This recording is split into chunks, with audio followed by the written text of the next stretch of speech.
She can put away a large pizza by herself. He's allergic to cheese.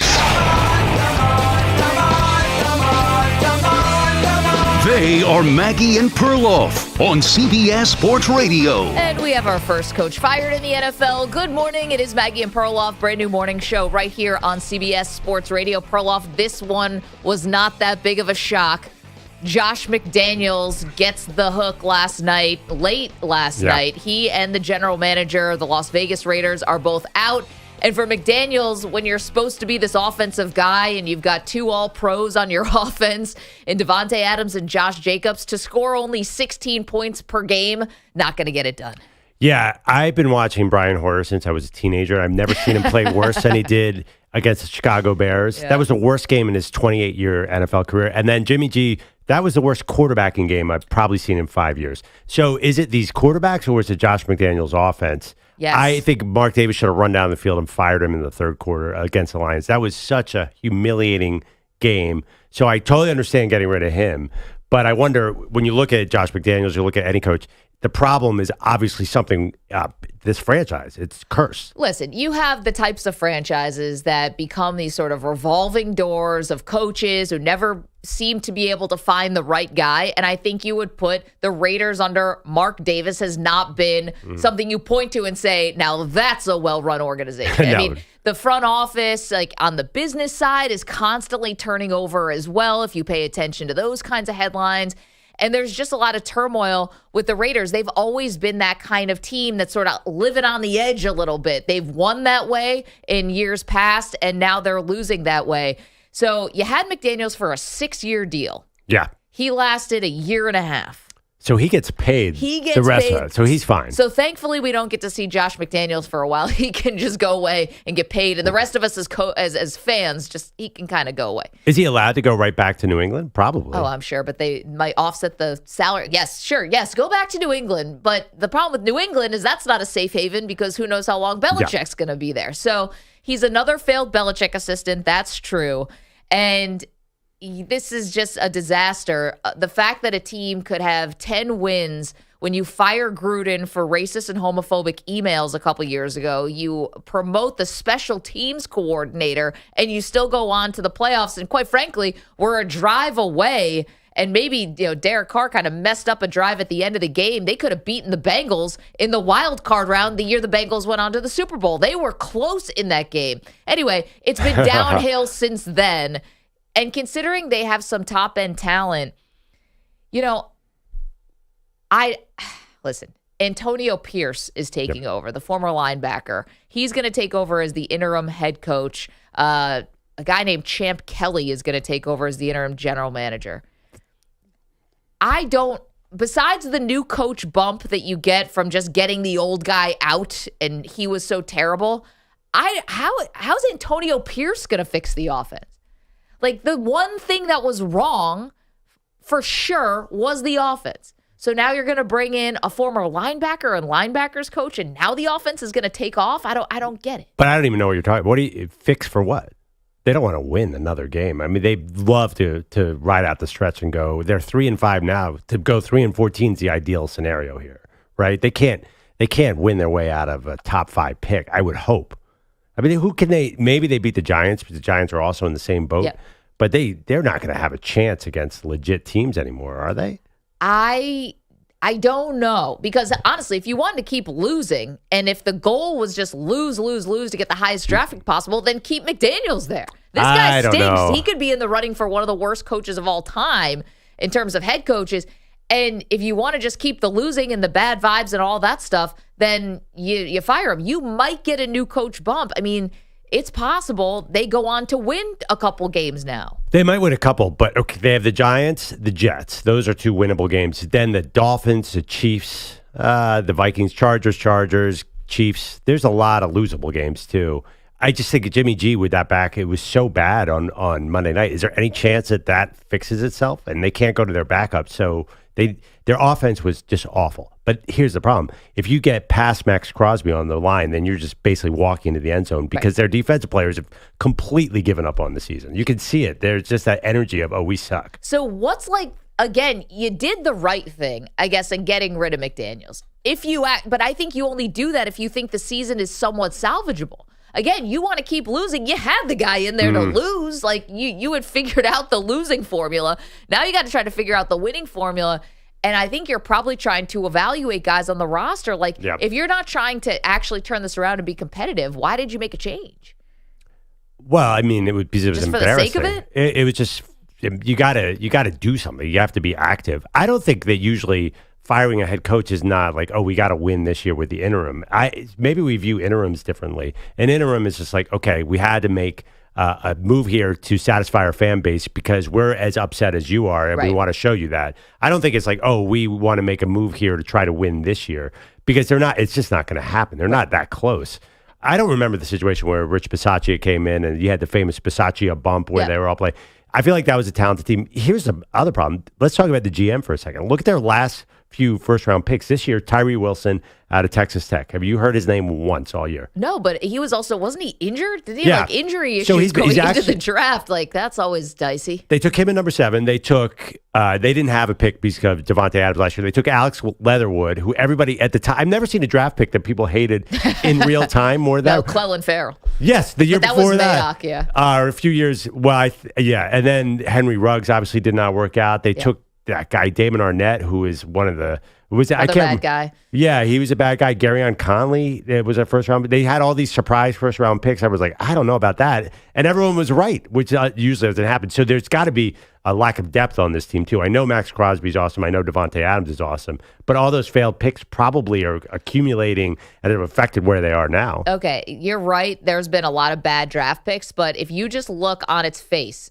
what team wouldn't love to have Davanta Adams, Josh Jacobs, Hunter Renfrow, Jacoby Myers, and Colton Miller is a good left tackle. Yeah. You have, and Jimmy G was a weird decision when they made it because if you're going to move on from Derek Carr, why are you bringing in another guy who can throw interceptions at the end of the game just like Derek Carr can? I didn't understand that, but we thought, he knows Josh McDaniels' offense, so maybe this would give you a bump. That obviously didn't work. Nothing has worked here. But it's not like they don't have pieces. And if you actually had anyone halfway competent to run this offense, I think you'd see more than the 31st ranked offense in terms of points per game. That all good points. But I think Hunter Renfro's he's been sidelined by Josh McDaniels. Then when he got out there on Monday night, he was just simply terrible. Yeah, he wasn't He good. couldn't even run a route without falling down. Jacoby Myers is a journeyman. I know he's playing well here. And who else? Colton Miller is good. You're right. But you can't have 5 good players and 16 awful players. The defensive secondary, number 21, I'm sorry, I don't know his name. The guy who almost pulled the wide receiver's pants down and got called for pass interference. They're so bad. They're so bad on every single play. It was just the Lions had 600 yards of offense. They only scored 26 points, but you watch the game.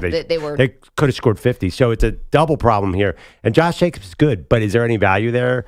No one wanted to trade for him, I don't think. These running backs are so depressed right now. I don't think there's talent. I don't think there's talent, coaching, or the will to win. And I think this is not really a one-year thing. I think this is a 20-year problem with the Raiders. Yeah, and the question is, if you want to try to spin this forward, and there's a lot of different tentacles to this, and you're welcome to weigh in at 855-212-4CBS. First, maybe just a little catharsis from the Raider fan. This is a cathartic move this morning. You fired the head coach, who was atrocious, and I think that Detroit was definitely the final, nail in the coffin, so to speak, but losing to Chicago. That was the worst game. That was awful. You come off of beating the Packers, and you beat New England, and then you lose on yes, it's on the road, but you lose to the Bears. I mean, you can't do that. And then obviously Detroit was the last straw. So there's a cathartic part of this today where I think the Raider fans can say, finally, you're not just going to keep throwing good money after bad. This was never going to work with McDaniels and get him out. But then there's another turning ahead, which is, where is this franchise? Because I think you could say, if you did win a couple games this year, and if guys started playing well, and Davanta Adams starts getting his numbers back up and all of that, you're like, all right, we've got a couple cornerstones here. Maybe it's not a full down to the studs rebuild. Maybe we can just, a rookie quarterback here who's got some promise, a couple more things here, and maybe we're not bottom out awful. Like, I think that there is a little pressure now to make sure this looks a lot better moving forward. I would think that's the worst possible strategy. Davanta Adams is 30. He's not getting any younger. You got to get rid of him in the offseason. You got to try out. I think it's going to be Aiden O'Connell from here on. When Jimmy G missed that pass to Davanta Adams. It's got to be O'Connell. That's the moment when Jimmy G missed Davanta Adams wide open and Twice. Adams threw his helmet down. Oh, yeah. For the one on the touchdown. That would have been an easy touchdown. I think that was the end moment. So you're going to look at O'Connell. Davanta Adams can't be part of this future. I'm sorry. I think you do have to go down to the very studs and not try to don't bring in a Jimmy G. Don't do that. Don't do minor steps. Start Unless from zero. Jimmy G's your backup. But he's not even a great backup because he's not durable. Yeah, it's a good point. I think you got to try to get, you're not going to get Caleb Williams, but you have to try to restart a quarterback, restart a coach. The exact opposite of Josh McDaniels. So you know how coaches do that, teams do that. They bring in the opposite of the coach. If you have a disciplinarian, you bring in a coach's guy. It's like a breaking up, like you're on the rebound. So bring in a fun guy instead of Josh McDaniels. I don't know who that fun guy is. Jim Harbaugh, well, Mr. Fun. Yeah, actually, McDaniels to Harbaugh seems too similar, but yeah, Harbaugh would be great. Bring in a guy who's willing to cheat. At least that's something. Oh, Antonio Pierce is definitely willing to cheat. Josh McDaniels obviously was a big part of cheating scandals for years. So maybe go opposite. I think they're going to look at Lincoln Riley because, Mark Davis is going to look at that offense at USC and say, I want that. Famously, his dad hired Lane Kiffin. How'd that go? Yeah, no, I'm not saying it's going to work. I'm just saying that this is something that could happen. Nice. We have another future failed Raiders coach in Lincoln Riley.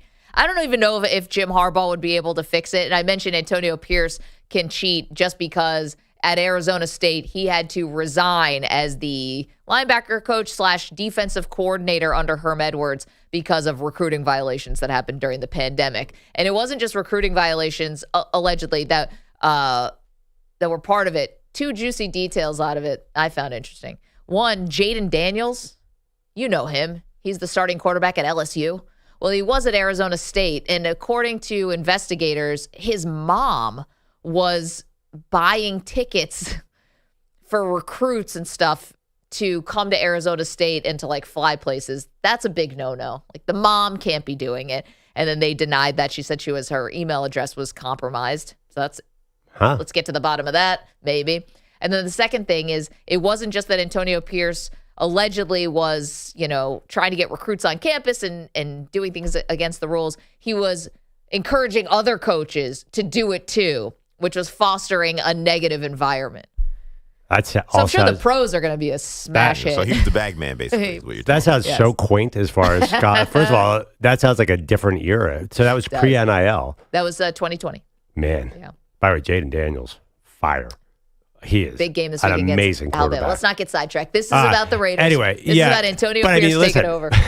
Okay, that's all good. Josh McDaniels literally spearheaded Spygate, so he was much closer to Jim Harbaugh. Yeah, recruiting. I don't care about recruiting violations. McDaniels was stealing signs. A guy was at that game where the Jets caught him. So they have to go opposite of McDaniels. I don't know who it is, but the problem is it doesn't really matter. You know it doesn't matter. We all know it doesn't matter because if Mark Davis is the owner, they're just going to keep doing this. Want to hear from the Raider fans, 855-212-4CBS, 855-212-4227. And we know there are a lot of Raider fans, Northern California, Vegas, all over the country. Raiders are one of those teams that has fans everywhere. And today's your day. Josh McDaniels, gone. Thank you for the 9-16 record. And it's funny because he's actually a guy who got to take over a playoff team. Usually when guys come in as head coaches, it's because the team is awful and you have to take over a 4-win team or a 3-win team. He got to take over a 10-win team. I feel like Derek Carr is probably somewhere smiling. Oh, is he ever? Wait, who do the Saints play this weekend? I want to place a bet on a Derek Carr over prop. Over on yards, over on touchdowns. Yeah. His best game of the season this week. I would be careful about putting all my chips in the Derek Carr bucket. We know where that ends up. For 1 week. Might end up at 10-7 as well. It's a 1 week bump for Derek Carr. Oh, and they're playing they're playing the Bears. It's a nice little spot there for Derek Carr. 7.5 point favorites. Anyway, Josh McDaniels, He's out the door. Raider fans, how are you feeling? And we need to solve this here for the Raiders. Enough of this with the revolving door of head coach and not being able to get anyone on the right page here. Let's solve this once and for all. Impossible task. You have no chance. You have zero chance of solving this. I'm an optimist. You can't bring in Mike Mayock. You can't bring in Dave Ziegler. There is nobody. There's no GM coming in who's going to solve this. Who thought Mike Mayock was going to be the answer? I mean, you plucked him off TV. Well, what's wrong? Okay, Mike Mayock. Who knew Dave Ziegler was going to be a failure? Anytime you try to replicate the Patriots stuff, Bill doesn't tell anybody what's in the special sauce. And I'm not even sure the sauce is that special now when it comes to personnel. Yeah, that sauce is named Thomas Brady. Yes, exactly. That's the sauce. That was the sauce. Which, by the way, Raiders may have had a shot at Brady. Apparently, they wanted him. And Brady said, "You're going to choose me over that, M?" They could have had Brady. I mean, you're going to choose him over me. Yeah, you're going to choose him over me, which he said laced a couple expletives in it. Yes. Well, I mean, Brady's also now part owner, or he's something with Davis. I don't know if the ownership thing ever went through. Yeah, I don't know if he's an owner, but he's business partners at least with Dude, bring him back. Davis. Yeah. Brady off the couch. Well, there was rumors that the Vikings of Brady were going to reach out to Brady. He's definitely not. Tom Brady's not joining a 3-5 Raiders team. No, but he does have insights into the organization. Yeah, I mean, I wonder if he ever tried to save McDaniels. I thought you're always Brady's going to come back at some point. I thought the Kirk Cousins injury might get your hopes up. No, he lulled me to sleep because Brady's just been pretty far gone. Yeah, because he's 47 and owns the Las Vegas Aces. No, that's not why. I don't know why. It's just been on the back burner. It's not the age? Okay. It's definitely not the age. Sorry, he's 46. That 1 year is going to make a difference. If he came back to play for the Raiders just to entertain you, that'd be wild. I think given how bad Jimmy G was, if Brady got off the couch and started playing for the Raiders, I think they would be a 500 team. I think that. Yeah, definitely. I agree with that. I mean, Brady, I don't care how much out of shape he is. I mean, Jimmy G, he really needs to retire. And I know that sounds harsh, but he's someone who clearly looks like they've been beaten down, broken to the point of no return at this point. And the Raiders knew that. They were the only people who knew that. They had the medicals. They did all the all the medical work, and they had the physical. And they said, this guy, he's not capable of getting on a football field, and we need to void this contract. And they decided, you know what? Let's give him 3 months and let's see if we can make something happen. Well, guess what? It didn't happen. Oh, he barely lasted a couple games, yeah. CJ. I mean, yeah, this was doomed from the start. But Tom Brady, as the quarterback of the Raiders, I'm going to say favored against the Giants, favored against the Jets. Wait, quarterback now, coming off the it's Wednesday. Like tomorrow. It's all Wednesday. Of a sudden, here comes Brady out of the tunnel wearing 12. And he doesn't have his play caller, Josh McDaniels, there. Doesn't matter.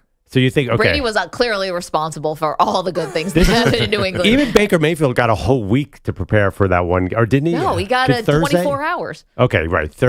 Wednesday to Thursday. That was a Thursday game, right? If Baker Mayfield can do it, Tom Brady definitely can do it with 3 days rest. Absolutely. Okay, Miami, they'll lose. Kansas City. Minnesota, let's see what happens. Josh Dobbs, they made a trade yesterday. Chargers, still got a lot of ball game left.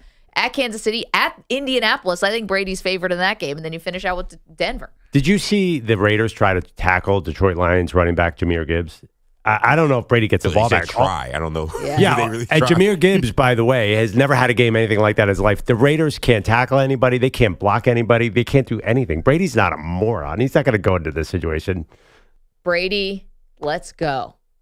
Tom Brady is the fix for the Raiders. It's a Band-Aid. I'm not saying he's the quarterback of the future, but he might think he is. 855-2124-CBS. Josh McDaniels is fired late last night, along with the general manager, Dave Ziegler. Would like to hear from the Raider fans, not just how you're feeling today, which I'm sure is probably the best you felt in a while, but also who do you want moving forward? Who can actually help resurrect and save what is a roster with some talent? 855-2124-CBS. It is Maggie and Perloff, CBS Sports Radio.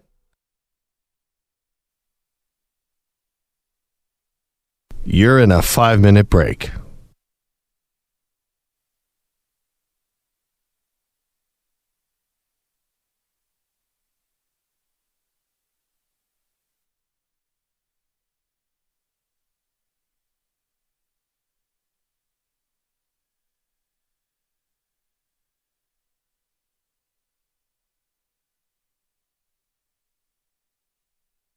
4 minutes, 30 seconds remaining.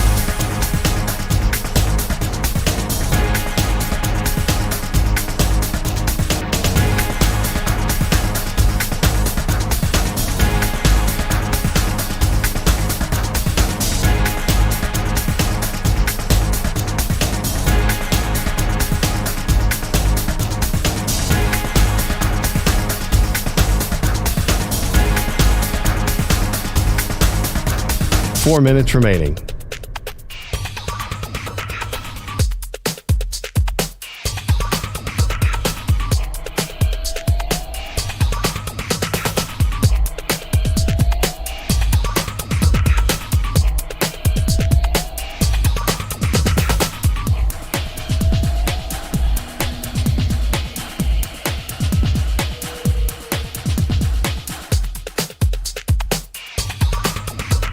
Three minutes, 30 seconds remaining.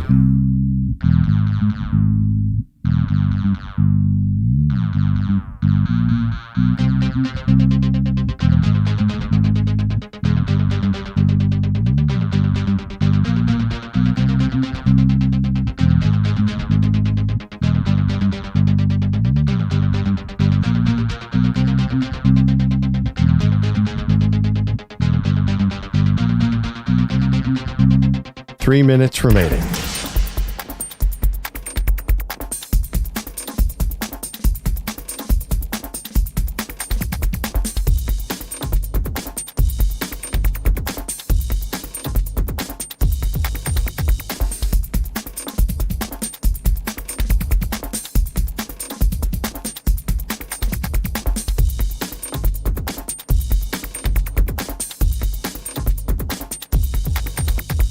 Two minutes, 30 seconds remaining.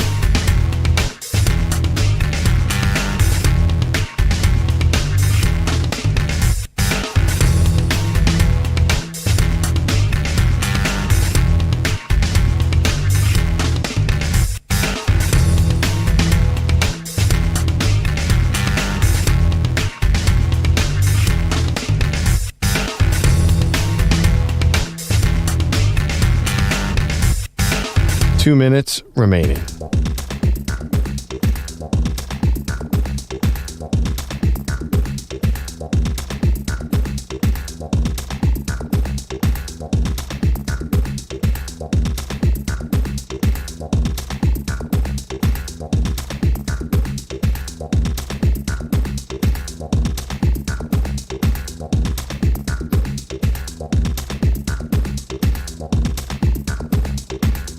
One minute, 30 seconds remaining.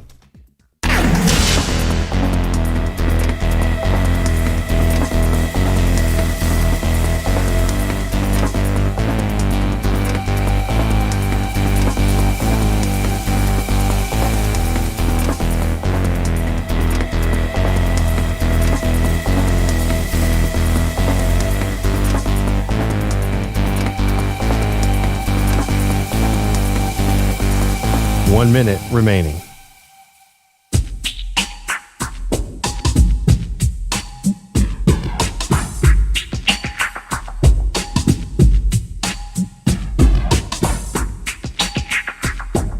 "45 seconds remaining.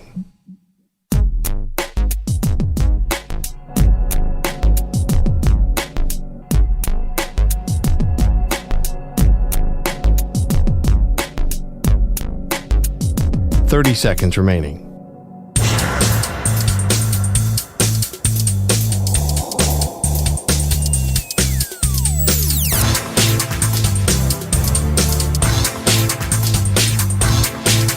"15 seconds.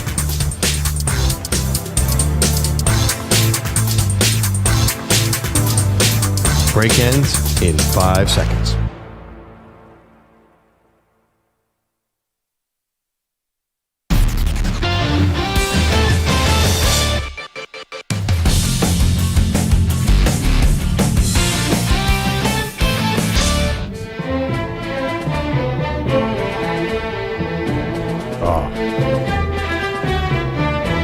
The August wind is a Raider.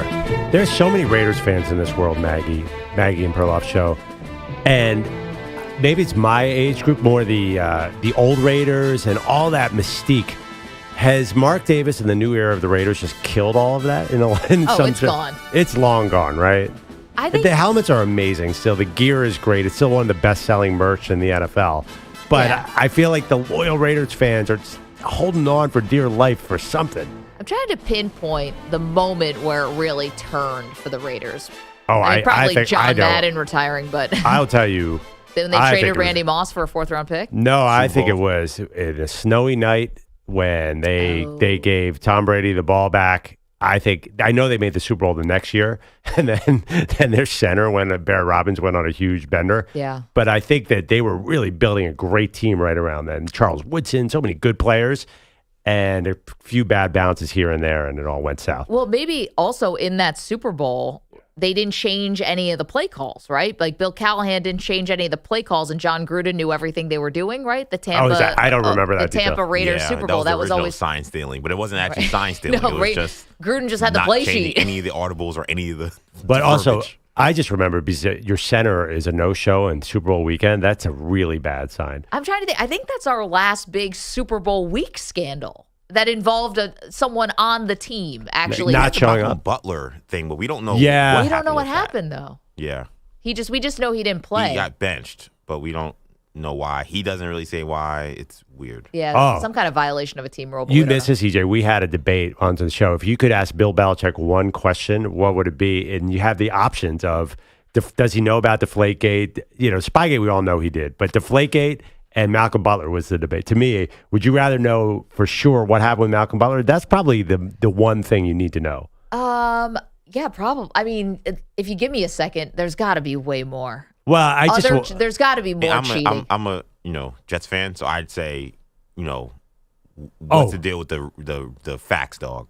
Like really a fax? You faxed one sentence. I resigned as Jets coach. Resign as HC Yeah. at Resign the as NYJ. HC at NYJ. You might want to know, did he tape the Rams practice before the Super That Bowl? would be a big one. I want to know, Yeah. did Spygate continue? Because they just got dinged for this a couple of years ago where they were like advanced scouting on the Bengals or something. Yeah, I don't think sign stealing to me is no problem. I need to know, was it deflate or deflating footballs? Just definitively. I mean, I'd rather know that more than who shot JFK. That to me is the great. that scandal Wow. is a big one for me. That's where our priorities here on the Maggie and Perloff Show. Okay, so the big news this morning is that Josh McDaniels has been fired. Maybe not a surprise because he's awful as a head coach, and they were terrible as an offense and as a team. But now the question is, who do they turn to? Where do you go next? Jay is in Nashville. He's our pal, pouring one out for Jimmy G today. Good morning, Jay. How's it going?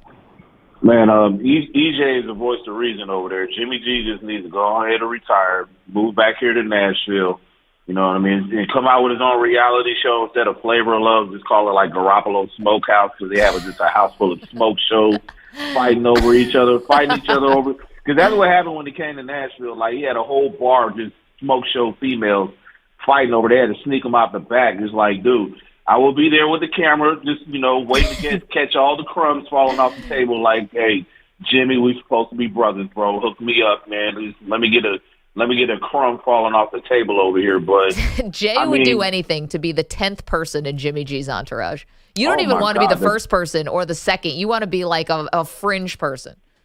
I don't even need to be in the car, man. Just, hey, tell me where you need me to meet you at, Jimmy. Okay, whatever you need, bro. You need me to show up with a Long Island iced tea or like some Nashville hot chicken? Well, I'll be your gopher. You know what I mean? But I mean, please, I hear you guys already drumming up the Brady talk. Don't do that, please. It's too Please late. don't do that. Who else I is going to know. save this woebegone franchise, Jay?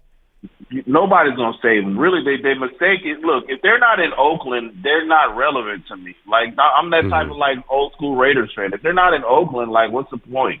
You know what I mean? They're all trying to catch that old school nostalgia. Well, you know where that happened? In Oakland. So I don't know why Oakland's letting all their teams go like that. I don't know what's going on. It's the dumbest decision ever. But I mean, as far as Josh McDaniels, yeah, I'm glad they did it.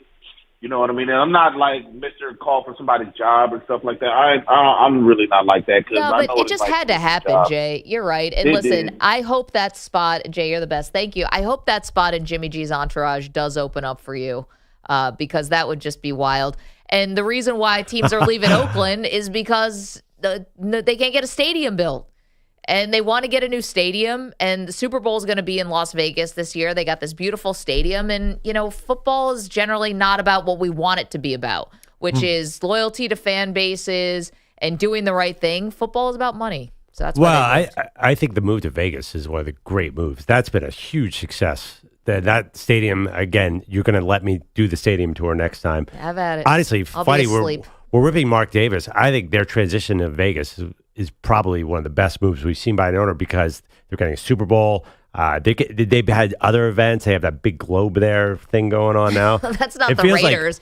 But it does feel like Las Vegas has become LA's the capital of the NFL now because the network's out there. But Vegas is a huge part of what the NFL does already. It only took 2 years. But you turn your back on a fan base, Well, and you I know. already messed with them a million times moving back and forth between Oakland and LA. And now it's like you turn your back on the fan base. And I think, to be fair, the Raider fan has stayed very loyal. James is in Modesto, California, very excited today. Good morning, James. Hey, good morning. Yeah, I'm very excited. I want to thank Mark Davis, first of all, because he made my weekend. I'm going to be taking that trip to Las Vegas, me and the wife. We were really, really not thinking about going. We were just going to eat the money and not even go because it was going to be a waste of time. I'm sick of Josh McDaniels. I'm so glad he's gone. I mean, I'm like Jay. I hate to, see somebody go, but the guy just wasn't doing the thing. 54 years I've been a fan. I've seen him in Oakland. I've seen him in L.A. I'm back in Oakland and now in Vegas. We go to a lot of games, and it was just getting to the point where I couldn't even watch him on TV, man. I mean, I'm turning the TV off at halftime. It's like, come on, man. And, I don't know what they're going to do in the future, but they got to go to AOC. They got to give this kid a chance. He's going to stretch the field. I don't know who's going to do the play calling. I'm sure that it's not going to be the linebacker coach or the interim coach. I'm sure they got, people in there that's going to be, dealing with the play calling and stuff. But I'm so excited now. This is going to be a great trip to Vegas. There We're you gonna go. have a good time. We're going to kick the butt out of the Giants. You are done. Max Crosby, I'm coming for you, buddy. We're going to have a party, and we are going to knock the snot out of the Giants, and we're going to get back on the roll, and we're going to get back and do this right. Let's go, Raiders! See? That's why. Yes. That's why you fire a James, coach. That is why you do it. That's why you fire a coach to get James back on board. He's going to the game now. I think we found our new Raiders head coach right there. That's a And fiery honestly, speech. whoa, I'd trust James over whatever Josh McDaniels was doing. We should cut that video and send it to Mark Davis. Yep. And Mark Davis, it would make his day. He'd be like, oh, great. This is why I fired the coach. Now James is going to come back. Man, if they beat the Giants, I would love to see some false hope with the Raiders fans because what would that do? Well, No, say they go to 4 or come 5. on. Who's the Giants quarterback? Who's starting against them? Is Daniel Jones. DeVito. Danny DeVito. Is Jones back? A combination of Daniel Jones and Tommy DeVito. Danny DeVito's starting. So He's Aiden 4'8". O'Connell. Aiden O'Connell's going to win this game and give the Raiders false hope, and it's not going to last. No, here's the thing. I'm with James on this one. They were just going to go to Vegas and just eat the money, which probably also would have been quite fun. Blow some money in Vegas. Now they're going to go to the game. They're all excited. I like that. God, that's going to be an awful football I didn't game. know there was another Terrible. AOC. We got 2 AOCs. Yeah. 2 very different people. I mean, but he's going to eat the money and not go to Vegas. I mean, why don't you just go do something else in Vegas? It's not like there's nothing to do in Vegas. Well, I think he was going to just probably go, gamble it all away or go to a show or something, and now he's going to go to the game. And also, It sounded like he was going to board the plane. That's what I thought too. When I heard him, I thought he was saying, yeah, "Oh, he said I'm just done." stay home. I Oh, think. stay home. I thought he was just going to go party. But if you're buying tickets for a Raiders game, buy a Chiefs ticket. Don't buy the Giants tickets. What are you doing here? Because you want to go see a win. Yeah. That's true. Come on. That's true. You would be depressed when they play the Chiefs and be like, this team's light years ahead of our team, and they play in our division, and we're not going to be able to get past them forever. No, go to the Giants and feel good about yourself. The last time the Raiders played the Chiefs at Allegiant, the Chiefs were doing Ring Around the Rosie and putting up how many million points on them? Although that was a Jarrett Stidham game, and I think that people actually like Jarrett Stidham. That is true. For a minute. I like James's attitude. Positivity. That's all they got at this point, right? I mean, listen, if you wanted to keep losing for a high draft pick, keep McDaniels. This guy can lose any game. I don't know how they beat anybody. I mean, they are 3-5, which is a miracle. A miracle. And so if you wanted to keep losing, then just keep losing with McDaniels. I think they're trying to, change the vibe.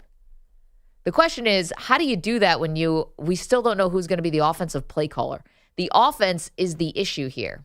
Andrew Bogish is here with headlines. Good morning, Andrew. Good morning, everybody. Headlines sponsored by Progressive Insurance. Progressive Insurance, insurance for motorcycles, boats, and RVs for protection on the road and on the water.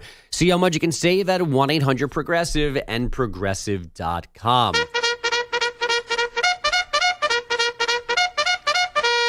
And we're off.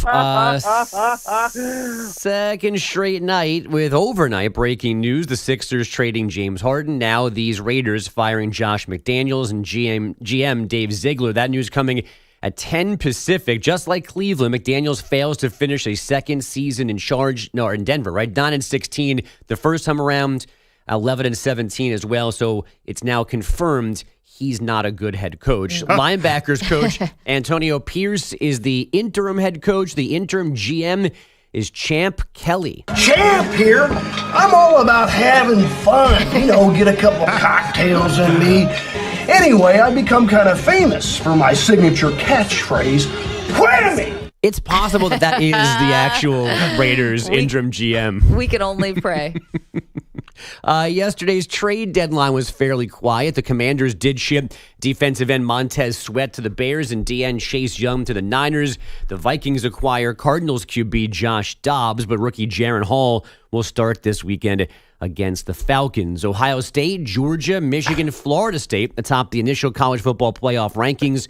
The Buckeyes benefiting from their strength of schedule. They have 2 top 15 wins. Notre Dame and Penn State. The Bulldogs have 0.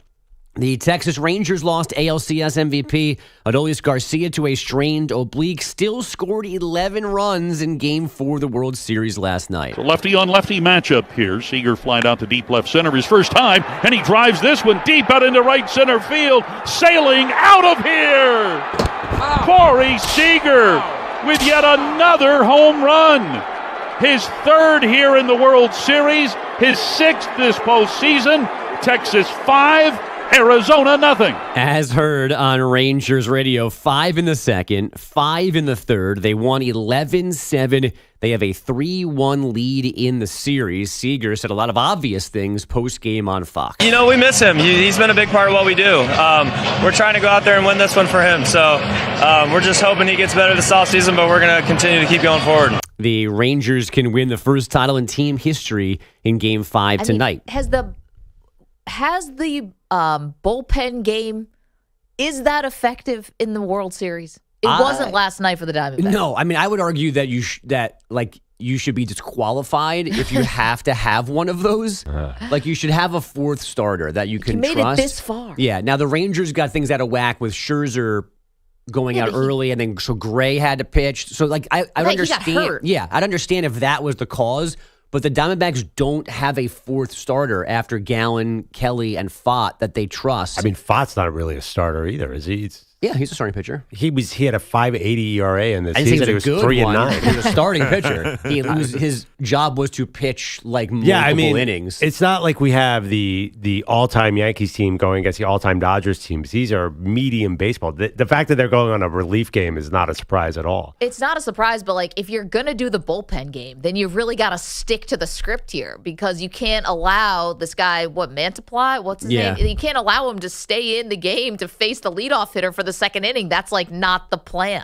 Yeah. I mean, again, it bothered. I don't mind it during the regular season, but in the playoffs, the World Series, if this is your normal, because they had to do it against the Phillies too. No, I get it. And teams have to do it. A thing. I know, but it's poor Miguel Castro. What's he doing out there? There's no chance he should be in that high leverage situation. Anyway. Christian Walker making errors out of nowhere, too. James Harden, PJ Tucker watched the Clippers take care of the Magic last night, 118-102. The newbies have lockers, but couldn't sit on the bench because the trade with Philly is still not official. Paul George led LA with 27 points, 7 boards, and 7 assists. The Knicks rolled through Cleveland 109-91, and the Spurs won in Phoenix 115-114 after trailing by 20. Victor Wembanyama, 18 points and 8 boards. Joel Embiid docked $35,000 for a couple of obscene gestures during Sunday's win over the Blazers. And from the NHL, the Kings 4-1 winners in Toronto. Guys, back to you. Andrew Bogusch, thank you so much. Coming up, but did a difference maker just land on a Super Bowl contender? We've got that for you, plus more of your reaction to Josh McDaniels getting shown the door. He was fired last night by the Las Vegas Raiders. We have options on who should take over next in the long term. We'll get to that. Don't move. Maggie and Perloff, CBS Sports Radio.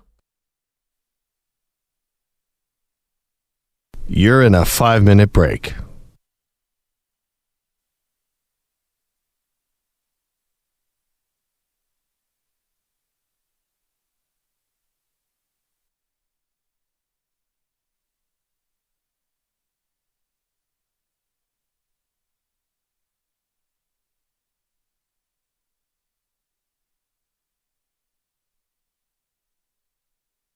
Four minutes, 30 seconds remaining.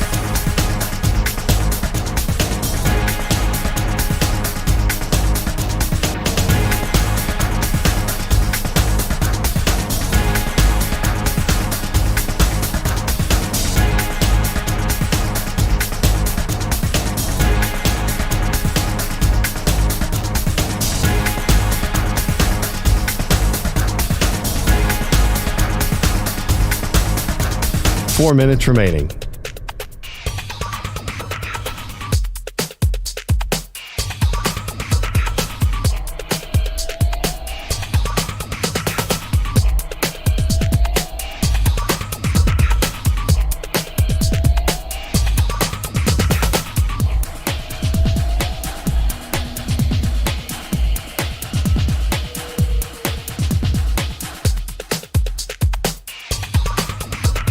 Three minutes, 30 seconds remaining.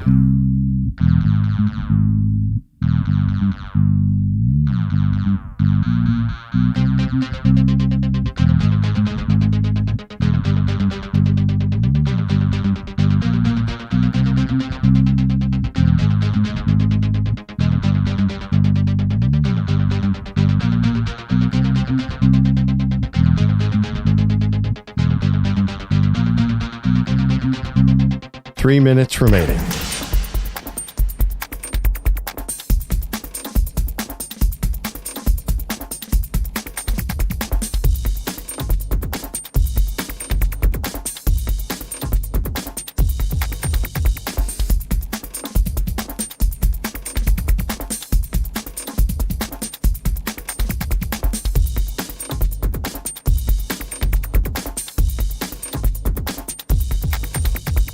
Two minutes, 30 seconds remaining.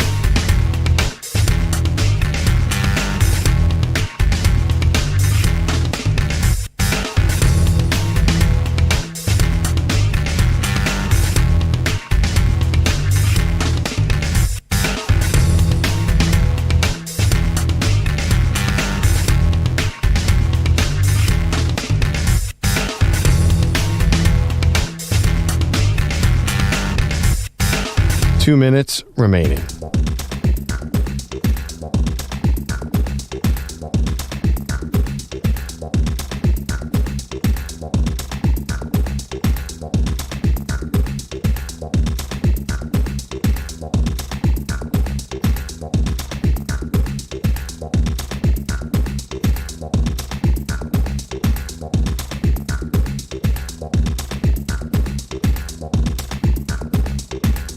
One minute, 30 seconds remaining.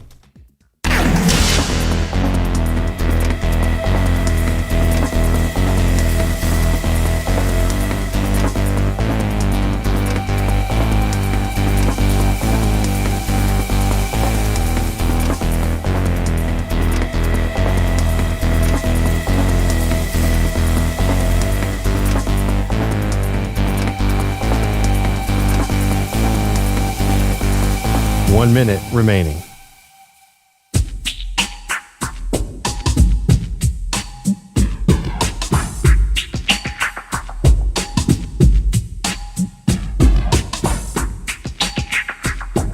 45 seconds remaining.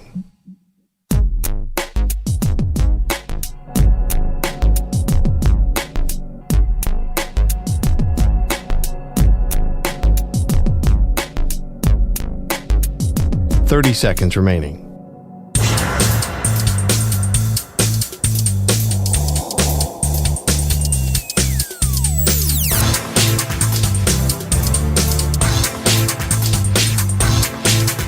Fifteen seconds.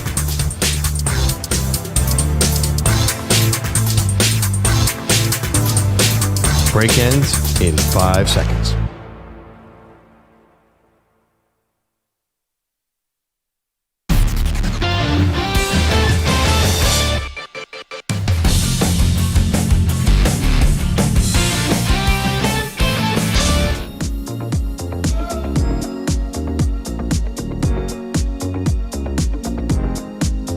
Welcome back. Maggie Gray, Andrew Perloff, Maggie and Perloff in the mornings here on CBS Sports Radio. So we got the big news that Josh McDaniels has been fired as head coach of the Las Vegas Raiders. That was not the only news happening yesterday, especially out west. So the trade deadline, Perloff, very good to one team in particular, and that is the San Francisco 49ers. And the Washington Commanders make a trade yesterday. Washington sends Chase Young, the former second overall pick, the former teammate of Nick Bosa, out to San Francisco. The rich get richer. And I think on paper, this looks really great. They sent him out for a second-round pick. So this is going to look, a third-round pick in 2024. This is going to look really good on paper. I don't know if Chase Young is actually a difference maker anymore. I don't know. Anymore is young, but I know what you're saying. You know, considering he delivered in his first year with the Washington Commanders, he won Defensive Rookie of the Year. I know that he was on his way he's got 5 sacks or whatever this year, but he's in a contract year where the team didn't pick up his 5th-year option. They decided to pay Jonathan Allen and pay Daron Payne and did not want to pay Chase Young. And I know that's because of some injuries, but I don't think he's the difference maker that other people are predicting him to be. I am so with you. So there's 2 defensive ends. There was Montez Sweat and Chase Young. Obviously, Sweat went for a much higher pick. This Chase Young pick is going to be the 100th pick. Yeah. Sweat's going to be the top of the second round to the Chicago Bears. I was really worried. As an Eagles fan, I was worried the Niners were going to get a cornerback. So they sign Young, or they get Young. And then Tim Kawakami, who always nails all these Niners things, said, okay, they're on the verge of another deal. Because you watch the Niners, the problem is not really the front line. It is the front line because they're not getting home, but that secondary is terrible. They look very, very vulnerable. 2 400 yards of offense games in a row, and mainly the secondary. So this is not a terrifying move by any means. I'm totally right with you. This is not Christian McCaffrey last year. And I think this is a level down of moves. Because Chase Young's very speculative. I think the Washington had no problem getting rid of him. I think Montez Sweat was a hard decision. But Chase Young, no, not a total difference maker. Remember, they added Randy Gregory, too. We barely even noticed it. Well, feels like you could get a sort of a incomplete defensive end. That's not so hard to find. Now, what the 49ers are hoping happens is that you have the most motivated person in the entire NFL. Because Chase Young has basically the next 9 games. Where are we? Week 9? He's got the rest of this season to try to get that second contract. And would it come with the San Francisco 49ers? Probably not, but at least this is a tryout, and this is a very high-profile tryout because the 49ers, if you can't look good and look decent on that defensive line, then you're never going to. He should, listen, the numbers might be there. He might be able to get home a little bit more. He might be able to contribute, and this is going to be a guy who's got to be more motivated than any person in the league because he's trying to get that second contract. Totally, but he reminds me of Jadeveon Clowney, who's bounced around so much. Former number 1 pick, Chase Young was the number 2 pick. I think living off of your college tape to a large degree. Although his pressures are way up this year, they say, in Washington. It's another situation where he was not getting as much attention as Sweat, so it helped him have good numbers this year. I don't see him as a $100 million guy. I could be wrong here. There was also this report. Mike Silver, our buddy, said that he was known for freelancing and not running the play. I wonder if San Francisco has a better coaching staff. They can get that out of him, or will that work in this system? But it is interesting to me. This is the rotating defensive end thing. Remember the Giants won the Super Bowl against the Patriots because they had 6 fresh guys come the in? NASCAR line. So is that the secret sauce for the Niners to be a Super Bowl team, is that we're going to have a fresh pass rusher on every pass play, and we're just going to destroy your quarterback? Well, I mean, they're on their way, because if you can bring in Randy Gregory as someone, who's not even starting but is going to be, rotated in, then, listen, it's a third-round pick for a team that's all in. He makes 2 plays in the postseason. It was totally worth it. And I think they get a comp pick if he signs the right deal as a free agent. So there's no risk here at all. Surprised. I mean, honestly, with that guy, why didn't the other teams do it? Why did the Niners get him for so little? I think that, it's still a third-round pick, but I see what you're saying. I think that a little of this is, if he did have a penchant for freelancing, right? Yeah. If he did have a penchant for, listen, you want to be fair to a guy because he did have a pretty bad knee injury and then a neck injury to start training camp. So you want to be fair to him. But if he's been underachieving, if I'm San Francisco, I'm saying, all right, let me put him with his former college teammate. Let's put him in a defense that you have guys who are going to hold you accountable in that defense. Like, I don't think Fred Warner's messing around. I know it's been a bad 3 games for them in the defense, but I don't think Fred Warner's messing around. Like, I think these guys are dogs, and I think they're going to demand that he give his best and stay within the scheme. You can't freelance when you got Nick freaking Bosa and you have Javon Hargrave, who just got paid $90 million. Those guys aren't going to play like that. Yeah. Like, you've got to be part of the team. You can't just be out there looking for your own, get your own, or try to make a splashy play to show up on SportsCenter or something. Yeah, I mean, I think I would put L's instead of D's on some of those guys. I think there's some leaders and there's some dogs in Deion terms. Deion, taking a page from Coach Prime. Here's the real issue underneath this. Is Steve Wilkes have his fastball? The defensive coordinator obviously famously screwed up a game 2 games ago, probably cost them the game against the Vikings at the end of the half. It just feels like, what's the big difference? What's missing in San Francisco? There's one thing missing. DeMeco Ryans. First of all, Saleh, and then DeMeco Ryans. So if it's a bad defensive coordinator, I don't know if that can make all the difference in the world. He has all the tools in front of him. So if they don't get back to where they're supposed to be immediately, it's probably, this one and done for Steve Wilkes. And then they bring in Saleh again next year after he gets fired from the Jets. Well, they're on their bye week as well. So you're on a bye week here. And I think a defensive guy would probably play anyway, even if they had a game on Sunday. It's a little bit different, but he will definitely be a big part of the defense once they come out of the bye. And they get all their offensive guys back after the bye. So Trent Williams will be in there. They can run the ball, keep the defense off the field.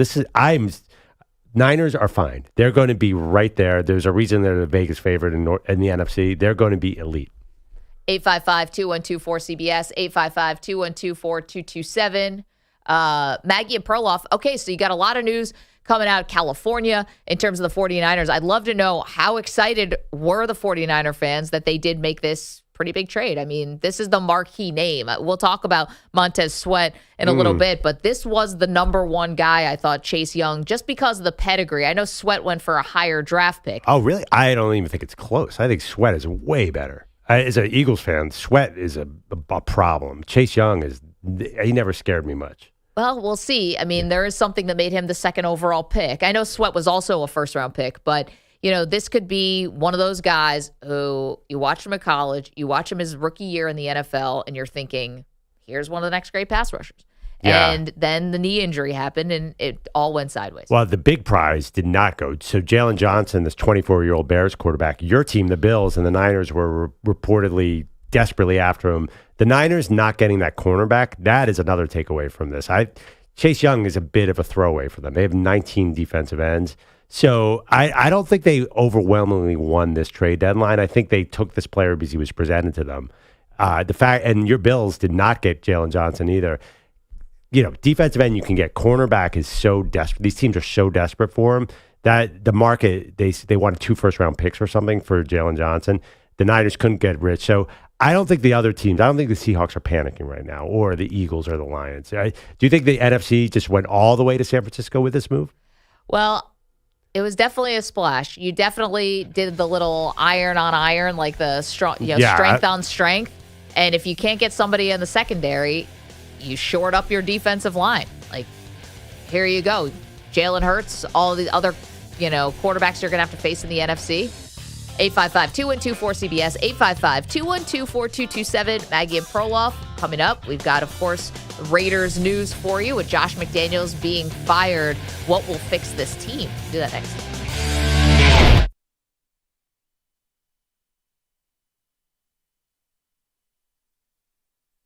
You're in a 5-minute break.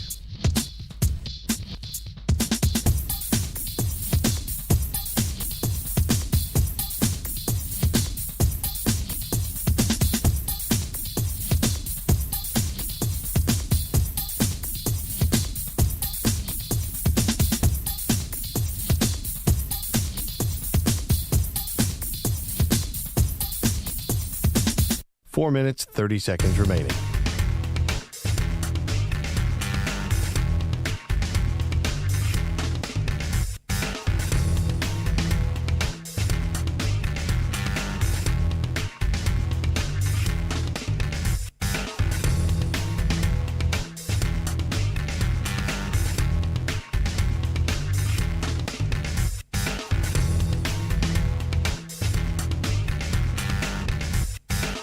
Four minutes remaining.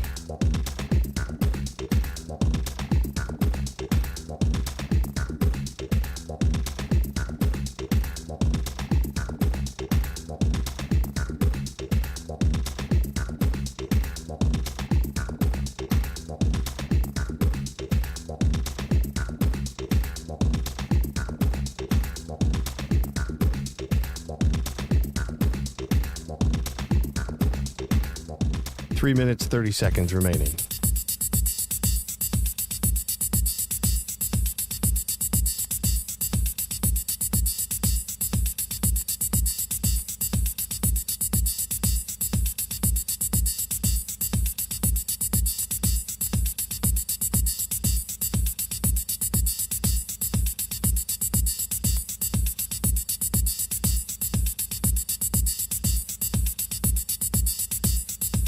Three minutes remaining.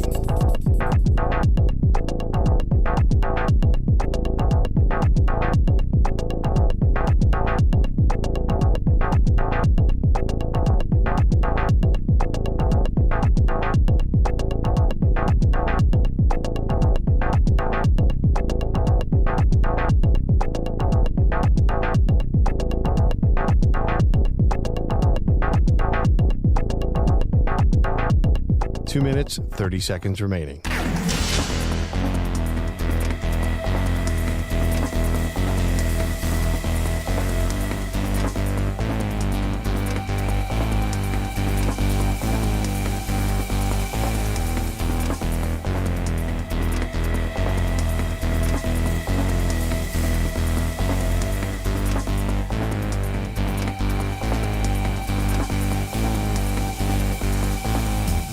Two minutes remaining.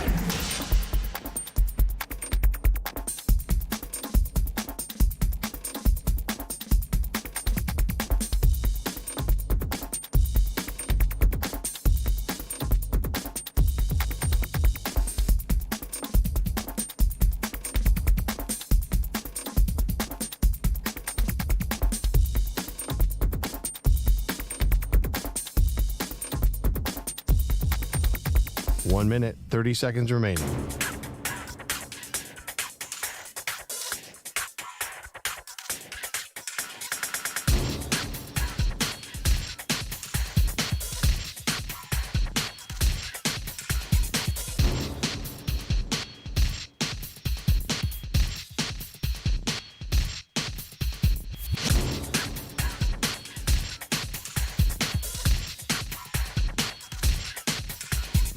One minute remaining.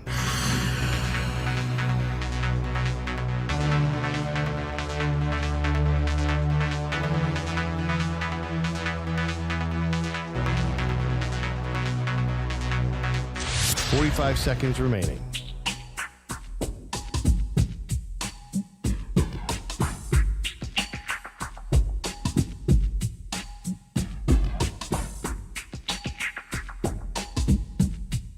Thirty seconds remaining.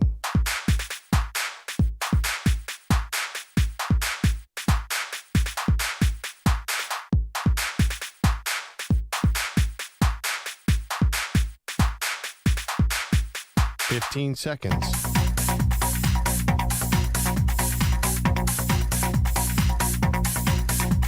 Break ends in 5 seconds.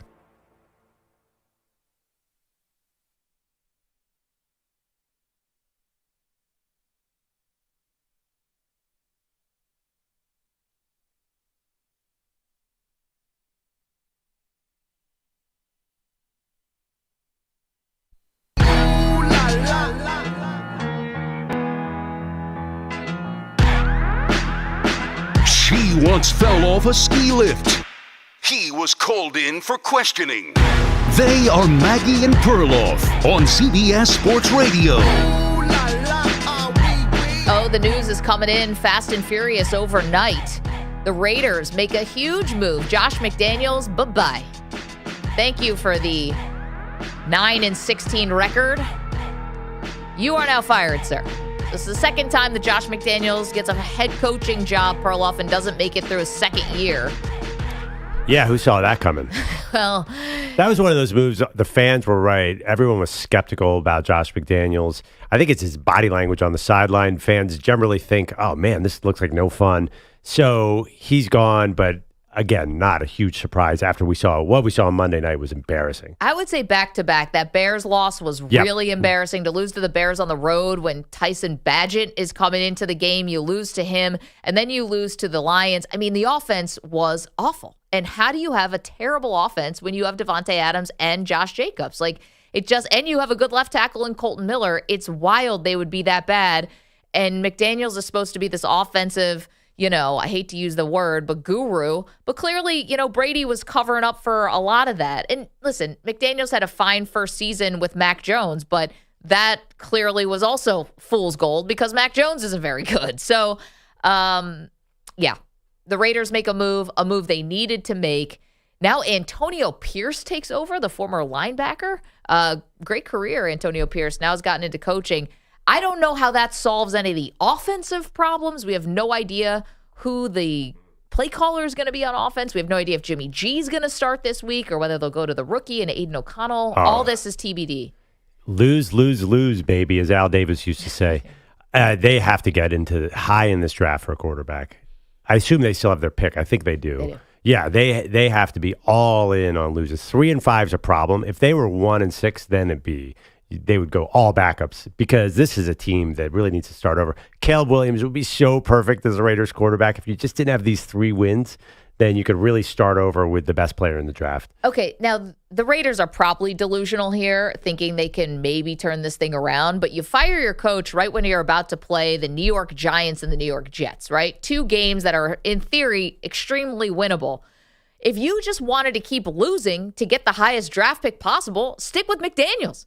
This guy sucks. Well, He's your surest way to get a high draft pick. It seemed like the team didn't like him. They didn't have any answers, and the offense was atrocious. This is the way to get Caleb Williams would have been to keep McDaniels. They fired him because I think they want to try to see, they have some high-end talent here and try to maximize it. I don't know. They haven't even named a play caller. Yeah. So is this a strategic move to win right now? To me, I don't think it's about that at all. I think we're so embarrassed we have to tell the fans that this is not acceptable. Yeah. Right. This is a message to fans. We see the same thing you're seeing. We cannot have Josh McDaniels here anymore. I don't know. Maybe they do get this bump because they had it with Rich Bisaccia a couple years ago. I think that's lower on the list of the Raiders' priorities. They need a GM, too. We keep talking about the coach. Do you hire a GM first and a coach? You hire somebody like Jim Harbaugh who wants both roles and is in trouble with college football. There's a lot to be decided here in Vegas. I mean, do you stop going for all the Belichick facsimiles and just bring in Belichick himself? Well, that is wild. Bill Belichick coaching the Raiders? Oh, man. Is it any crazier than him coaching the Chargers? I mean, all these places that, listen, we know Belichick allegedly signed a contract extension before the season, but you kind of get the sense now from some new reporting that that's sort of a rolling thing, that he's kind of always on, that they revisit his contract often, put it that way. I can't see him at the Chargers, either Bill Belichick and that son all day. Listen, it does not fit L.A. or Vegas to me. It doesn't fit anywhere except for New England. But I guess the problem is you don't have any answers that are obvious. And you got Tommy Boy basically running the organization. I mean, here's the thing about Rich Davis. Mark Davis. I mean, you can see that this is somebody who just wants to hand the organization over. And I'm fine with that. I love it when owners do that. Just hand it over to people who can do their jobs and then stay out of the way. But I think he might be having it a little bit both ways. First of all, he can't pick the right person. Gruden was never going to end well. Who thought that Gruden was going to end well? And it ended weird. Like, I don't think anyone saw racist, homophobic emails being the end of Gruden, but I don't think anyone believed that he was winning Super Bowls anymore.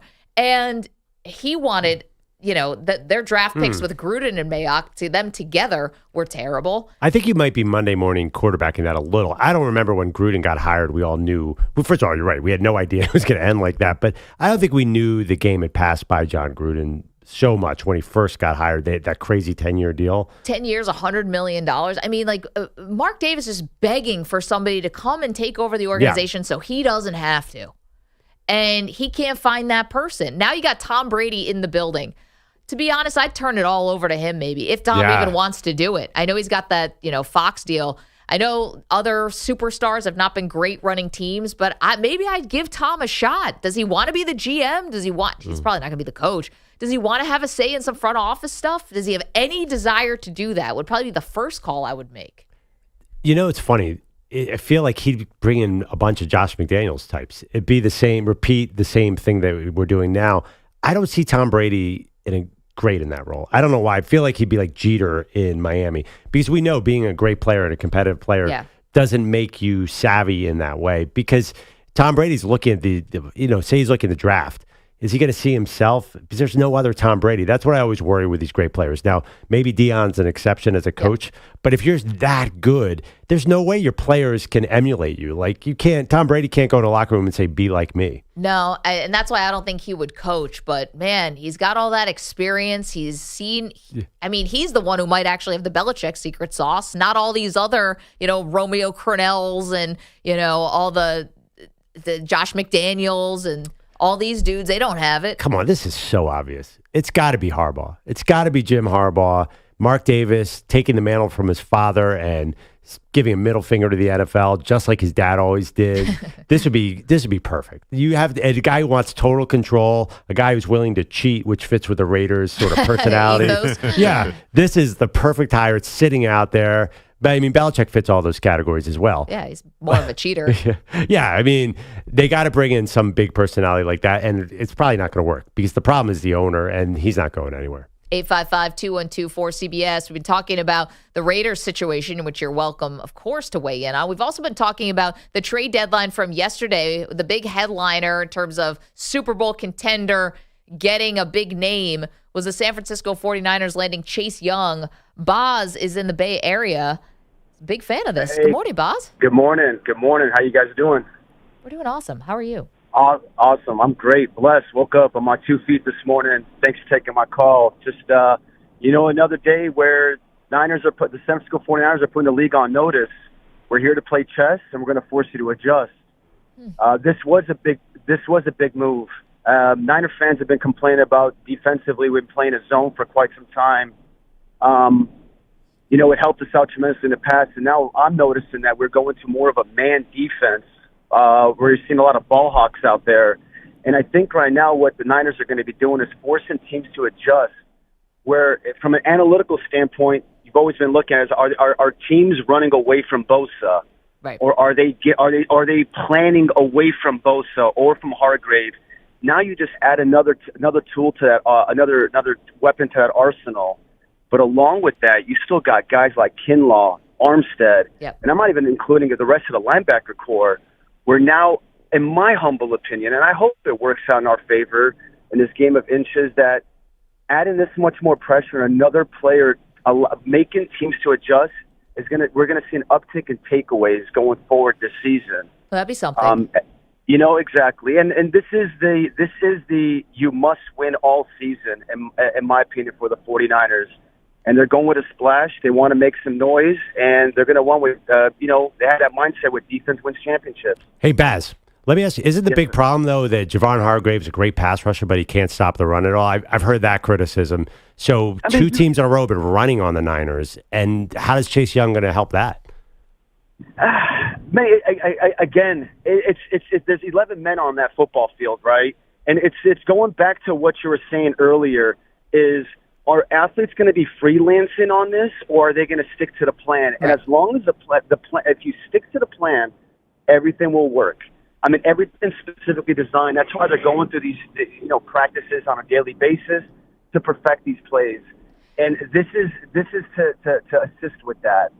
Baz, it's a shot in the arm. I mean, and appreciate your phone call and good luck to your 49ers. They're on the bye right now. They come out facing the Jacksonville Jaguars on the road. Now, here's the thing. Tough game. It's going to be a tough game. It's going to be a fun game. Now, here's the thing about the system. So the system right now is the Steve Wilks system. He is the defensive coordinator. He's come under some fire, not just from outsiders and media people like me and Perloff, but also from former players. Richard Sherman is a former 49er. Here's what he had to say about Steve Wilks' future with the team.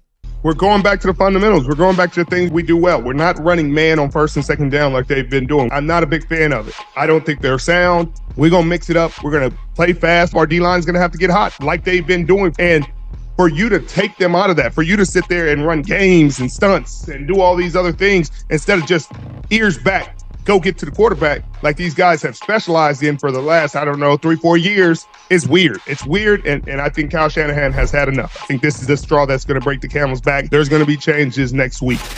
All right, so that was Sherman kind of calling out Wilks and believing there's going to be changes. Now, listen, that was before they got Chase Young. So now with Chase Young, do they sort of let the defensive line eat a little bit more, pin the ears back, when the down permits it, and be able to get after a little more? I was curious when Sherman said that. So the bye is now, they're going to wait till next Monday to fire Steve Wilks? That doesn't make any sense. If they were going to fire him, they would have fired him after the loss to the Bengals. Maybe it's not a firing. Maybe it's more of a, this is what you're running. Like, we're taking some of the autonomy away from you. Or maybe we're adding Chase Young. So that's the change. I'm looking through an Eagles-colored lens here. They got Javon Hargrave for $80 million, and a lot of people in San Francisco are saying, oh, my gosh, we have a defensive tackle who cannot stop the run at all. So Joe Mixon, who's not a great running back, was able to gash them. The week before, Alexander Madison gashed them, too. This is not the Niners we know. They usually don't let up anything on the ground. I worry about Wilks. It just doesn't seem like that aggressiveness, and maybe it's because I think D'Amico Ryans is so great, their former defense coordinator in Houston. Feels like they're just a step down. Like there's something, they were terrifying before, and now they don't look terrifying. Maybe I'm buying too much in the last two games. Yeah, like here's the thing. We weren't saying that when they start off 5-0. No, you're 100% right. We were saying how awesome they are. Now, to be fair, the win at Pittsburgh was a good one, and that was a throttling. That was week 1. Beating the Rams, the New York Giants, the Arizona Cardinals. Dallas was the peak, obviously, but those quarterbacks before, if you're talking about Daniel Jones and older Matthew Stafford and Kenny Pickett the first week of the season, it's not exactly your who's who of quarterbacks. Now, and then they took down Prescott, and they looked so good. It was like, wow, this team can't be beat. They're just going to be cruise control to the Super Bowl, and clearly it's never that easy. Well, also, we've said many times, they are built to play from ahead. You can't get your pass rush going if you're losing because the other team can run. Their offense has been hurting too. Since Trent Williams has been out, they can't run at all. They can't control the clock. Everything's got to be working together. The Niners are old school, run and beat you with defense. So maybe this Chase Young gets them back on that track. I still am terrified of them. I think they're really scary. I don't understand what Steve Wilks is doing. I'm not an expert on man versus zone, but whatever they're doing looks completely non-scary now. If they fix that, I still think they're kind of the team to beat over the Eagles, over the Lions, over the Cowboys. I think those are the top 4 in the NFC, right? So San Francisco, to me, if they fix this defense at all and get Debo back and Trent Williams back, I don't see how you knock them out in the playoffs. Well, I think they have the best formula. Let's not forget the Seahawks also made a big move with Leonard Williams trading for him from the New York Giants. I mean, right now the Seahawks are in first place in that division. Well, they play twice coming up. We'll see in those games how those two teams measure up. Maggie and Perloff on Twitter is where you can find us. Maggie and Perloff on Instagram. We're everywhere. TikTok, Space.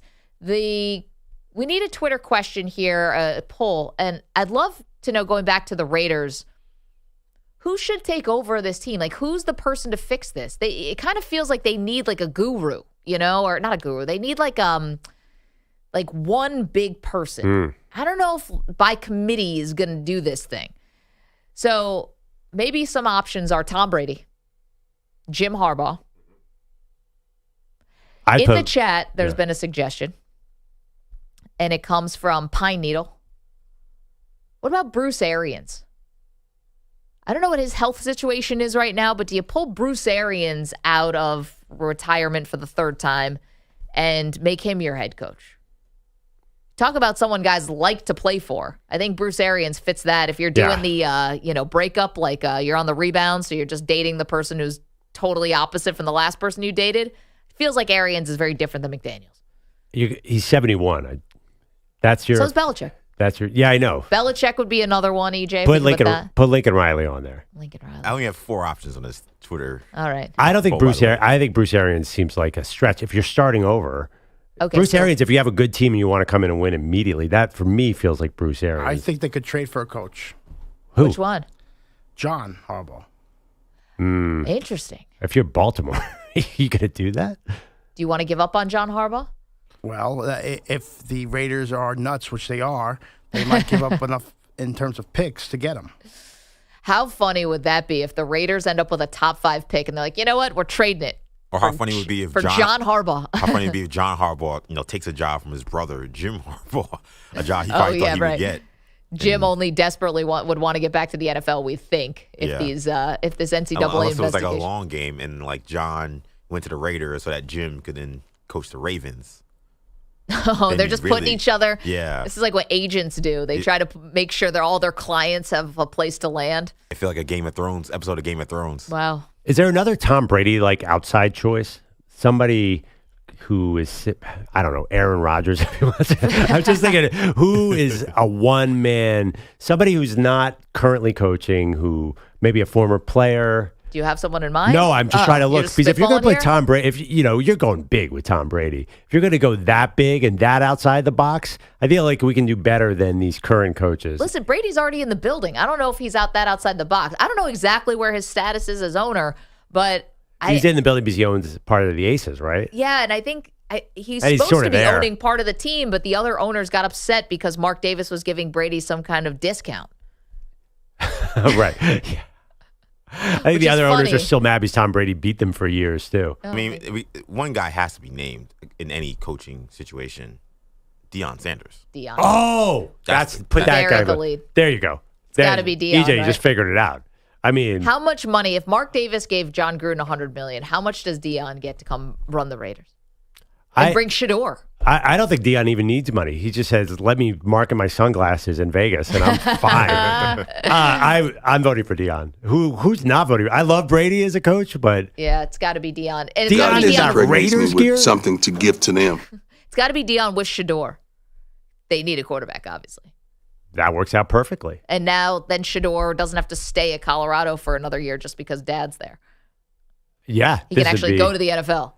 Well, like he Deion, you do that. You can also do that for Atlanta as well. I think Atlanta and the Raiders would have a nice little bidding war for that combo. But yes, this is perfect. I also feel like of these options, the one that say which one definitely would not work, Deion would be number one. It's the best and worst idea we've ever had. Oh, yeah. Oh, but it'd be so fun. It'd be the best thing maybe that happened in the NFL since Taylor Swift, I guess. I don't know. He might be a better NFL coach than a college coach because all that stuff he says in college that we frown upon might be revered over in the NFL. Yeah. Oh, like talking big, that kind of thing? You know, about the players, that we got to get new players. I mean, just cutthroat. Yeah. Yeah. He's been critical of his players. Yep, People have a problem with that. I will say this, you talk about coaches and how they, again, give you nothing. Like Deion Sanders coming in after a team gives up 7 or 8 sacks and saying we need to get new offensive linemen, that fan base will rally around him like no other head coach in the NFL. But I got to tell you, you know who needs it more than Vegas? Atlanta needs an identity so badly.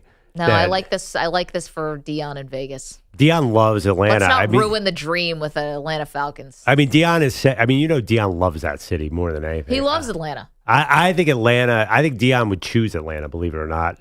Atlanta's a big No, I deal. love it. Atlanta's awesome, but I'm talking about if you want to maximize like this from an NFL standpoint. From a league standpoint, yes. You got to be Raiders. Like the Raiders just have the more iconic fan base. You know, Atlanta fan base is great. It's just more centered in Atlanta. See, I kind of disagree because Atlanta's never been sexy. They've always been a lost franchise. You're adding another glamour team, but that's 5 primetime games for Atlanta, and we'd all watch them. Yeah, it's true. Atlanta, huge market. I think we're on in Atlanta. 855-212-4CBS. The last time I looked at our affiliate list, I believe we are on in Atlanta. So I'd love to know what people think about that.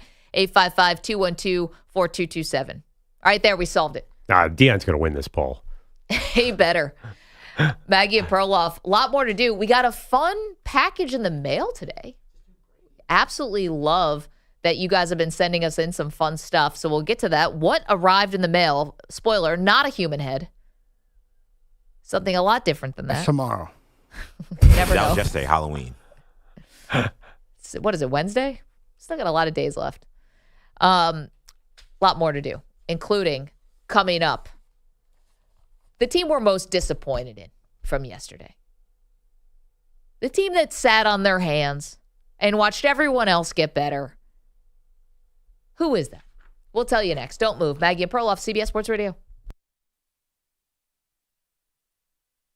You're in a 5-minute break.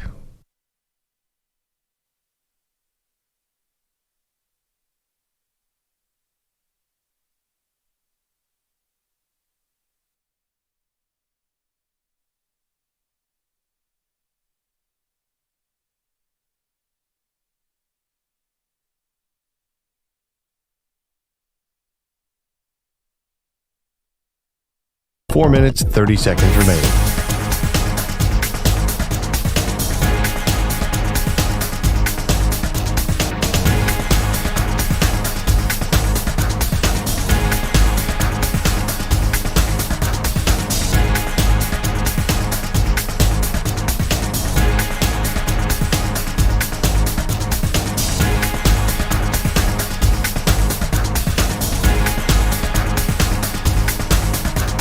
Four minutes remaining.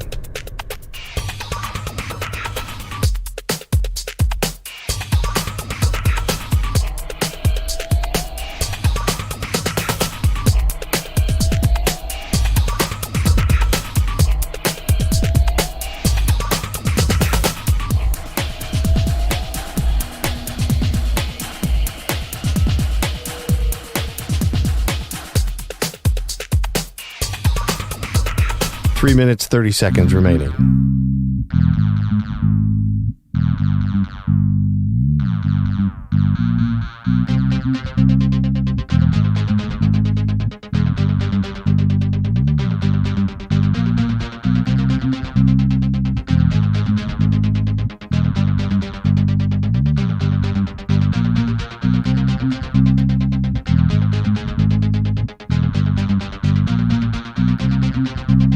Three minutes remaining.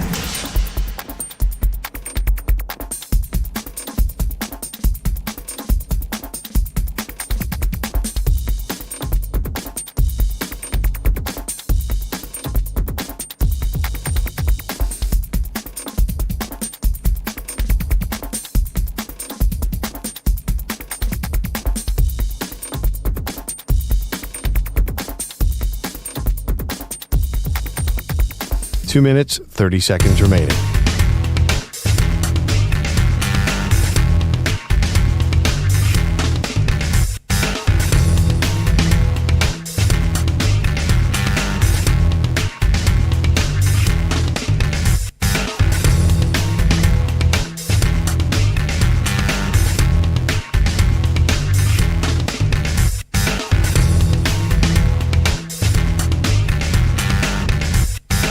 Two minutes remaining.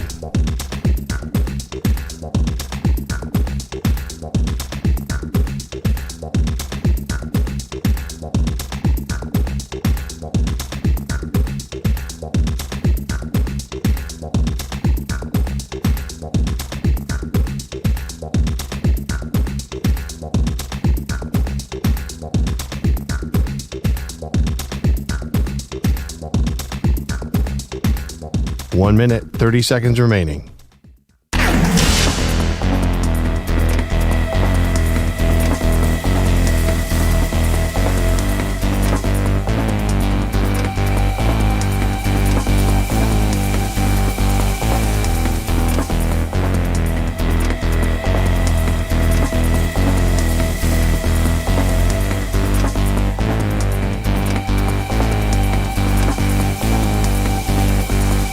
1 minute remaining.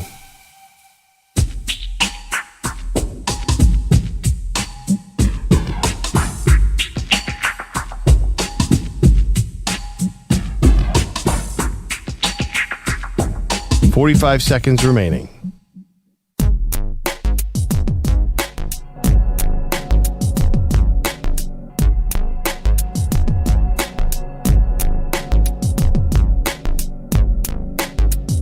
"30 seconds remaining.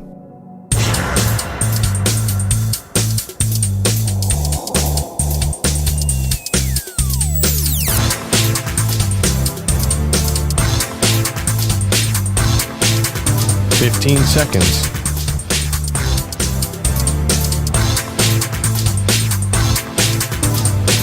Break ends in 5 seconds.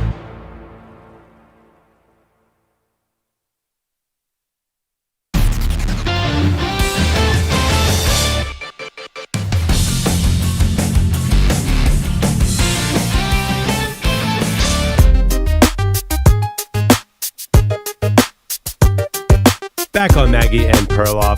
A lot of people celebrating around the NFL because a lot of trades, 8 trades at this deadline. Your Buffalo Bills didn't do anything. My Philadelphia Eagles got a safety. Yes, they did. Oh, yeah, they got Rasul Douglas. I'm sorry. They traded a 3rd-round pick for the Packers corner. Oh, okay. But I feel like he came out of nowhere. Was that one of the prizes? To me, it's like the Eagles got Kevin Byard. That's okay. But I don't the Bills see definitely overpaid, but this is what desperate teams have to do. And to be honest, if he makes 2 plays in the postseason, worth it. Like, that 3rd-round pick is going to be a low 3rd-round pick, so you're talking about something around 100. Like, you had to make some kind of move because you lost Tre'Davious White. Yeah. Kyer Elam has not been very good, and you had to do something. And Jalen Johnson from the Chicago Bears, if it's true that they wanted like 2 huge picks for him, like I just think that maybe the Bears weren't being very honest about really wanting to trade him. I think this was an invitation. It was a non-invite, and they weren't really looking to deal him yesterday. But there was a tweet last night that they've agreed to seek trade for him because they don't want to pay him. So I thought that said that he's on the open market, and everyone was reporting Buffalo and San Francisco. So the fact that they didn't get him, that's what I was talking about, a little less exciting. Yeah, Rasul Douglas has been around a long time. You think? He's played on half the teams in the league. I'm hoping that means he's very aware and familiar with all these quarterbacks in the AFC, even though he's been in the NFC for most of his career. Yeah, I mean, the Eagles got Kevin Byard, who's okay, but... That was like a week and a half ago. That's old news. And it was a late round last pick. Week. I judge all these picks on what you have to give up. If it's a 6th-round pick, then I'm not that excited. That's why you got to give up. I say give up the farm at the trade deadline. Now you got to be aggressive, and then the Cowboys are sitting there and didn't do anything. Yeah, I think that's the biggest shock and surprise that the Cowboys sat there while the San Francisco 49ers made a trade for Chase Young, while the Seattle Seahawks made a trade for Leonard Williams, while your Philadelphia Eagles did make that trade for Byard. You had Detroit even made a trade for Donovan Peoples-Jones. I mean, you're doing something here. And meanwhile, Dallas didn't do anything. And Jerry kind of, he hinted at it. He said basically like, we like the team we have, but a little surprising they didn't do anything, even a running back, anything. But it's funny. I look at that team, and I don't see a lot of holes, believe it or not. It wasn't a desperate situation because you would think cornerback because Diggs went down, but they don't seem to be missing that at all. Deron Bland is awesome. Yeah. So it doesn't really kill me. It's so funny about Jerry Jones. We think that he's this wild man. They're actually quite conservative. They keep drafting defensive and offensive line. They're not really, if you look at their team building process, they're not like Jerry Jones's personality. They're not large and in charge. They're sort of methodical. Well, but they have made some big trades recently. Yeah. Like, they had to trade for Stephon Gilmore, right? And I think they had to trade for Cooks. What, 5th rounder for Gilmore? I'm just saying, they have added talent who are expected to make big contributions in a Super Bowl season. So. But they drafted Tyler Smith, a left tackle out of Tulsa at 24. They got Mazzie Smith, a defensive tackle out of Michigan. To me, it all goes back to that Johnny Manziel draft. 2014? Yeah, I mean, it's been a while, but Jerry obviously wanted to draft Johnny Manziel, and they took Zach Martin, the guard. They do a lot of that. They draft a lot of offensive line. They're really kind of smart as a team. Doesn't that sound funny? I think they're a very good drafting football team. No, of course they're a smart team. That's why they have double-digit wins. The question is, it's not about, to me, it's in the moment. Is it the play calling in the moment? Is it the execution in the moment? And these playoff losses. And, then it also comes down to what you think about Dak Prescott. Who do you think that he's able to win a big game? And I'm not talking about beating the Tampa Bay Bucks in the first round of the playoffs. Everyone knows what I'm talking about. Yeah. Divisional round. Well, I think also you could look at the coach, too. Is Mike McCarthy the coach? And was Jason Garrett the guy? I mean, obviously not. So. I think it's not the talent. I don't mind. If I'm a Cowboys fan, I'm not mad that they didn't sign anyone. The question, because you could give Mike McCarthy all the players in the world. I think the questions are Dak and McCarthy. Can they win the big game? I think there's plenty of talent there. You have Micah Parsons, and you have DeMarcus Lawrence on the defensive line. You certainly didn't need Chase Young. I'm fine if I'm a Cowboys fan. Just I'm worried about the same things I was before the trade deadline. Andrew Bogish is here. He's got some headlines for us. Good morning, Bogues.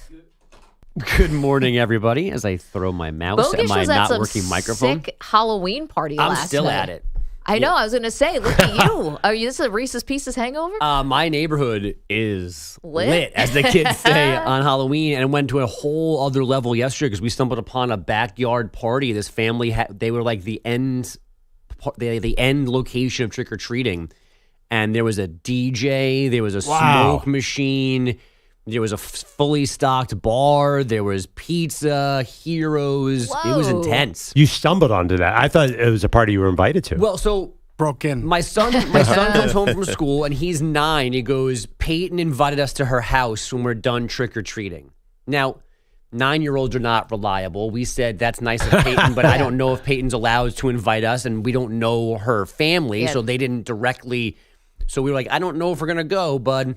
But as we walked around our neighborhood with 15 people, everyone knew about Peyton's party. And everyone was like, no, open door, we're going. And we went, and it was pretty ridiculous. And walked out at 9, and it was nowhere near being over. You know what? This is going to be fast forward to Peyton when she's like 17 or 18. She's going to be the people who throw the parties where the parents are actually there.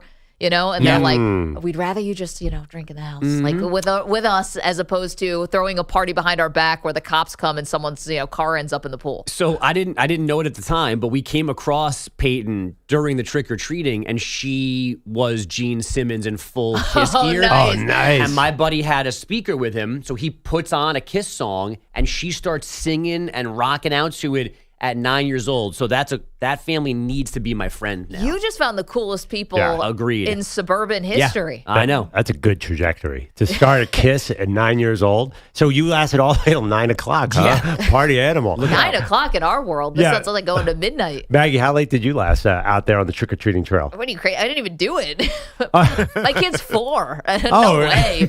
You don't go out at 4? No. We did the downtown, like our little town does a trick-or-treat thing. No, we're not going door to door. This is the last thing I want to teach my 4-year-old. Go door to door, ring at somebody's stranger's doorbell and ask him for candy. Yeah, but there's much. He doesn't understand. You don't get that anymore? What, he's 7, you'll do that? Oh, God, yeah. Okay, I thought you were saying little. Also, you know what happens when you have a 4-year-old and they go trick-or-treating. They're bringing back all that candy. Who's eating it? Yeah. Me and husband. I know. We don't need that. Are you guys the kind of parent, obviously, who have kids, you direct your kids, get me a lot of Reese's. I'm very specific with my daughter. I'm like, you go and you get the biggest Reese's you can find. She's like, Dad, I'm not getting your candy. And then I just take it anyway. Just like you're farming it out. Yeah, and I saw somebody on social media who directs his kids to get Almond Joys. I'm like, why? Nobody wants the Almond Joy. I like Almond Joys. But I'm more into these people who have this 9-year-old daughter who they're basically grooming to become the next Courtney Love. Yeah, and it's working. I'm into that. Yeah. Maybe I have to redefine my parenting style after these people. I think you're missing a lot, Maggie. You stay inside, you don't know about Peyton's party. But you get out in the fresh air, get some candy, you hear the rumors, you show up, and away you go. The smoke machine starts like creeping down. The DJ was loud. You could hear the music like from the other end of the block. It was intense. We did walk by a house that had a smoke machine and lights, and my son was very scared. He ran away. From that house. That instinct will serve him well in the future. Not last night. So the Raiders didn't change their roster at yesterday's deadline. Instead, they changed the guys in charge of that roster last night. Head coach Josh McDaniels, GM Dave Ziegler out after less than 2 seasons on the job. Same thing happened to McDaniels in Denver. He's now 20-33 as a head coach. Linebackers coach Antonio Pierce debuts as interim head coach against one of his former teams, the Giants, this weekend. The interim GM is Champ Kelly. Congrats to his parents, Champ Bailey and Chip Kelly. The other major move yesterday was the Bills getting Packers corner Rasul Douglas for a third-round pick. Number 1 in the AP poll, Georgia is second. In our first look at the CFP rankings, the Bulldogs trail Ohio State because of their lack of quality wins. 0 top 15 W's. The Buckeyes have 2 of them. Georgia's only beaten 2 FBS teams with winning records. Michigan and Florida State complete that very first top 4. And we have another development this morning with Connor Stallions. The sign stealer guy. That's the voice of Jim McElwain, the head coach at Central Michigan. Stallions might have been on their sideline in team gear with a credential for their opener with Michigan State. McElwain says the Chippewas are on the case. I do know that his name was on none of the passes that were let out. Now we just keep tracing it back and try to figure it out. But it's in good hands with our people. And again, there's no place in football for that. So this all began with a picture on Monday of a guy looking like Stallions in team gear, top and a hat and a credential on the sideline, and no one knows who he is. Okay, is this guy's car look like a Fanatics? Like, does he have every single Division I a hat and a sweatshirt of every program just so he can go in the parking lot and put on a Chippewas hat? It's the team gear. It's not like you can go to the pro shop or the bookstore and buy a Chippewas football t-shirt. Like, it's what the coaches, like what staff members wear. Yeah. So either someone gave it to him or he's like walking by a room and grabbing a shirt and throwing it on and heading out there. I'm all in on this. Give me this every single day. A new school finding him on their sideline. Let me make sure I have the strategy right. So he's at Central Michigan to help them beat Michigan State. No, he's just watching Michigan State from across the sideline. Yes, he's pretending to be a Central Michigan staffer to scout Michigan State when they eventually play Michigan down the line. But you don't get a great view when you're on the sideline, and he can't film as a coach. No, but that's only the place where he was photographed. Right. If he's in Chippewas gear and he's just walking around the stadium, he can go wherever he wants to go. Are you guys sure? Because isn't there this thought that Michigan's been trying to help other teams beat their Big Ten opponents? Maybe he was I think he was on the Central Michigan sideline saying Michigan State's running this play, they're running that play, because that's the whole thing. They've been giving plays to other teams. They've been outsourcing him? Yeah, they've been outsourcing Jim McElwain would be in huge trouble. Right. No, I know. I think he is. It kind of sounds like he didn't really know. Well, I know, just like Jim Harbaugh didn't know. Well, how would you? But Jim Harbaugh, that's in the organization. The dude's on the payroll. This is a totally different school. Am I wrong about that? That Connor Stallion's been helping other teams? That's how I read it. That he's been helping other teams win. Like they've been farming out the information they get about Ohio State sides. There was the Shane Beamer stuff with South Carolina and Tennessee. Where they were trading. He said that was more like coaches kind of trading information once you've played that team. Right. Yeah, it's kind of which happens all the time. Yes, that's like, hey, we just played them. Just a heads up. Here's what they like to do. But I think with Stallions, it's been purely to help Michigan win, to gather intel, so that then they can use. Like he had the laminated sign, the picture of the laminated hand signs and all the signs on the sidelines. Like that has been used for Michigan to then win. Why in the hell would he be trying to help another team besides Michigan?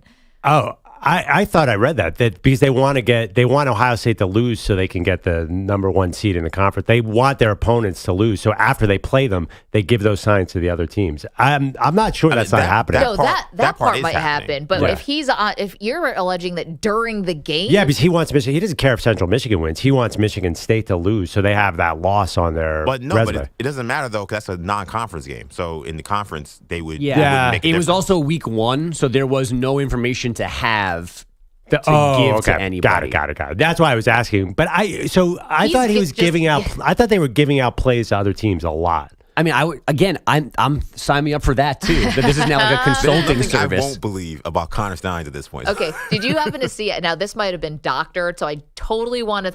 It's totally possible the internet was fooling me here. That on one of the pictures where he's wearing the glasses, there's like a little light on the side of the glasses. Oh, I didn't see that. Like he's recording on the shades. Like the sunglasses have a built-in camera. So he's on the Inspector side, Gadget now, or something like that. All Like right. real spy stuff. God, I love this story. You know, you can buy those like like any kind of spy store, like when people spy on their nannies and stuff like that, or try to catch their husbands cheating. Like you can buy all this type of recording equipment. I just made everybody in the room really nervous. All this recording equipment, and the sunglasses one is. What if he's cheating with the nanny? How do you? Then you guys are dead. I'm sorry.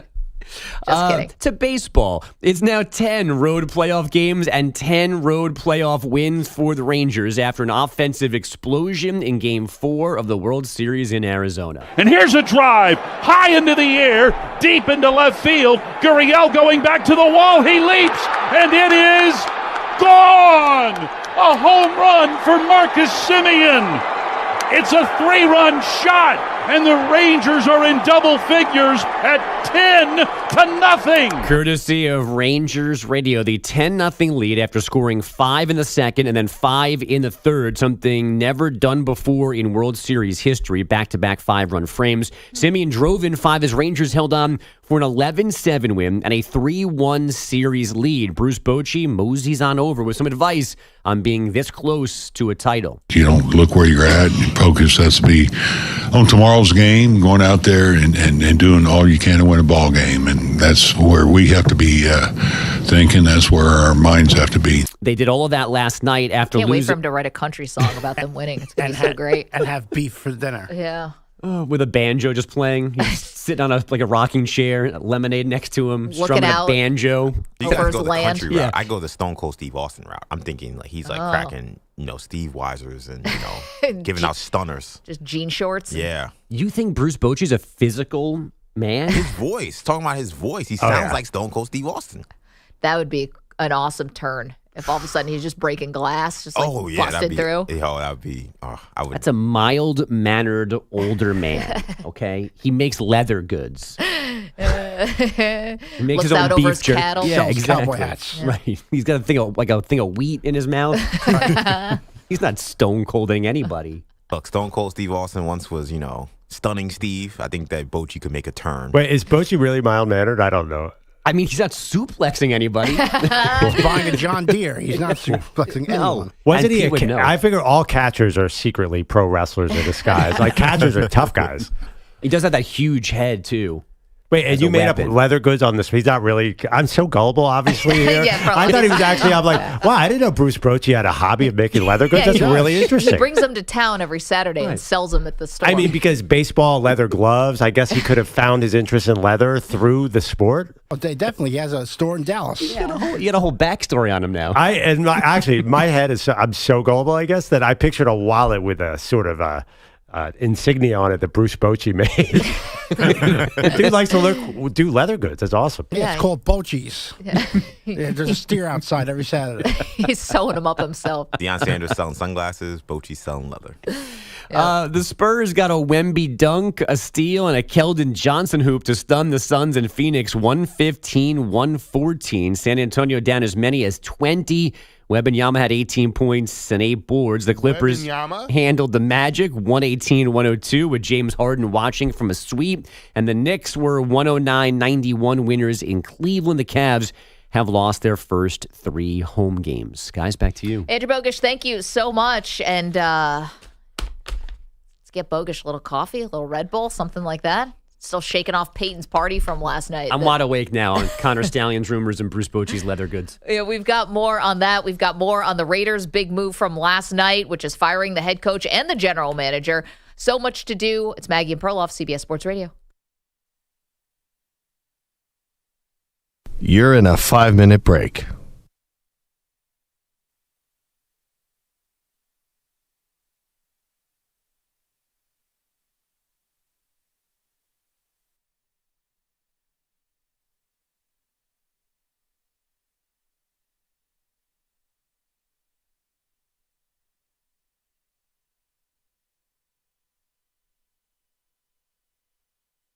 Four minutes, 30 seconds remaining.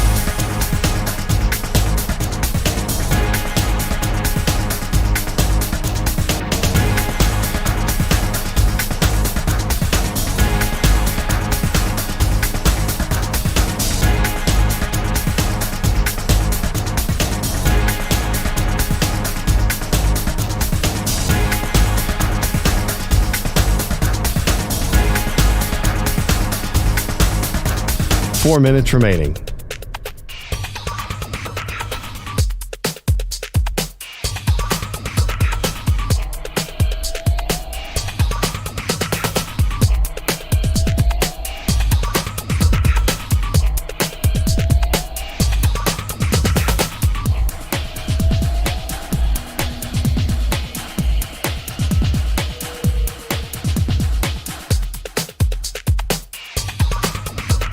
Three minutes, 30 seconds remaining.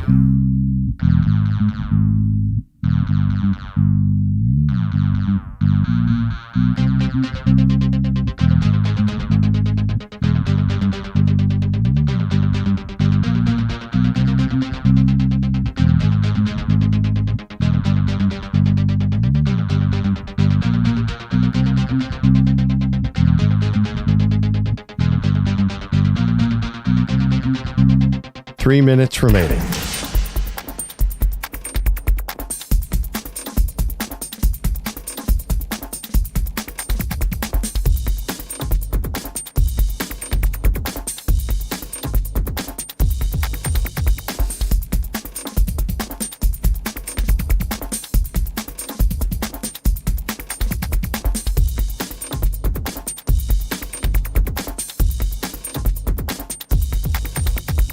Two minutes, 30 seconds remaining.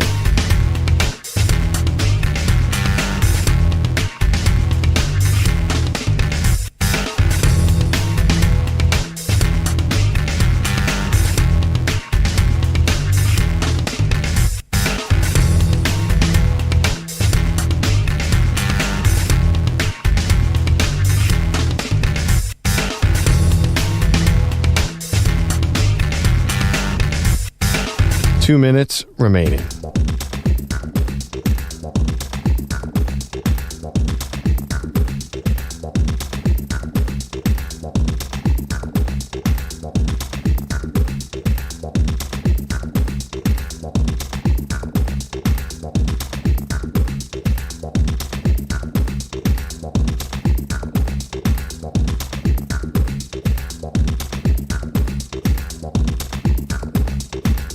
One minute, 30 seconds remaining.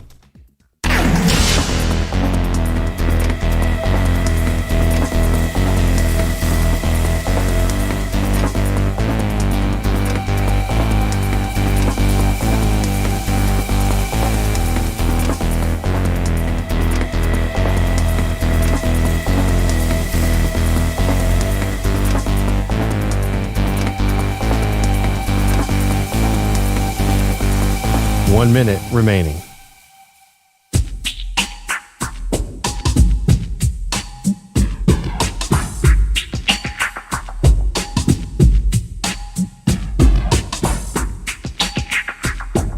.45 seconds remaining.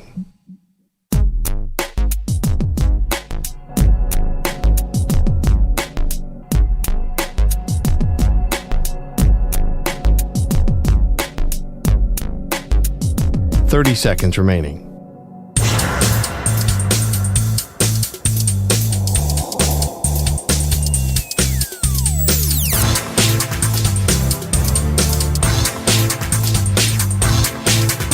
.15 seconds.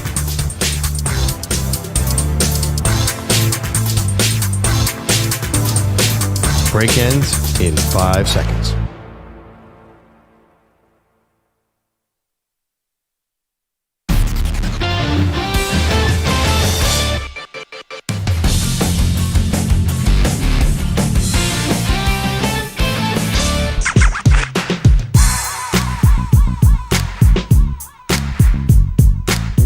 Maggie and Perloff here on CBS Sports Radio. You had some breaking news overnight, which is Josh McDaniels and Dave Ziegler, so the head coach and the general manager of the Las Vegas Raiders, were fired last night. Team off to a 3-5 start. Embarrassing losses at the Bears, at the Detroit Lions. Willie is in Arizona. I have a feeling, Willie, you are happy about the news. Good morning. Good morning. You know what? There's just, as a fan of the NFL, this guy is just not a good guy, Josh McDaniels. You can't say yes to a team and then leave him hanging, and that's where the karma comes up. So I really don't feel bad for the guy, and I'm happy for the Raiders. I'm a Chargers fan, but Raiders are pretty cool for me. Interesting. Yeah, usually those AFC West teams kind of don't like each other, Willie, but I understand so what Willie's referring to, if you don't remember, is Josh McDaniels was hired as the head coach of the Indianapolis Colts. This was after he failed in Denver as the head coach and went back to New England. He was hired as the Colts head coach and then basically left him at the altar right when he was supposed to be signing a contract. Which, in a way, kind of worked out for the Colts, but kind of didn't, because the Colts have also been quite tumultuous the last couple of years. I don't know where they are right now. You know what's funny about Josh McDaniels? He just seems like he's not a nice guy. I've never heard he's very friendly with several media members. People say he's kind of a nice guy, but he looks like, you just eyeball him based on the haircut and the demeanor on the sideline. I think there's this notion out there that he's kind of a tough guy or kind of a fake tough guy. I don't really know exactly who he is, but we know he's not an effective coach. Yeah, I don't know if I can be body language expert on Josh McDaniels. I don't really get a sense of him either way, but the Indianapolis Colts thing was tough because all his assistant coaches had been hired. Yeah, and the Colts that's the one. The Colts did the right thing. They didn't fire any of them, and Frank Reich came in and kept all of the assistant coaches. But, in theory, those are guys who you're close to, guys who are putting their faith in you, who want to go take over this new thing. And then you're just like, no, actually, I'm going to go back to New England. And don't forget, he was going to go back to New England. And the quote was Belichick was going to open his world to Josh McDaniels, and he was going to be the successor, and that clearly didn't happen. Yeah, I don't know what's next. Obviously, he'll go back to New England next year. It's interesting. To me, Belichick's there. I think I'm starting to think that they're going to bring the whole gang back together minus Brady. So you're going to have Josh McDaniels, Bill O'Brien on the same staff, bring Dave Ziegler back with Nick Casario, and Belichick could make a compelling argument. Maybe this helps him. But you could tell to Robert Kraft, hey, everybody's coming back. We're going to have one big grand party. We're going to have a rookie quarterback. Maybe that's enough to put them over the edge. Because McDaniels did have success with Mac Jones his rookie year. I think the owner could be like, okay. I mean, don't you think Bill he's going back? Bill O'Brien's already there. You're going to kick him out? I think you have both. Why not? They were both on the same staff for a long time, probably. I don't think so. Wasn't O'Brien a quarterback coach and under McDaniels? Yeah, but now, since then, Bill O'Brien has gone on to be a head coach in the NFL. I don't know if he's going to want to take a sidestep. Well, he'd be the offense coordinator, and McDaniels would be the quarterback coach. I don't know. Jacob Summers is in the chat. YouTube.com/CBS Sports Radio if you want to watch the show. Twitch.tv/CBS Sports Radio is where you can watch. It says Maggie and Perloff for Raiders head coach and GM. We'd love to. We're both under contract. Shoot. No, I don't want to work for Mark Davis. So sometimes the stars align, sometimes they don't. You're setting yourself up for failure. We are committed to CBS Sports Radio, so we can't go do it. Well, what's wrong working with Mark Davis? You could be mediocre for a year and a half and get a nice 4-year payout. Honestly. I'm right back here. McDaniels is getting paid for the next 4 years. We'd be dumb not to go work for Mark Davis. Plus, our old producer, Mike Sando, saw him in the lobby of the Cosmopolitan. I love that story. Just hanging out. And we know he likes chicken wings, which we also like. You got a couple more in the chat. These are some great ideas, so keep them coming. Daily News says, what about Elway? John Elway. I don't know about that. He might have been facetious. He had one great year with Denver, but then he made some bad personnel decisions. I think we could all agree on that. Titan fan says, offer Nick Saban the farm. Saban going back to the NFL. Could you see it? I think Saban's heading for College game day. Our idea, and I think we hit a winner, is Deion Sanders. It's sitting right there. He's the guy with the personality big enough to suck up all the oxygen in the room. And turns out like the guy can coach a little bit. Yeah, I honestly would want, for Deion's sake, to go somewhere else because I want him to be successful in the NFL. You're not going to be successful. I don't care who it is. Nothing's going to work here. Do we all agree on this? Mark Davis is the owner. They've had 2 playoff games since 2002. They're not going to win. This is organizational malfunction. It has nothing to do with the head coach, in my opinion. I don't think there's no savior coming. There's no white knight. I like this Deion in the all-white tracksuit. Pulling off the Al Davis look would be pretty sweet. He could definitely pull it off. Although Daily News does say, again, the NFL doesn't have recruiting, so prime makes no sense. But again, you're looking here to right the ship. And the other part too is you take Shador with you. Like you bring your son to be you draft your son, obviously, to be the quarterback, and boom. Yeah, I mean, I definitely like it for the Raiders, but come on, give Deion a chance to win here, Maggie. Get him to the Super Bowl. The Raiders are not going to work with anyone. 855-212-4CBS, 855-212-4227. Let's fix the Raiders, guys. Coming up, it is Wednesday, which means Great Debate Series is here on the Maggie and Perloff Show. You'll find out the topic next.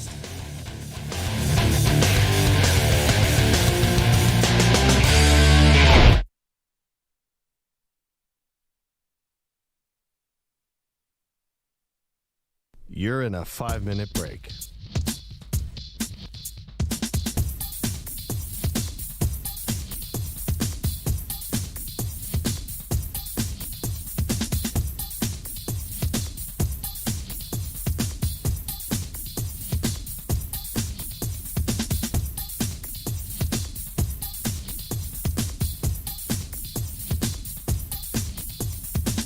Four minutes, 30 seconds remaining.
One minute, 30 seconds remaining.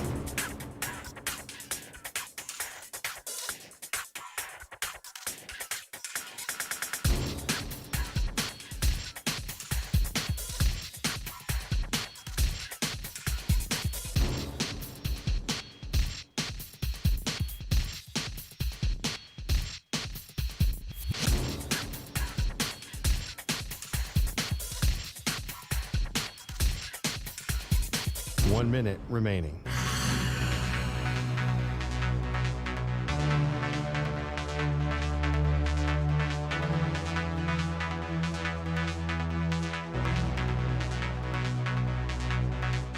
Forty-five seconds remaining.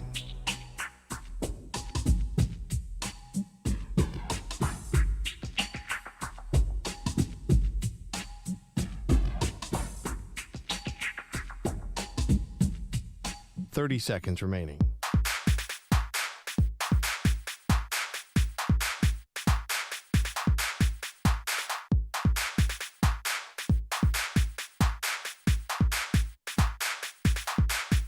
15 seconds.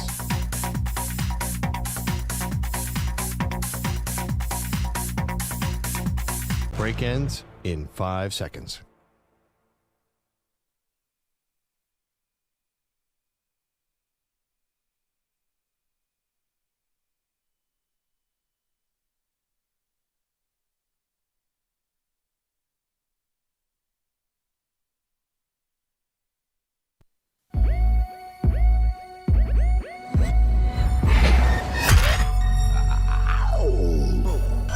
He thinks Frisbee golf is the sport of the future. She's sticking with football.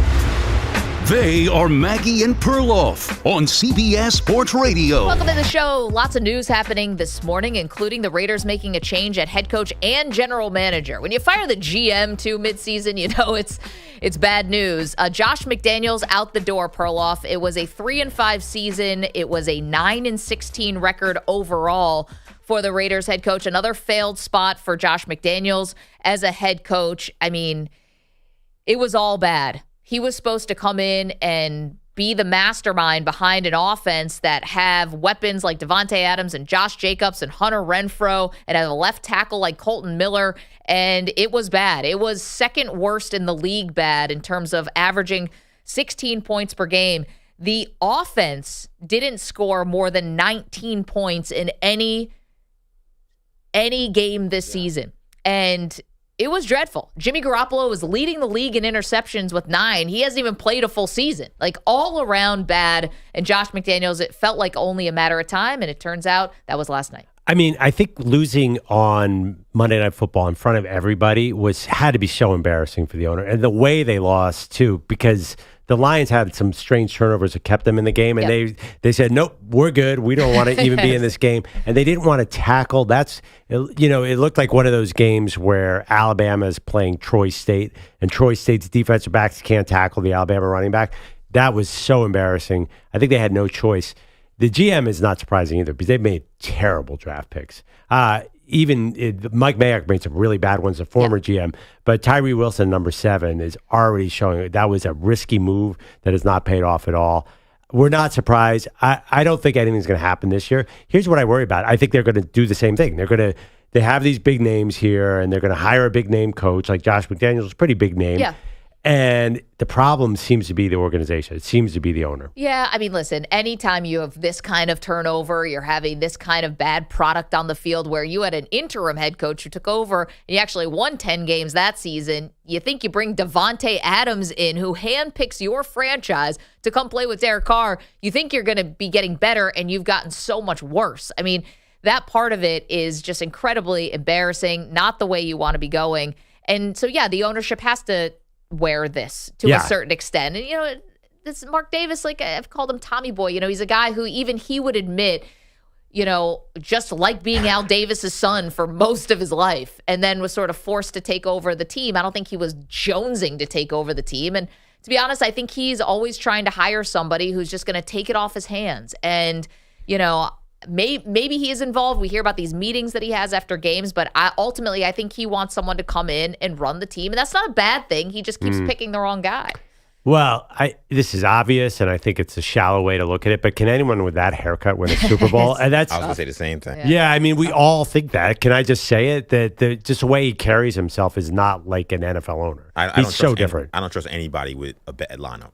Sorry. Yeah. Can't do it. The problem is, to add insult to injury, I bet that haircut costs a lot of money. Like, that kind of bad haircut, but he's so rich that I bet someone is coming in and he's paying him like $500 for that thing. I don't know if he actually spends like that. He was caught on the nickel slots at McCann Airport 2 weeks ago. Well, that's just because you're trying to kill time. Yeah, I know, but first of all, why aren't you flying private out of McCarran? That was weird. I don't know. Maybe he's trying to save the environment. Anyway. And also, remember there was that thing where he was eating chicken wings in his owner's box? Yeah. I don't know if he acts like your typical Millie. He's not on a yacht trying to woo a new head coach. He seems like a different kind of guy. Owners can be the fanciest or the not fanciest. They can all be embarrassing. I mean, Mark Davis is definitely, has been a punchline. So anyway, there's still a lot of unknowns here with this team, and they're still pretty far away. Despite all the top talent, this is not going to be an easy fix for whoever takes over. Now, in the immediate, it's going to be Antonio Pierce, the former linebacker, will take over. How that fixes the offense, I have no idea, but step right up Antonio Pierce. He can change the culture, change the vibe. We're not sure who's going to be calling plays. Defense is terrible, too. Let's not forget that, Maggie. Defense is bad, so he'll help with that. A guy named Champ Kelly, who we're not really all that familiar with, is going to take over as interim GM, but let's be honest, the trade deadline's over. Like, I don't know what you're doing as the GM. You know, they should have probably traded Davanta Adams. I'm still not quite clear to me why they didn't, because everyone thinks he's going to go somewhere else in the offseason. He's going to turn 31 this offseason. Where's he going with this team? So here's why I think I kind of get it. Number one, they chose talent here.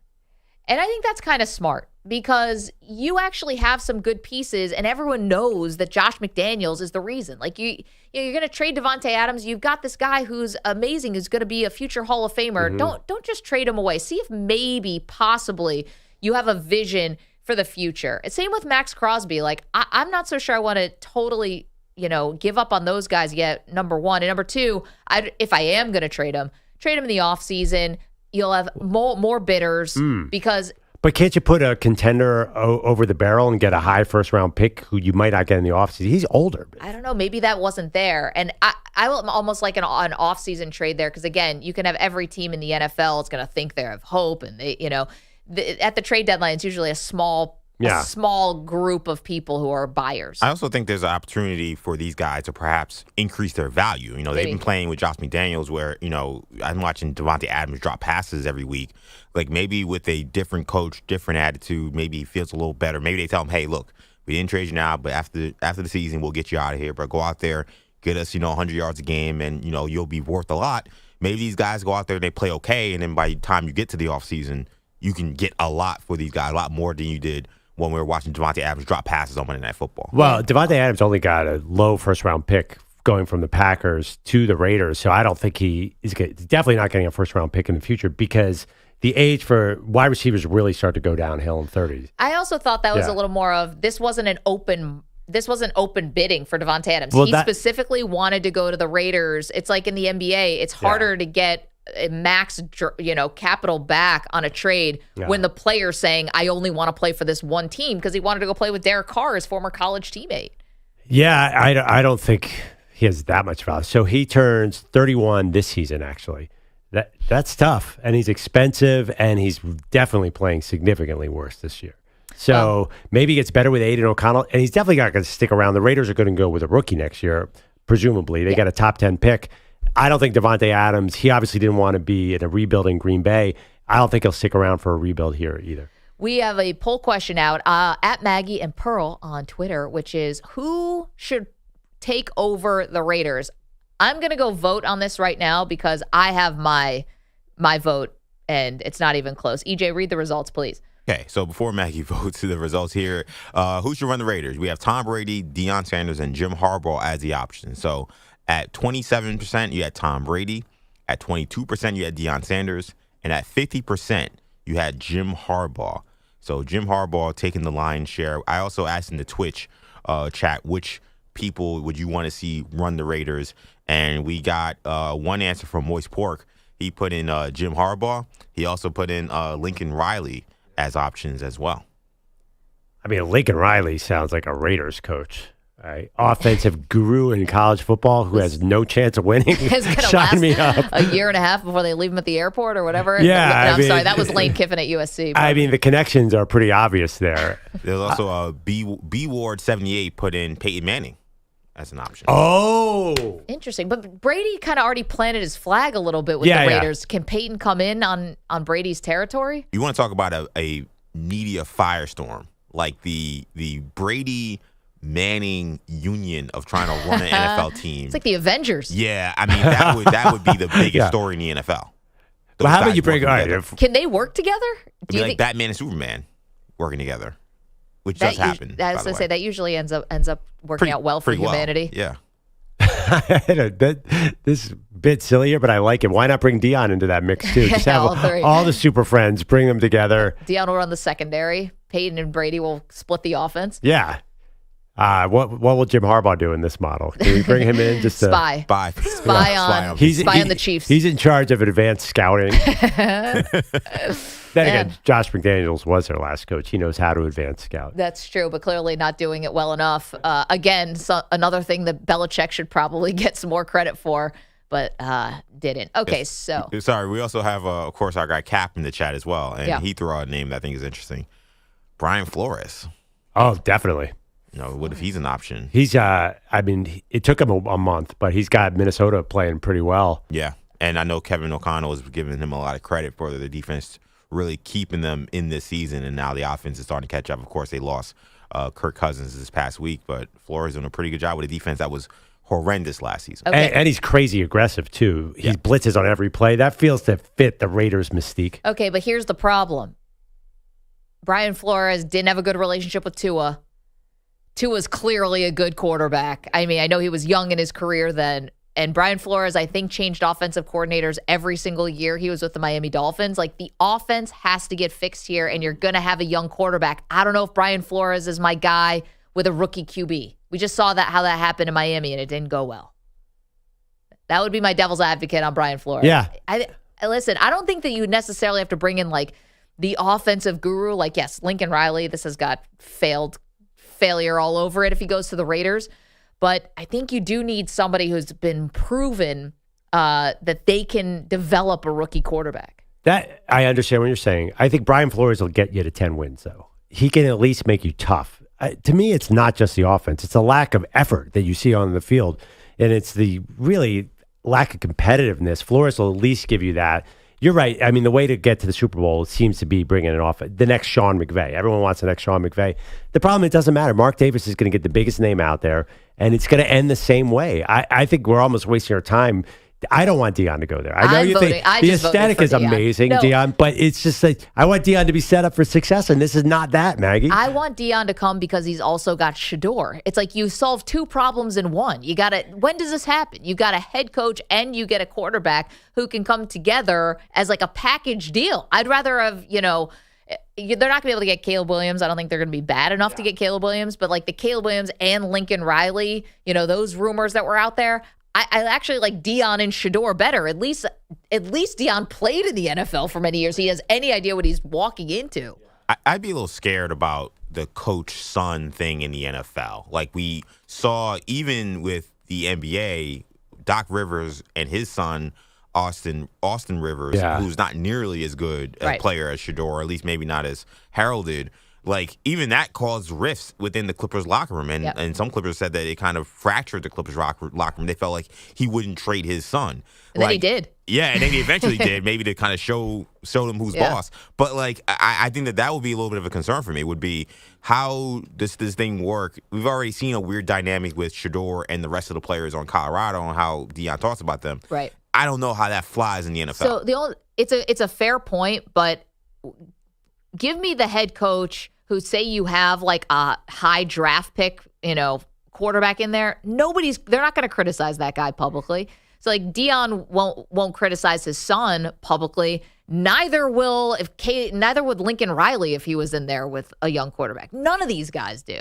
So I think that's kind of par for the course, right? Yeah, that's true. I think though there'll be a perception that this is different, even though you're right. These coaches don't go out there and they really don't slam their quarterbacks as much. Especially young ones. No way. But I think that their perception quickly, if Shador struggles or things go wrong or he doesn't play well, as soon as Deion, as we said before, it starts going to the offensive line's terrible or receivers need to catch the ball or whatever, then that storyline comes is Deion putting his son over an NFL franchise. And I think that won't fly as easy as maybe it's kind of flying right now at Colorado. But by the way, they can draft Shador anyway. You don't need to hire Deion Sanders to get Shador Sanders. No, I like the tag team. Plus, I don't know if Shador's coming out to the draft if Deion is still wants him at Colorado. I don't know if Shador is still quarterback or he's quarterback 3. Assuming Caleb Williams 1, Drake May 2. They might like somebody else. I mean, they probably will like somebody else. Yeah, it could be Penix, could be whoever. But yeah, I mean, there's going to be a bunch of first-round quarterbacks this year. So, yeah, I mean, I understand what you're saying. I think Atlanta is the perfect guy. We know the Raiders are already high-profile. They don't need Deion. Okay, but Atlanta might make the playoffs. They're not going to fire their head coach. Atlanta? The Atlanta Falcons? It's possible. I don't care if they make the playoffs to 9-8 and keep Arthur Smith. That is terrible idea. I think they need an identity. Give Deion to someone that's not good already, because Deion makes you a glamour team immediately. The Raiders don't need that. They already have glamour. They need it. They need everything. And they need stable. You're the one calling out Mark stable, Davis's haircut. They have no glamour. They need stable, solid, professional. They don't need, let's take one of the biggest risks. I mean, Deion's never coached a game in the NFL. He's coached how many college football games in the FBS? 8. It's a bit of a risk. He's a bit of an unknown, wouldn't you say? Well, but he's got the Hall of Fame credentials. Okay, 855-212-4CBS, 855-212-4227. You are welcome to vote. You're welcome to weigh in. And I'm sure Raider fans are probably feeling pretty good today because your team did what they needed to do, which was fire Josh McDaniels, and now you get to move on. It is Wednesday, which around here means it's time for the Great Debate Series.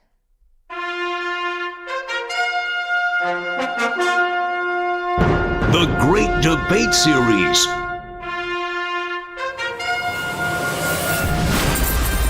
Well, in honor of Josh McDaniels getting fired, today's great debate is the worst NFL head coach of all time. Ooh, so mean.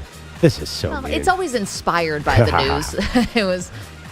No, I'm in. I'm just saying this is very mean. Well, it's a wins-loss league, Perloff. These are the big boys. They're getting paid the big bucks, and they have to stand up there and take the criticism. The worst NFL head coach of all time. Would you like to go first, or do you want me to? You go first because I think people are not going to know my guy. Oh, all right. Well, you're going to know my guy because the worst head coach in the history of the NFL is none other than Urban Meyer. Yes, it's recent. Doesn't mean it's recency bias. 2-11 as the head coach of the Jacksonville Jaguars. This all started off terribly. He was fined like $300,000 for having impermissible practices. Started a strength and conditioning coach that was hired from Iowa who had a checkered history, and that was just the beginning. Where this thing really turned for Urban Meyer and started getting off the rails was that October trip to Cincinnati to play a Thursday night game. The Jaguars lose to the Bengals, and instead of flying back with the team, Urban Meyer makes a pit stop at his own bar/restaurant and gets videotaped with a woman, not his wife, essentially giving him a lap dance, kind of, in front of everybody, and Urban didn't seem to be in the right state of mind. After that, he was berating assistant coaches, calling them losers. He was accused of kicking his former kicker, Josh Lambo, and all that led to him being criticized by leaders of the team, and finally Trevor Lawrence, even as a rookie, had to criticize what was going on. Urban Meyer was fired for cause. It is still being worked out in terms of his contract. Urban Meyer was outscored by 160 points when he was actually coaching, not just the off-field distractions. Urban Meyer is the worst coach in the history of the NFL.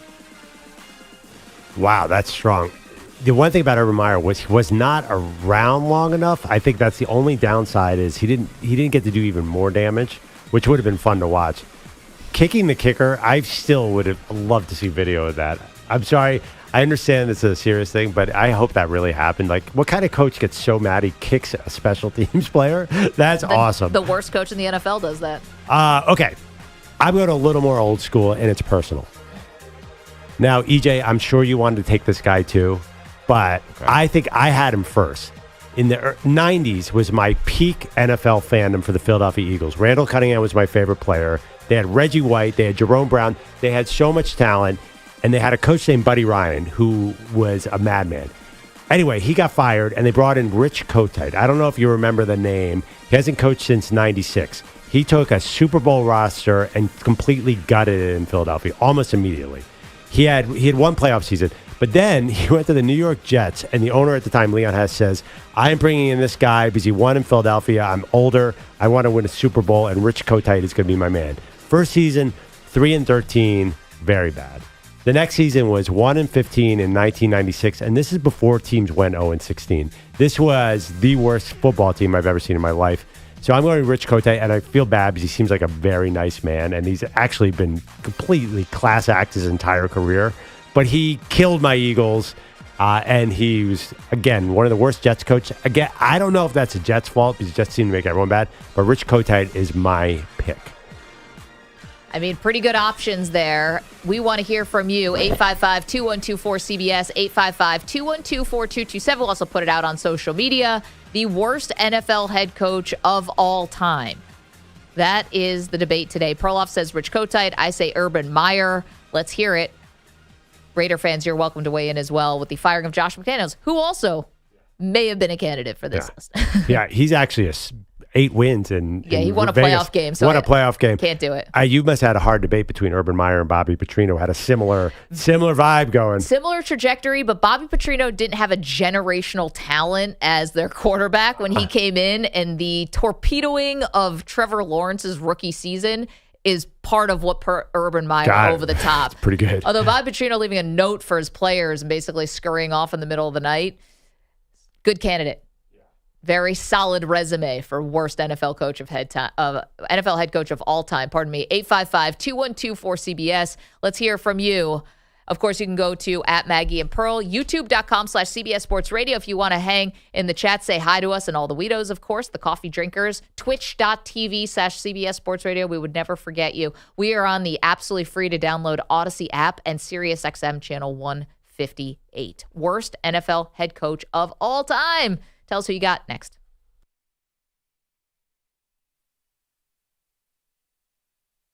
You're in a 5-minute break.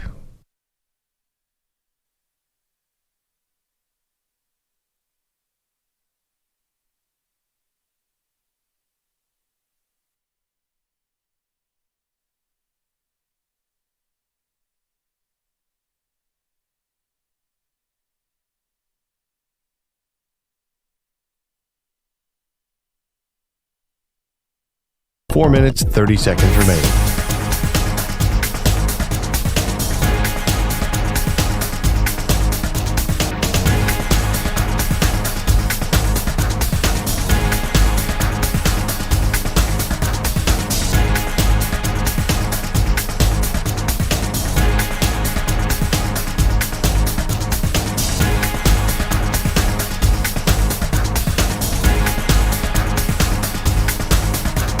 Four minutes remaining.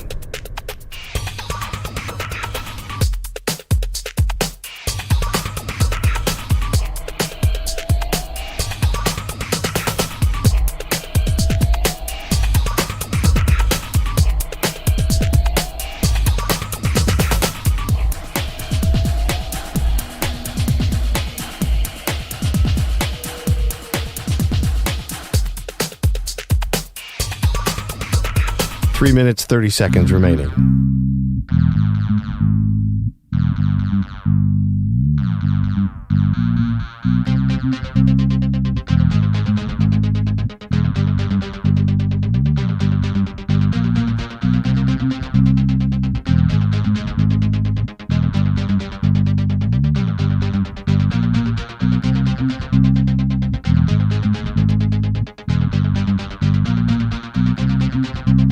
Three minutes remaining.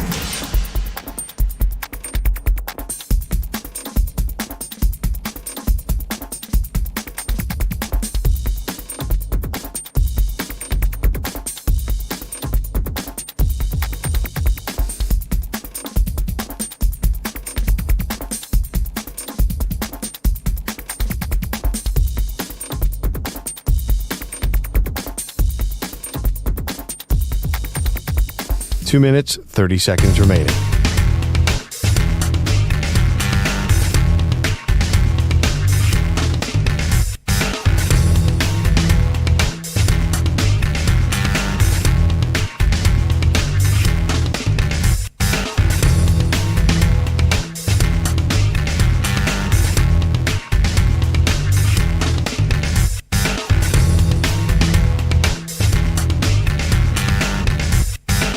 Two minutes remaining.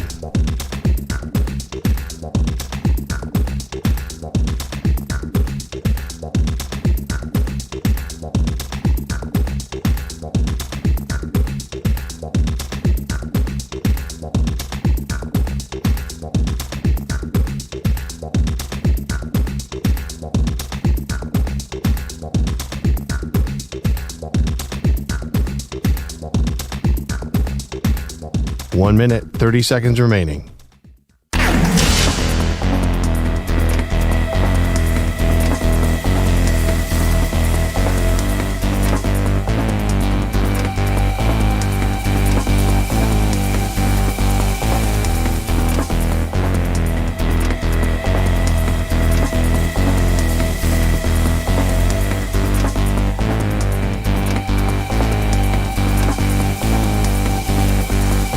1 minute remaining.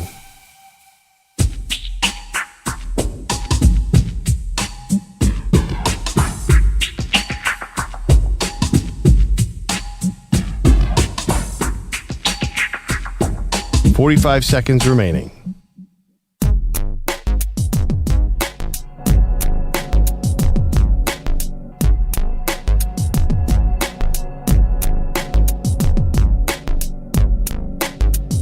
"30 seconds remaining.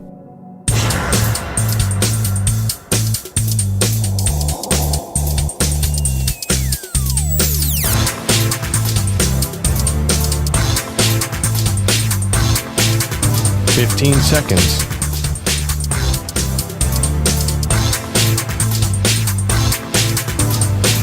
Break ends in 5 seconds.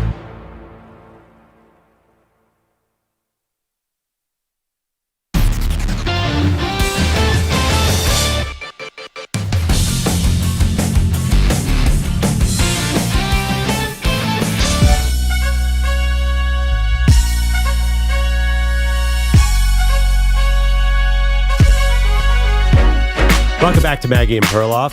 Great debate series every Wednesday here. Today's question, worst NFL coach of all time. Maggie's got Urban Meyer. I went with former Jets coach Rich Kotite. You could call us 855-212-4CBS, 855-212-4227. I think if we put a poll out, you definitely win because of recency bias. I don't know if NFL history remembers Urban Meyer. My only argument against him, how many games was it? Was it 9 games? It felt like a lot more. 2-11, 13 games. So you got 13 games in. How many did Bobby Petrino get in? About the same? Bobby Petrino...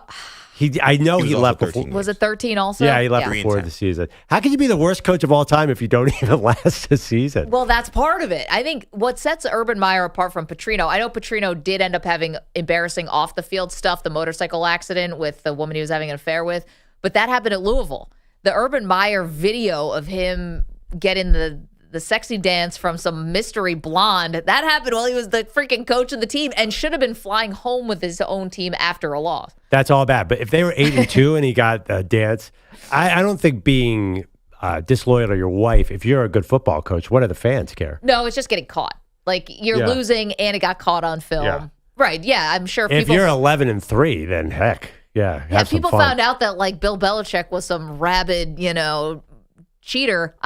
He is a cheater in terms of Spygate stuff. But he was cheating on his wife. I don't think anyone would probably make a big deal about it. That'd be weird. He did leave his wife in the middle of his career, so maybe that did happen. Jeez, what do you know? I don't know anything. Right. I do not want to think about Bill Belichick. The difference is getting caught like Urban Meyer did. Yes. Especially, I forgot that detail that he decided not to fly home with his team. That was the issue. It was not flying home the team because he wanted to. He said he wanted to see his grandkids. And then that old gag. He's at the bar. It's like, were the grandkids at the bar? It was his bar, but I think it was pretty late at night. Yeah, the old spend more time with the family ruse. How many times have we heard that? 855-212-4CBS. George is in L.A. Good morning, George. How are you?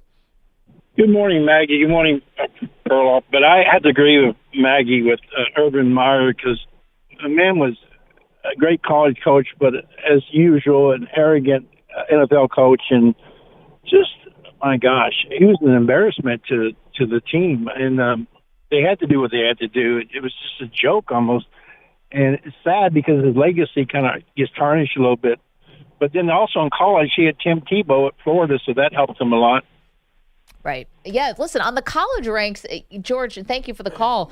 I mean, college ranks, of course, Urban, of course, Nick Saban, of course, Steve Spurrier. These guys all had success in college and just never translated to the pros. Yeah, and it's a warning, too, to Mark Davis and all the other owners who think, great success in college. It's a matter of control, right? You have complete control in college. Then you come in the NFL where guys are professionals and the message doesn't work. Yeah, Urban Meyer did not work at all. I think for Deion, it is a bit different. And I'm advocating for Deion to take over the Raiders because obviously Josh McDaniels was fired late last night.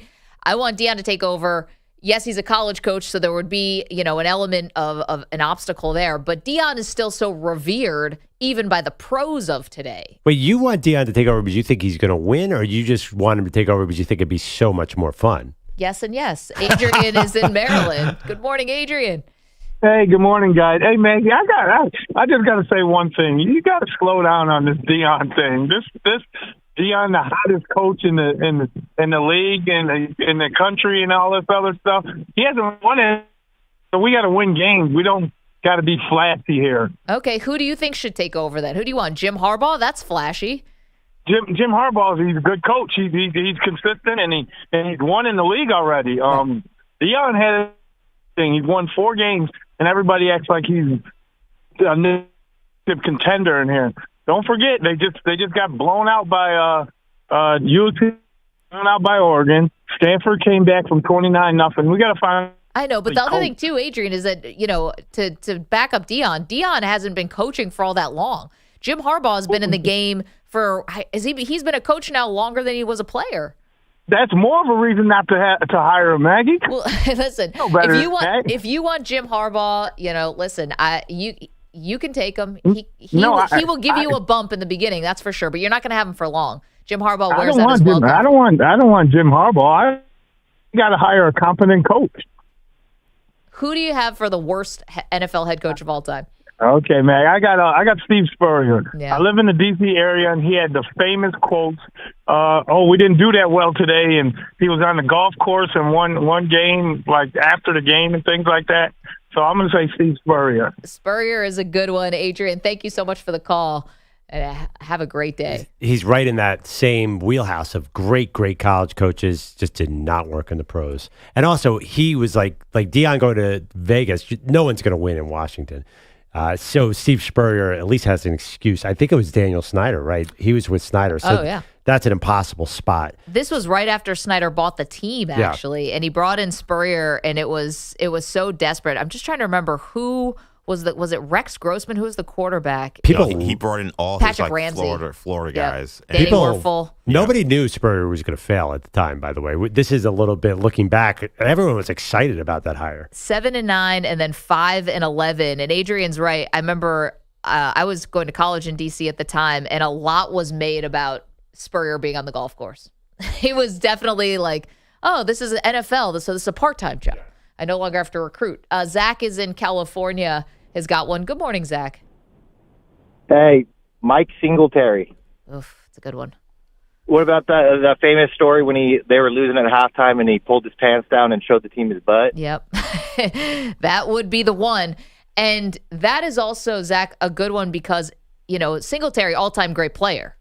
Hall of Fame player, never translated to the coach. That would be maybe a cautionary tale for my Deion suggestion. How Deion, I think, should take over the Raiders. But you have Mike Singletary, was all-time great player. What's his coaching record, though? He probably won a few games. I mean, you have to be really bad to get on this list. He was Did he win a couple with the Niners? He was 18-22. Yeah, I mean, that's Lombardi compared to this. Zach, thank you for the phone call. I think Singletary was also a very good defensive coordinator, as I recall, or at least in my mind he was. I think so. Ed is in Erie, Pennsylvania. Has got another good one. Good morning, Ed. Hey, how you doing? Fantastic. How are you? Good. Yeah. What about Hugh Jackson? I mean, Hugh Jackson has got quite a resume. I mean, when you are presiding over an over season, when you win one game over the course of 2 years, you are definitely going to be a candidate for this list. Overall, his coaching record 11-44-1. So good thing you got that tie in there. Yeah, but can't you blame the Browns more than him? I don't know. I mean, they let him play the first year there in 2016, or coach, I'm sorry, and then they let him coach again the very next year. One win, and it was there was a joke about January 31st being Hugh Jackson Day because he was 1-31 for those two, But and I think he coached the Raiders back in 2011, and he was close to 500 or somewhere around there. Exactly 500. He was 8-8. Yeah, so you just said it's 11-44-1 is what, 20%? I'm not a math. Nope, you're right. 20%. So 20% of NFL games in basically 3 seasons. Ed, it's a fair one. Thank you for the phone call. The question is about Hugh. Now looking back on it, the Browns were definitely trying to tank. Yeah, now, the coach is still trying to win. Right, but I think they made a secret deal with him that it's okay to lose because they kept him around. I mean, he could call an offense. Remember in Oakland, they were really good that one year. Cincinnati with Carson Palmer, he had a lot of success. So I think at least he did something. Your guy, Urban Meyer, did nothing. Nothing in the NFL. Absolutely nothing. So you keep them coming. Great debate question today. Worst NFL head coach of all time, inspired by Josh McDaniels getting fired last night by the Raiders. Andrew Bogusch is here with some headlines. And that's where we begin. Mark Davis clearing the way for his next mistake with the overnight firing of head coach Josh McDaniels and GM Dave Ziegler. The search for the replacements will happen after the season, so linebackers coach Antonio Pierce is in charge on the field. Assistant GM Champ Kelly will run the front office. For McDaniels, he has now failed to finish a second season in both of his coaching stops. He's a combined 10-32 with the Broncos and Raiders. And P.S., the NFL decided to keep Raiders-Jets on Sunday Night Football next weekend, a few hours before these changes in Vegas. Oh, boy. Yeah, you guys mad at that? I was very disappointed because I'm not going to stay up for that. Wait, what were the other options? I'm sorry to put you on the spot. Anything? That I don't know, but any game? Any NFL game? But Perloff is probably right in that this is good news for us because that's a game we don't necessarily need to pay attention to. Oh, you guys are nuts. You don't think that's going to come down to some weird wonky play with under 2 minutes? That's the only way the Jets play games. But I'll watch it in the morning. Yeah, the Bears-Chargers was great. Oh, my gosh. You could tell immediately the Bears weren't going to compete in that game. Yeah. Wait, like, this is it week 24-3? Okay, I'll go to bed. All yeah, right. what do you got? Okay. What are the options? So you got Bills-Broncos Monday night. Yeah. Okay, you could have done... Could have done Niners-Jaguars. You're telling me there's nothing better than that game? Lions-Chargers? That's a great game. Can I interest you in Browns-Ravens? Oh, 49ers-Jags. That should have definitely been flexed. Bogusch had it the whole time. I mean, Packers-Steelers just for maybe like history. Yeah, 49ers, Jaguars. To be honest, that's like one of the games of the year. Texans-Bengals might be a game. Texans are unwatchable. Wasn't an issue with the quotas for the Sunday night and Monday night football? No, because there was one team I think it didn't get a game. Didn't Indianapolis not get a game? Oh, right, the Colts got 0 games this year. Well, they are playing the Patriots, so I don't think that one's getting flexed. Just a guess. The Vikings traded for Cardinals QB Josh Dobbs yesterday while naming rookie Jaron Hall their starter for Sunday with the Falcons, and the Lions adding Browns wideout Donovan Peoples-Jones before yesterday's deadline. Ohio State, Florida State, Georgia, Michigan, the initial CFP semifinals. The first top 25 released last night. Washington and Oregon next in line for one of those coveted top 4 spots. With Adolis Garcia done for the rest of the World Series with an oblique strain, Travis Jankowski played right field for the Rangers in Game 4 last night in Arizona. Swing and a drive into center field. Base hit for Jankowski, and a sliding stop by Thomas of sorts. In to score is Young and Lowe. Heim goes to third. Jankowski's at second with a 2-run double, and the Rangers lead 7-0. That's courtesy of Rangers Radio. Jankowski in the middle of Texas's 5-run second, and its 5-run third, finishing with 2 hits, 2 RBI, 2 runs scored.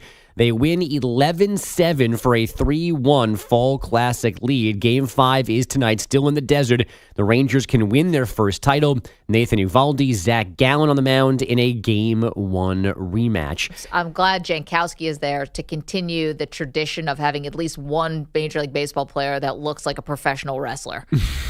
He's got like the blonde hair coming out of his hat, like Shawn Michaels or something. I don't know. Yeah, and where I live, Long Island's all geeked up because he's a Stony Brook product. So somehow Long Island feels like they're going to win the World Series now because he's on the roster and contributing. Good for you. Yeah, right?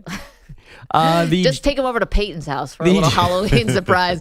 He's probably already been there. I mean, he's cooler than me. He had the invite. Do the Stanley Cup, just parade the World Exactly. Series trophy right Bogusch hanging out at 9-year-old Halloween parties last night. The James Harden trade is still not official, so the Clippers shorthanded without the 4 guys they're sending to Philly, but Paul George was out there last night against the Magic.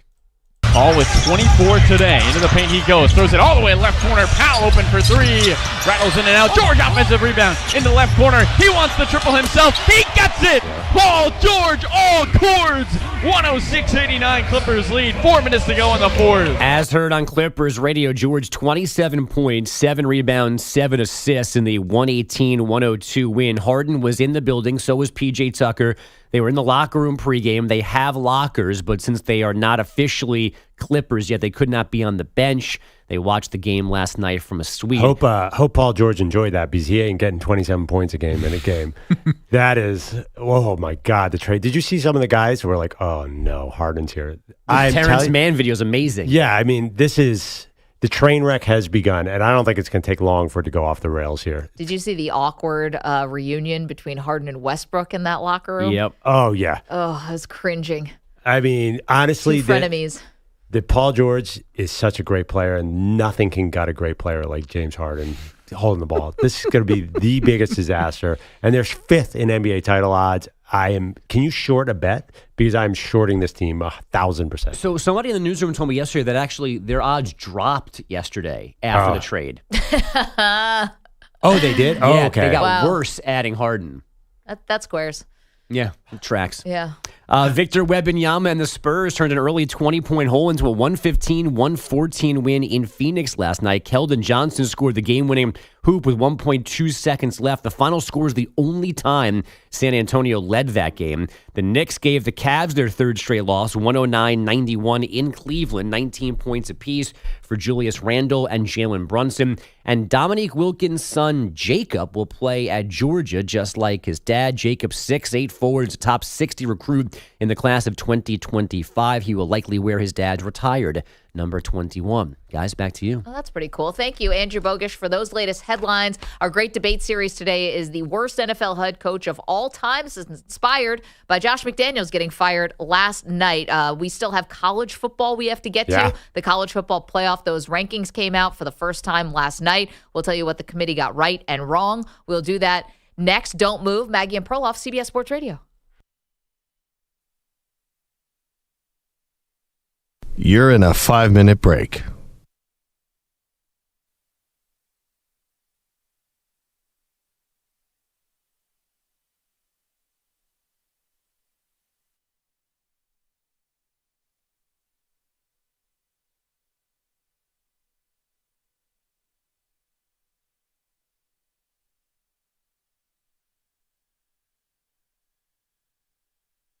Four minutes, 30 seconds remaining.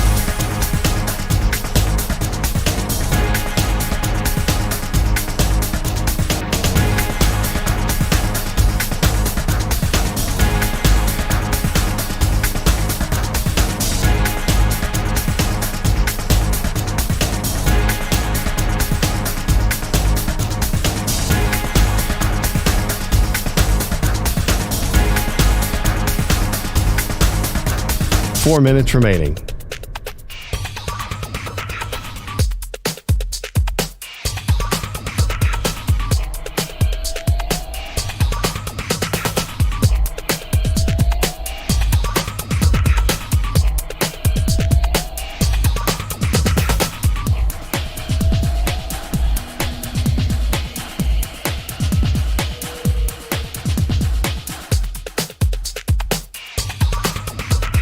Three minutes, 30 seconds remaining.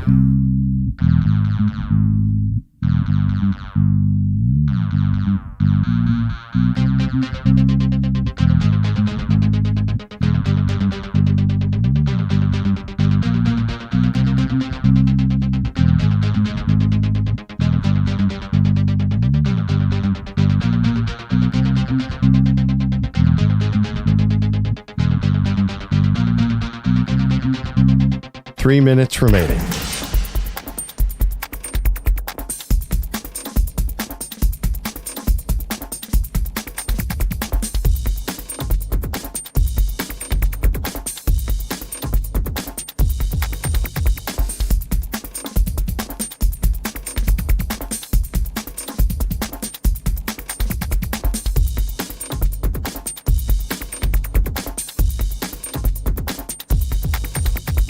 Two minutes, 30 seconds remaining.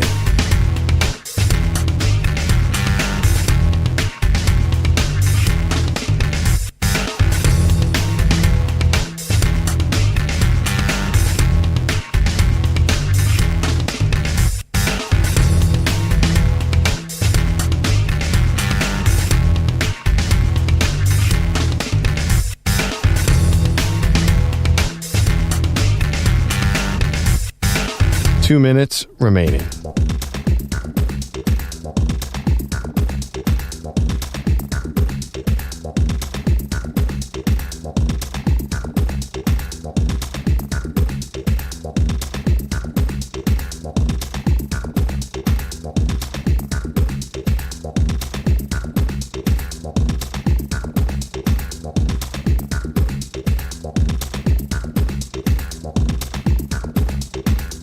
One minute, 30 seconds remaining.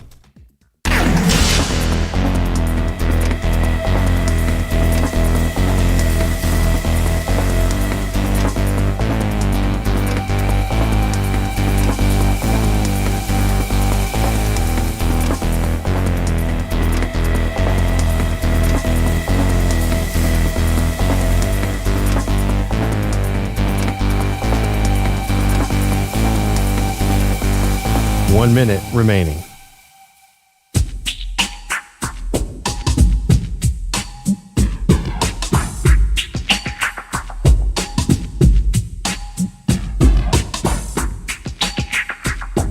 "45 seconds remaining.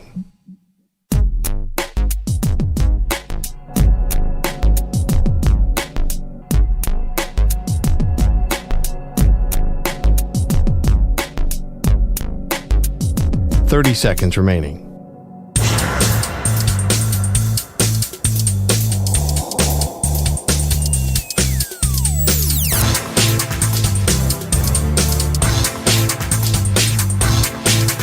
"15 seconds.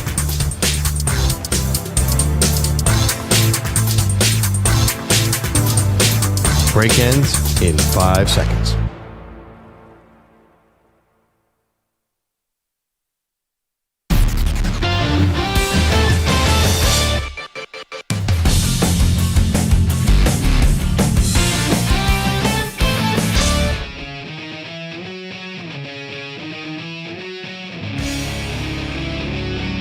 Welcome back.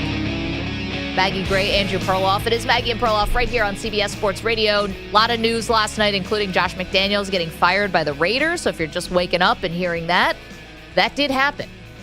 Every Wednesday, we do a great debate series. So inspired by Josh McDaniels getting fired, we're asking for the worst NFL head coach of all time. I went with Urban Meyer. I mean, prove me wrong.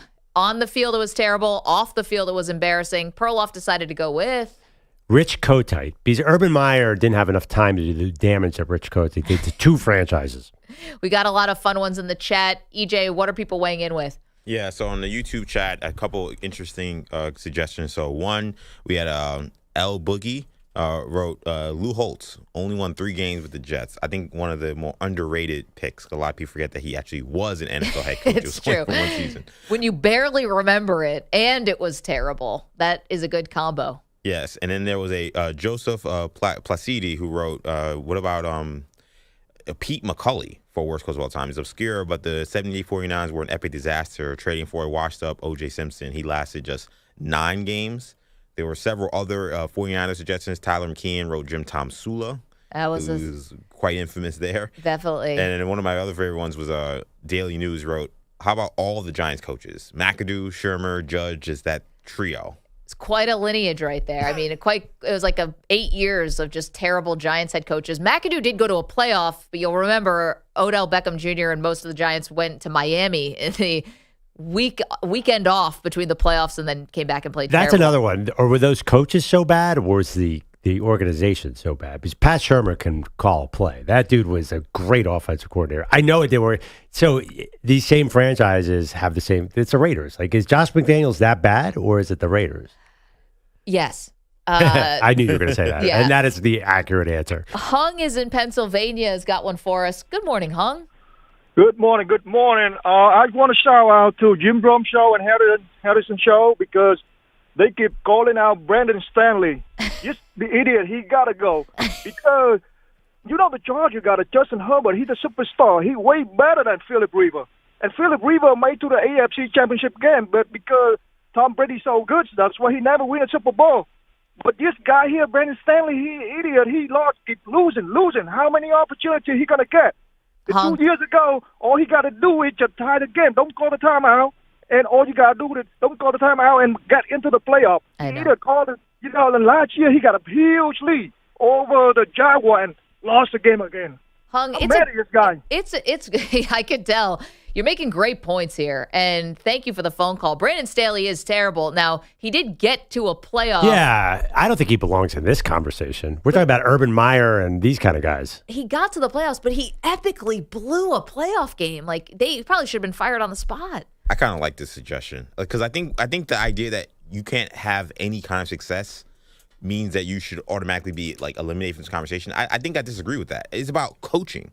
And coaching, whether it be you have the worst talent or the best talent. I think given the talent the Chargers have had, and if Staley is last 2.5 years, 3 years, no playoff wins, epic collapses at the end of 2 seasons. He's got a winning record in his career. I mean, we're talking about guys who are 1-16 consistently. Right, but if you gave, again, some of these guys we mentioned, Hugh Jackson, we gave, dare I say Steve Spurrier, like these rosters, they would probably have Brandon Staley's record. They'd probably be 8-8, 9-7, maybe one playoff game, and then they lose in spectacular fashion. Like those guys had bad hands. Yeah, I think what you're saying is essentially Brandon Staley is doing less with more. Right. And he has actually a roster with some talent on it, Except and they're underachieving. Every player gets injured every single game. I mean, that roster is not really on the field for them. They lead the league in IR minutes every single year. So I don't know if Steve Spurrier is winning 21 games there. Tyler also in the chat, Chip Kelly, won 10 games as an Eagles head coach, but spectacular flame out as well. Yeah. I mean, he did come in. He had Nick Foles had 27 touchdowns and 2 picks with Chip Kelly. It worked for a moment. Again, we're talking worst ever. You have to be so low on this list. How about Steve's in San Diego's got one for us? Good morning, Steve. Good morning, guys. I said the 1942 one of the coaches because he went 0-8. But honestly, I think if we're talking about current kind of era, what about Marty Morningweg? He went 5-27 and ruined the Lions for an even longer period of time. It was rough. Everybody loves Marty Morningweg, though. Showed up at the Lions on a motorcycle. That guy is the man. I mean, you start the season 0-12, though, and yet still presiding over a 7-interception game. It's the Detroit Lions. You know who else was terrible? The coach before him and the coach after him. That is an organization that screwed up, not the coach. No, they were 9-7 the year before he got there. Oh, with Wayne Fontes. But they generally were terrible for many, many, many years and many coaches. Yeah, and the Matt Millen era of him being the general manager obviously gets a lot of criticism. The whole thing. I mean, if you're talking about, like Marty Morningweg or Hugh Jackson or Rod Marinelli also presided over a lot of losing. Yeah. Was Marinelli? He had a 1-win season, too, didn't he? He had a no-win season. He had a no-win season. Oh, no, that was Morningweg. No. That was Marinelli? Yeah, Marinelli came in after a 7-win season, then won no games the next season, which is wild to me. The first ever 0-16. Yes. And these are guys who've had a lot of success as coordinators, too. So they prove they know something about football. It just doesn't translate. Steve, thank you for the phone call. Appreciate that. Still open to suggestions here. Yes, bro. It's not that it doesn't translate. You got to understand a bad owner can ruin anything. Daniel Snyder could have taken Bill Belichick and made him a 4-12 coach. I mean, you've seen that. Yeah, I mean, you're asking me. Listen, I think Spurrier, when he got to DC, I think that was an effort situation as well, because I don't think Spurrier really wanted to work hard. And then after, who do you have? Jim Zorn? Yeah, Joe Gibbs. He's one of the top 5 coaches in the history of the league. Yeah. Couldn't even win with Daniel Snyder. That was Snyder. No, Snyder, definitely the fish rots from the head. I'm with you on that. I think we're putting too much on the owners. I'm sorry. Like, I think that there are some of these guys were legit clowns. Like, we talk about Steve Spurrier being on the golf course, deciding that, you know what? Like, it doesn't matter that Danny Werfel and Shane Matthews have had no success in the NFL. No, I'm going to come in and I'm going to bring in the Florida quarterbacks along with Patrick Ramsey, who shouldn't have been a first-round pick. And because I know what I'm doing, these guys are going to be great. That's not on Dan Snyder. And I'm not here to defend Dan Snyder. Oh, come on. But no. Dan Snyder's not coming in and telling Steve Spurrier, hey, go get all my Florida quarterbacks. No, like, that's not what he's doing. No, but he allegedly years later, he did come into the war room and tell them to draft Dwayne Haskins, may he rest in peace, and kind of came off the yacht. So who knows? I think you're right. Spurrier obviously brought in the Florida guys. But at other times, if your owner comes in and bigfoots you on a draft pick. Yeah, I mean, you're defending Dan Snyder a little bit there. It's Steve Spurrier. What are we talking about? Steve Spurrier's NFL head coach. Yeah, Shanahan and Gibbs lost under Dan Snyder. Those guys they're at least took amazing. their teams to the playoffs. Something that what's the name could not be able to do. Spurrier never did. Coming up, we've got more details on the Michigan sign-stealing scandal. This thing just won't end. Don't move.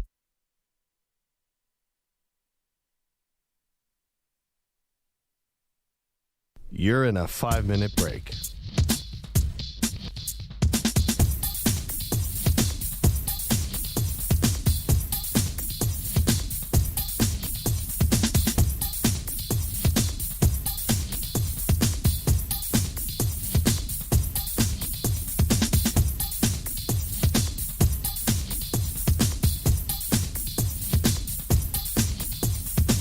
Four minutes, 30 seconds remaining.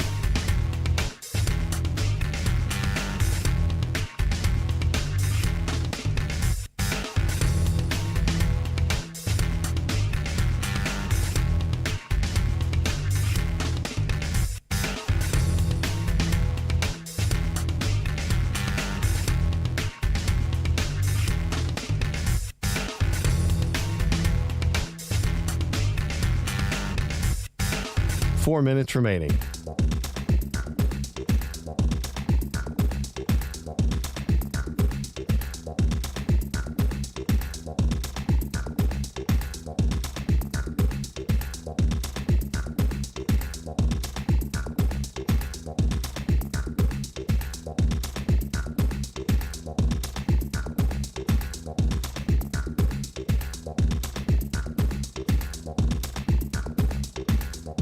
Three minutes, 30 seconds remaining.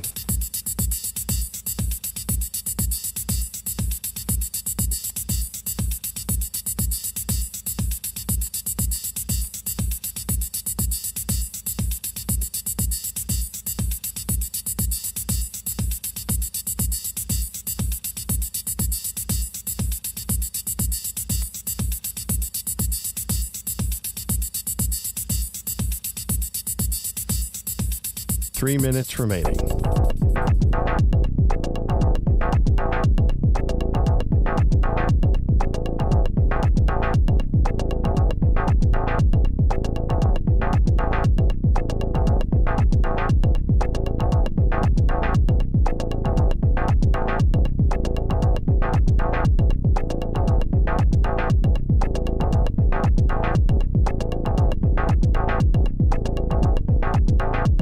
Two minutes, 30 seconds remaining.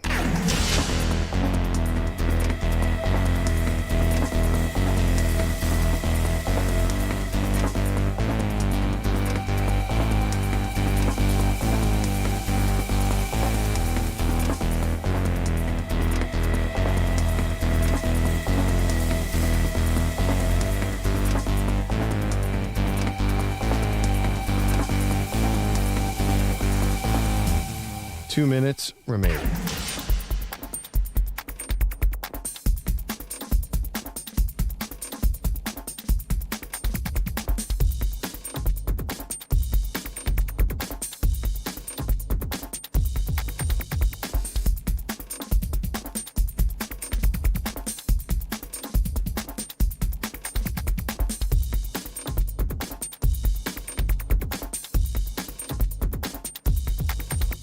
One minute, 30 seconds remaining.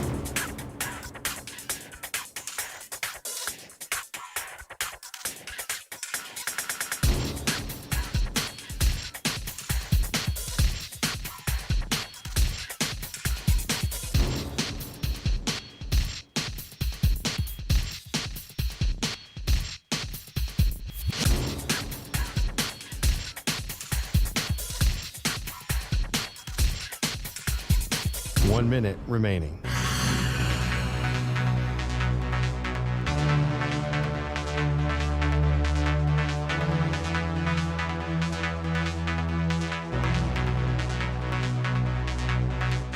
Forty-five seconds remaining.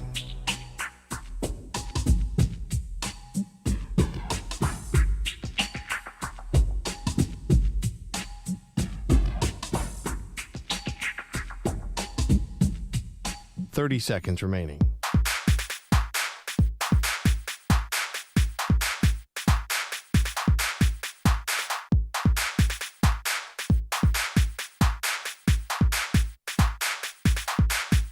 15 seconds.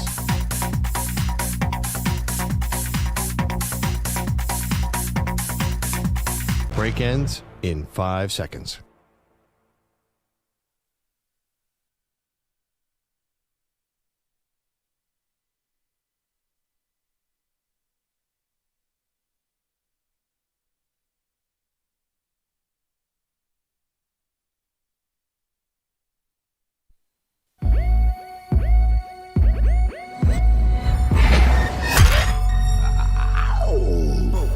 She was the Heisman Trophy winner in 1986. He left her off the ballot. They are Maggie and Perloff on CBS Sports Radio. We got big news coming in overnight. Hey, welcome to the show. Maggie Gray, Andrew Perloff. It is Maggie and Perloff on CBS Sports Radio. If you're still waking up, getting your coffee, Josh McDaniels has been shown the door in Las Vegas. Perloff, a 3-5 season. He was 9-16 overall. Doesn't make it to the end of year 2 as head coach of the Raiders. He gone. Yeah, I guess Mark Davis had a busy Tuesday. It was Halloween because we all thought he was going to get fired after that miserable Monday night performance. And he waited till midnight Eastern, or was it? Yeah, come on. Help us out here, Mark. Or was it a brilliant move to avoid the heat of the news cycle? Because it was kind of strange. A middle of the night firing. Why they should have fired him Tuesday morning. I think this probably all got started with the loss to the Bears. I mean, that's generally where things started to go really, really south. Davanta Adams, very frustrated Monday Night Football, lost to the Lions. That wasn't even close. And we have a poll up right now at Maggie and Pearl on Twitter. Who should take over the Raiders? And we got 3 big names for you. You can go vote. EJ, what are the results so far? So we gave you options of Tom Brady, Deion Sanders, and Jim Harbaugh. So at 27.9%, you had Tom Brady. You had 23.3% Deion Sanders, and at 48.8%, Jim Harbaugh. Okay, well, I know our next guest is really getting a kick out of what he's listened to over the last 2 minutes, and that is Aaron McMahon, who covers the Michigan Wolverines for MLIVE, and it has been a very busy time, Aaron, so thank you so much for carving out a little time for us. I know everyone got distracted with that big Lions win, but still a lot going on campus with the sign-stealing scandal. So here's the first question we have for you. Had you ever heard of Connor Stalions before this scandal broke? Yeah, he's been a low-level staffer on Michigan's coaching staff now for the last couple of years. Michigan has a group of what they call analysts kind of working behind the scenes. You don't hear a ton about them, but yeah, you hear his name every now and then. Well, you remember a name like Connor Stalions, right? True, so I assume he stood out. Yeah, it's a unique name. It's weird because, like I said, you don't hear a ton about these guys. They're basically breaking down film, and in the case of him, it sounds like he was doing a little bit more than that. Yeah, if it was just breaking down film, I doubt we'd be having this conversation. But it is so much more than that. So it starts off with he may have been. The allegations are he was going to future games and he was buying tickets around the 50-yard line on both sides of the field to try to steal signs. The latest, though, Connor, is that he somehow may have gotten to the sideline of a Central Michigan game wearing the Central Michigan gear.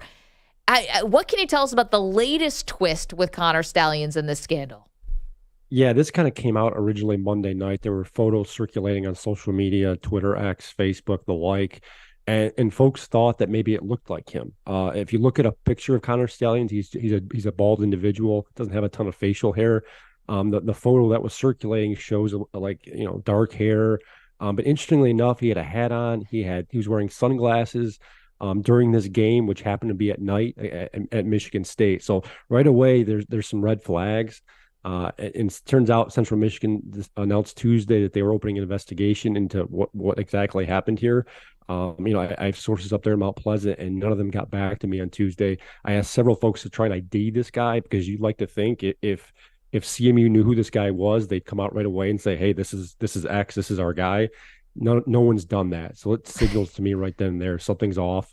It's interesting because CMU and Michigan both have folks on both sides of their staffs that have mutual connections. Head coach of Central Michigan, Jim McElwain, was on the Michigan staff in 2018. There's an assistant coach up there that was on the Michigan staff from 2015 to 2020. So there's connections there, and you start to wonder how widespread this Connor Stalions thing was, because like you said, up until this point, we'd heard that he was buying tickets and transferring them to individuals maybe he knew around the country and sending people to games. And this is the first example of him actually attending a game, not only attending a game, but doing it in disguise.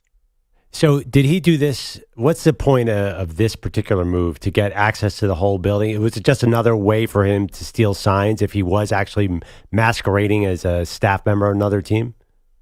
Yeah, that would be my guess. If this is in fact him, that would be my guess, to try and get a field level view of what's going on, to try and glean stuff from the other side, the Michigan State side, whether it's signs, signals, trends, formations, the like. It's different being in the crowd or being in the press box watching a football game or even watching on a TV compared to being at field level. You pick up on things, intricacies, little details that maybe you wouldn't otherwise see. The guys were making fun of me because I thought he was helping Central Michigan beat Michigan State because there is this rumor out there that Michigan was helping other teams because they didn't want to see certain opponents in the Final Four. Do you think do you buy that at all? For example, that they helped South Carolina beat Tennessee because they didn't want to see Tennessee's offense in the Final Four? Or is that just too far? It's plausible, I guess, to think, but I like to think Michigan's doing more. The attempt here is to do more scouting, right? It's to pick up on signals, trends, tendencies, and everything else. While I guess that sounds great, I guess there's no proof at this point that was actually happening. Let's reintroduce you. Aaron McCann is joining us. He covers the Michigan Wolverines for McMahon, Aaron McMahon, and we appreciate his time because we know this is a very busy time. Now, Aaron, we can sit here thousands of miles away, hundreds of miles away, and we can get these details, and they're amazing, and we're following every twist and turn. You're actually boots on the ground. The temperature of the Michigan football program now is what? It's a good question. I guess it depends on who you ask, right? So I think the players say that they're trying to tune all this stuff out. We've heard from several players this week who have said they've deleted their social media accounts or staying off it because there's so much noise going on. But I got to think it's hard to avoid this stuff. Every time you flip on the TV or read the headlines or listen to the radio like folks are doing now, where you're talking about it. It's nonstop. It's been in their face. And they're coming off a bye week where they didn't have a game going on. So it's been in Michigan's face largely for the better part of the year. We got to remember, Michigan was under NCAA investigation before the sign stealing stuff even came up. Jim Harbaugh faced a 3-game suspension to start the year. So these players, the fans, the program itself has been dealing with so much the past 10 months. They've been able to kind of sidestep so far. But you got to wonder at what point does NCAA, when are they going to step in, if they're going to step in, and what type of penalties Michigan could potentially face. There's a lot on the line here. I don't suspect anything's going to come down before the season concludes. But at some point, I got to think, at what point does this become a major distraction for the Michigan team, especially with their schedule starting to pick up here? Yeah, what's the confidence level? They go at Penn State in 2 weeks, and then, of course, a home game against Ohio State. You've been following these players. Do they feel like they can still win these games? Yeah, I think those are, and they realize this too, those are the two games that are going to decide the season. If they can win both those games, they'll obviously get back to the Big Ten championship and likely the playoff.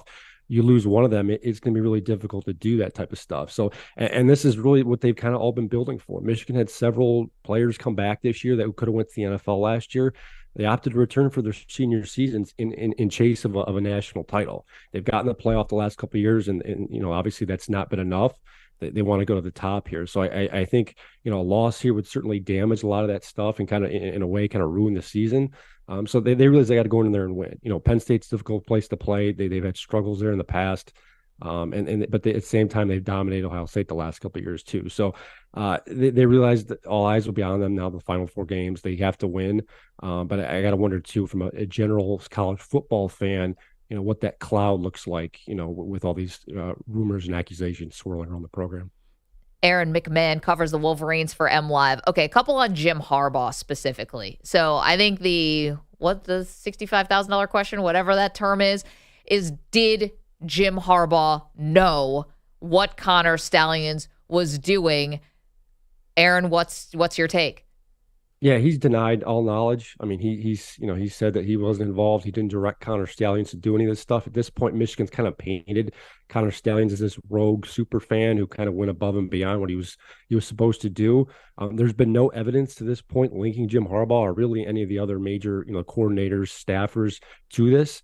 But I gotta imagine someone in the program knew. It's hard to believe just one guy was going to great lengths or depths to steal signals, and no one had the foresight to ask him, like, where are you getting this information? What's going on? So I think at this point, that's what the NCAA is doing. They're in their fact-finding stage right now, the process, trying to find out who knew what and when.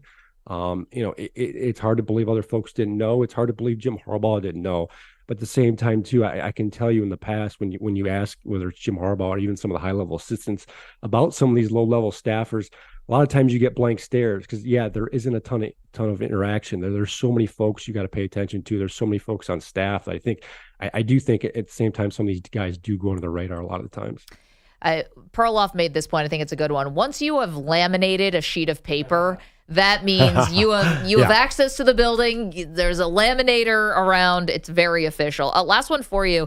And again, because you're so close to this program is why we wanted to have you on. What is Jim Harbaugh's standing with the program right now? Of course, there was the Wall Street Journal report that there was a contract extension on the table that got rescinded. Harbaugh later said that's not accurate. We've been hypothesizing that he's just going to flee for the NFL after the season is over. Like, where is Jim Harbaugh with relation to this Michigan program? Yeah, Jim kind of debunked that report the other day. And in fact, I was told behind the scenes that rescinded was probably the wrong term to use. It was more tabled than anything. There have been contract discussions with Jim Harbaugh for, it seems like, months and years now. It seems like every year the contract situation comes up. He's working currently in the second year of a 5-year deal. So I think there's folks who obviously want to see him extended for the long haul. And there's a lot of fans who want to see him too. I'm told that those talks have resumed. It would not surprise me if you do hear news of a deal here relatively quickly within the next couple of days or couple of weeks. Because I do think, given Michigan's success, given everything that's gone right on the football field, you have a growing segment of the population there in Ann Arbor who want to see him here for the long haul. Even with the scandal, Aaron, you don't think that's going to slow down that train? I think that has to some degree here, with the previous 2 investigations. That's probably why you haven't seen him extended. And look, there's been some back and forth between him and the athletic director, Ward Manuel, in the past, too. So they're not necessarily seeing eye to eye, too. But Michigan has a new president, Santa Ono, who by all accounts has been in Jim Harbaugh's corner since he's gotten here. And barring any further revelation, I think Michigan believes they're going to try and get through this sign stealing fiasco, relatively scot-free aside from this one staffer. And if they're able to do that, I think Jim Harbaugh's going to come out on the other side. And I do think Michigan's going to attempt, and Jim Harbaugh probably will sign an extension. Now, whether he's here long-term, I don't know. That's the million-dollar question here. Does an NFL team of his liking, of his desire, come calling in the offseason asking him to be the head coach? Because he interviewed, with 2 teams now the last couple of years.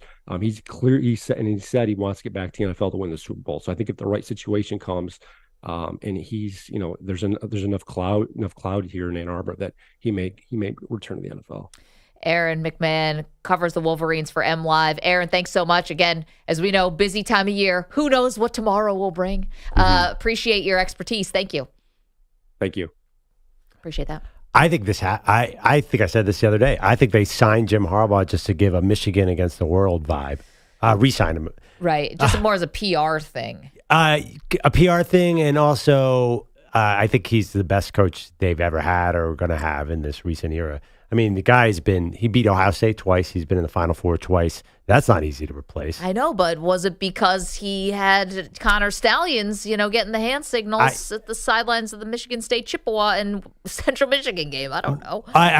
Yes, I understand that argument, but he does have NFL players up and down both sides of the football. So I think you could easily point to them being talented. That's why these 2 games are so important at Penn State and Ohio State, because we know he doesn't have the signs now. So if he can win these games, it's like the Houston Astros after the scandal. They can prove that they're legitimately a good team. So the other thing that Michigan fans might be paying attention to is the fact that the first college football playoff rankings came out last night, and Ohio State was not only ranked above Michigan, they were ranked above everybody. Yeah. Ohio State gets rewarded for having the tougher schedule. They are now number 1. Georgia was number 2. Michigan was 3. Florida State was 4. Which is so weird, because is there anybody who can make the argument to me that Ohio State is the best team? So I understand they're going full resume, but if they're going full resume, then how come Washington isn't above everyone else because they beat Oregon? Explain. I can't. I think I think they're trying to have it both ways. So they're trying to say that Ohio State has played the most, the best schedule, and they've won, so we want to reward that winning. And then they want to say, well, but Georgia's great, so let's go eye test with Georgia. Let's go eye test with Michigan. And they're trying to have it both ways here.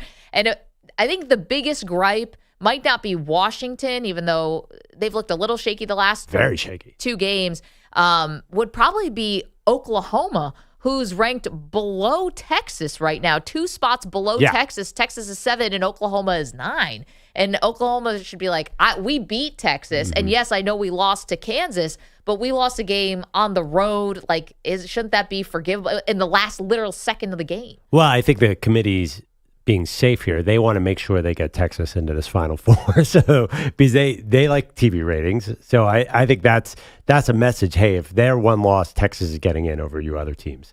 But back to the Ohio State. Yes. Ohio State, this is not an Ohio State football team that we know. Their defense is great. I'll give you that. But what happened? Their offense is completely non-effective. They usually have the number 1 offense in the country. I don't think they're top 30 right now. So how can you put them this year number 1? It's very baffling to me because Georgia is so far and away the best team to me, and the only team that gives them an argument is Michigan. Yeah, this is the committee, right? Like, this is what they do. They consistently move the goalposts. They have different criteria, it seems like, every week. Can we hear or listen a little bit, of Boo Corrigan, who is the commissioner? What do they call him? The president of the committee? He's a chairman. Thank you very much. He explains why Ohio State was ranked number 1. Again, as we looked at it, Reese, obviously the big win at Notre Dame, the win over Penn State, top 5 defense. They've got difference makers on offense across the board. Marvin Harrison Jr. is an elite player. And as we looked at it, we came to the conclusion as a group that Ohio State deserved to be the number 1 team. Sure. I mean, listen, I get it with the resume. I do get it, but you're right. Nobody's looking at Ohio State and when you watch them play being like, that's the best team in the country. They have the best wins, but I don't think anyone thinks that is the best team right now. But they're not dumb. They see that they're going to play Michigan. Yeah. So, but the funny thing is last year they did let Ohio State in after they lost that Michigan game. It seems impossible to imagine that can happen again this year because there are too many good teams. Well, USC would have gotten in, I think, if they beat Utah. If they had beaten Utah. So it was almost like I think the committee looked at it and was like, well, Ohio State, I guess, will give us a good game here. And they were right about that. Ohio State did give us a good game in the college football playoff. Wouldn't it be amazing if it worked out like the way it did if the Pac-12 in its final year got boxed out, even though it's arguably the best year of Pac-12 football we've seen forever. First-round quarterbacks everywhere, great teams. I think that they'll be able to. I think Oregon, whenever Oregon-Washington will have a great chance, but this could fall a certain way where all of a sudden they're outside looking in again. 855-212-4CBS, 855-212-4227. All right, so we got a couple things going on. You're welcome to go vote on our poll. Who should take over the Raiders? We gave you some good options there. Jim Harbaugh's one of them. Deion Sanders another. Tom Brady another. Brady, of course, was on his way to being a part owner of the Raiders. It's gotten a little held up in committee, but we are definitely star hunting here. Watch them go. The best hire would be some assistant that we barely know. Ben Johnson would be the best hire, but go Tom Brady or Deion. Here are our choices. They need like an emperor or something, It's somebody overarching kind of personality. Also, it is Wednesday, and on Wednesdays around here, we do the Great Debate Series. Today's question is inspired by Josh McDaniels getting fired. It is, who is the worst NFL head coach of all time? I went with Urban Meyer. Perloff went with the immortal Rich Kotite. Yeah. So you are welcome to weigh in on who you think is the worst NFL head coach of all time. 855-212-4CBS. Don't move. More Maggie and Perloff straight ahead.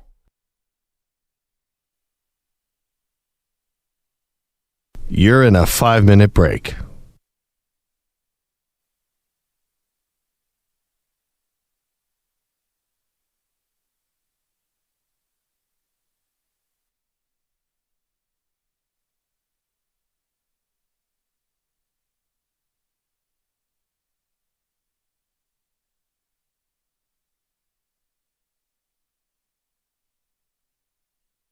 Four minutes, 30 seconds remaining.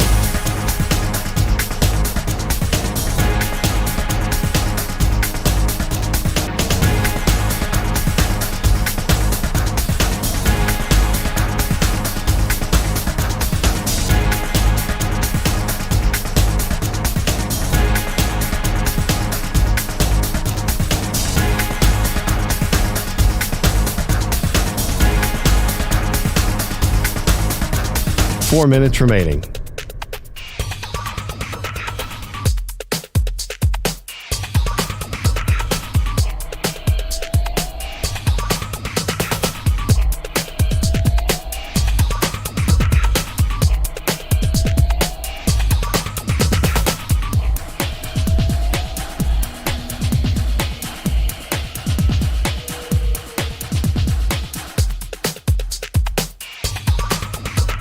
Three minutes, 30 seconds remaining.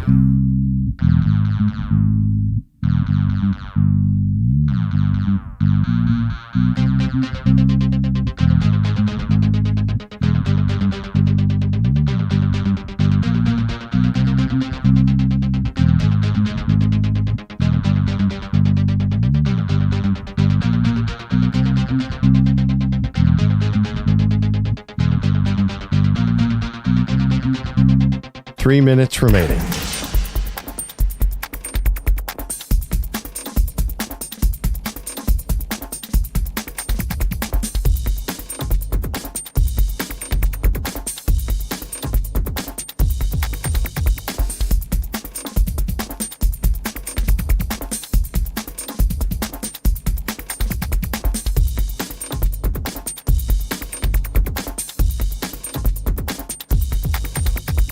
Two minutes, 30 seconds remaining.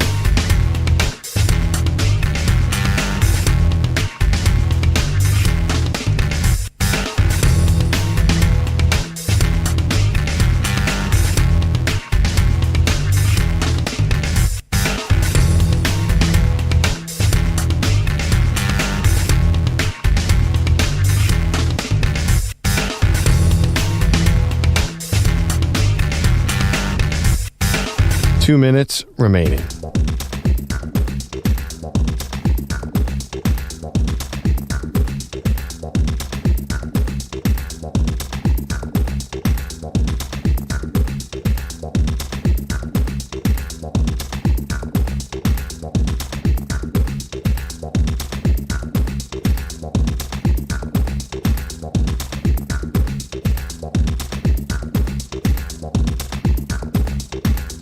One minute, 30 seconds remaining.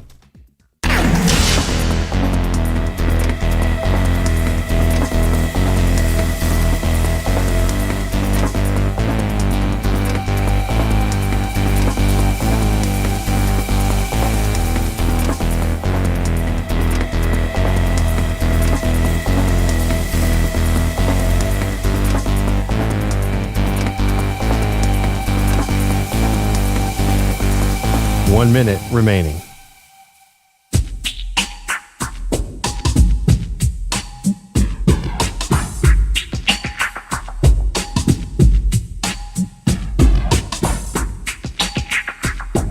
.45 seconds remaining.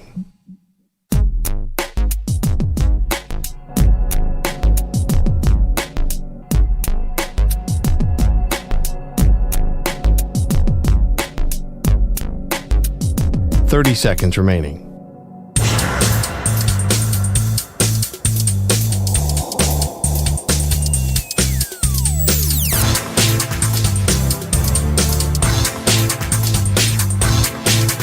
.15 seconds.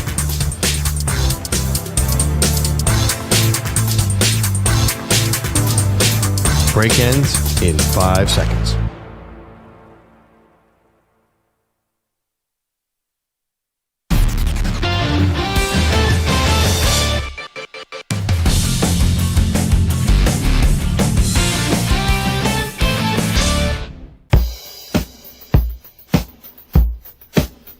Welcome back to Maggie and Perloff.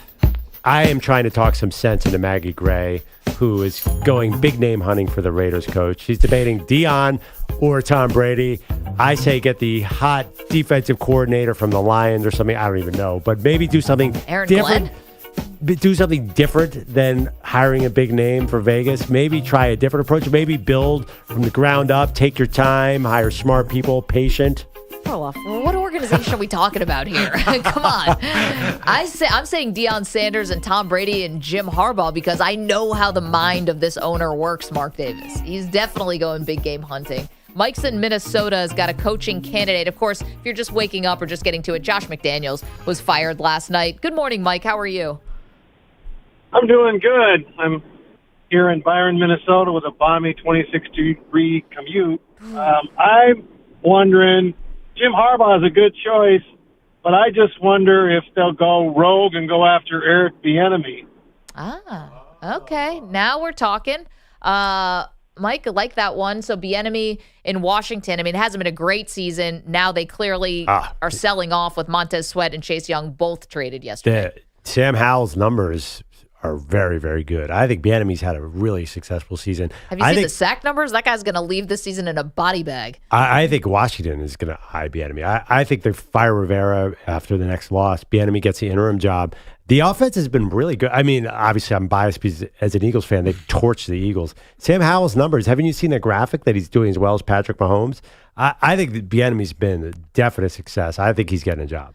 Andrew Bogish is here with headlines for us. Good morning, Bogues. Good morning again, guys. So just to recap the most recent Raiders history. Last season, they lost Jeff Saturday's debut as Colts interim coach. They also lost to Baker Mayfield 2 days after he joined the Rams. This year, they let the Bears get a win, and then the offense scored just 7 points in Monday night's loss in Detroit. So last night, the Raiders dumped head coach Josh McDaniels and GM Dave Ziegler. Like in Denver, McDaniels gets the zig during a second season on the job. He is currently 20-33 as a head coach. This morning, we have The Athletic reporting that the Bears have fired running backs coach David Walker with the HR department involved. Oh, boy. Walker is the second to abruptly leave Matt Eberflus's staff in season, following the resignation of D coordinator Alan Williams. And there was a rumor that a lot of people were involved in that firing. Turned out not to be true. Yeah. But usually these coordinator firings go a little more under the radar. There are 5 unbeaten big boys in college football right now. One of them was going to get left out of the initial CFP ranking, the top 4 of them, and it's Washington. The Huskies are 5th, looking up at Ohio State, Georgia, Michigan, and FSU. The Buckeyes get the top spot because of their top 15 wins over Penn State and Notre Dame. Georgia has 0 top 15 wins. Game 4 of the World Series got away from the Diamondbacks in a hurry. The Rangers scored 5 in the second, 5 more, all unearned in the third. Manager Torrey Rurudo now has to keep his team alive. We got to go 1-0 tomorrow. We got to be ready to play our finest game tomorrow, not worry about anything else. It's an all-in mentality. Every time I can remember, they've never let one another down, and I expect that to be the same tomorrow. The early offense led to an 11-7 Rangers win, a 3-1 series lead. They can win the first title in team history.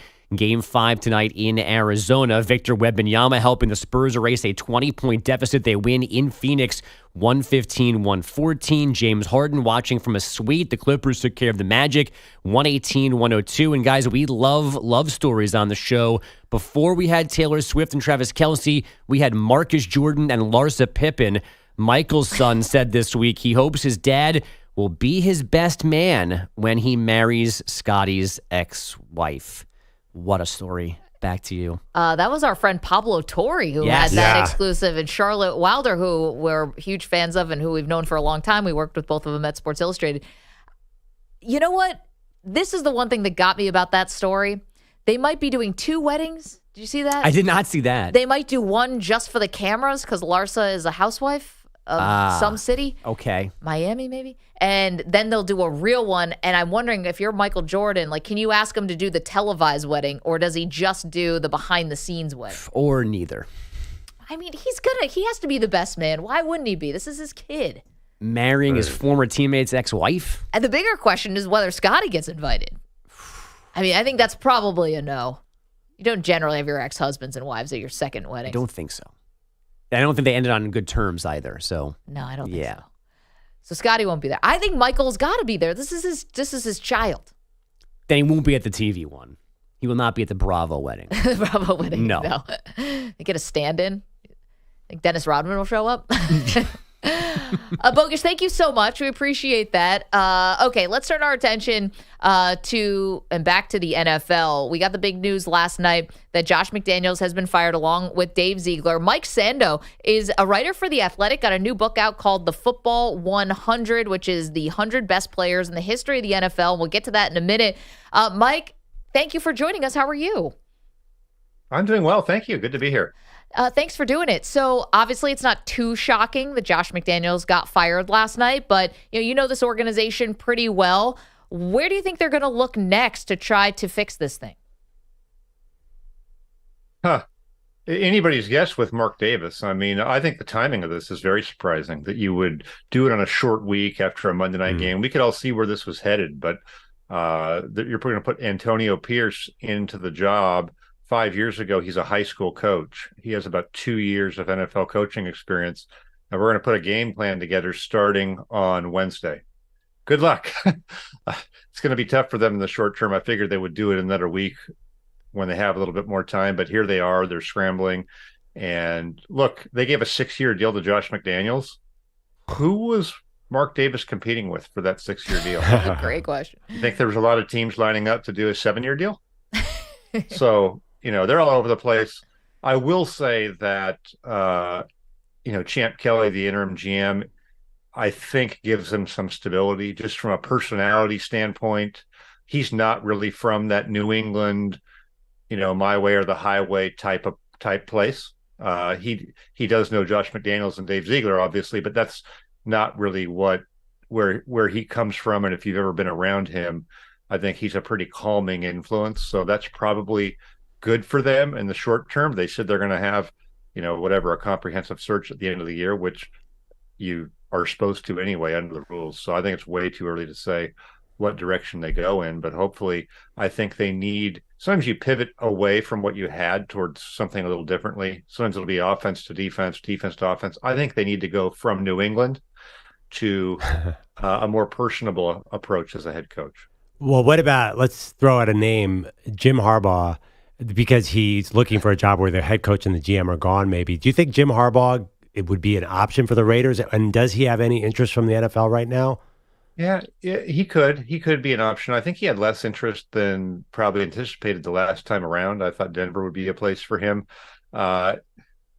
He's the type of guy, I think, who would love sort of the history, the lore, mythology of the Raiders. Kind of gets into that type of stuff. So that name did come to mind. It's not really what comes to mind when I think of a little bit more of a human touch. I think Jim Harbaugh is a little old school, but has a quirkiness that kind of works for him.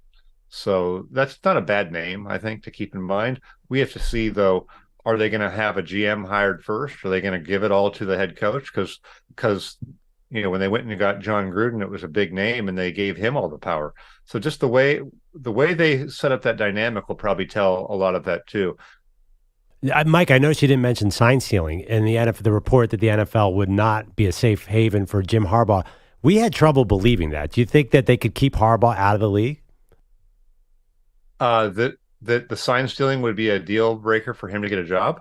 Yeah, Ian Rappaport said on NFL Network that the NFL will not be a safe haven if Jim Harbaugh is caught, doing what he's being accused of.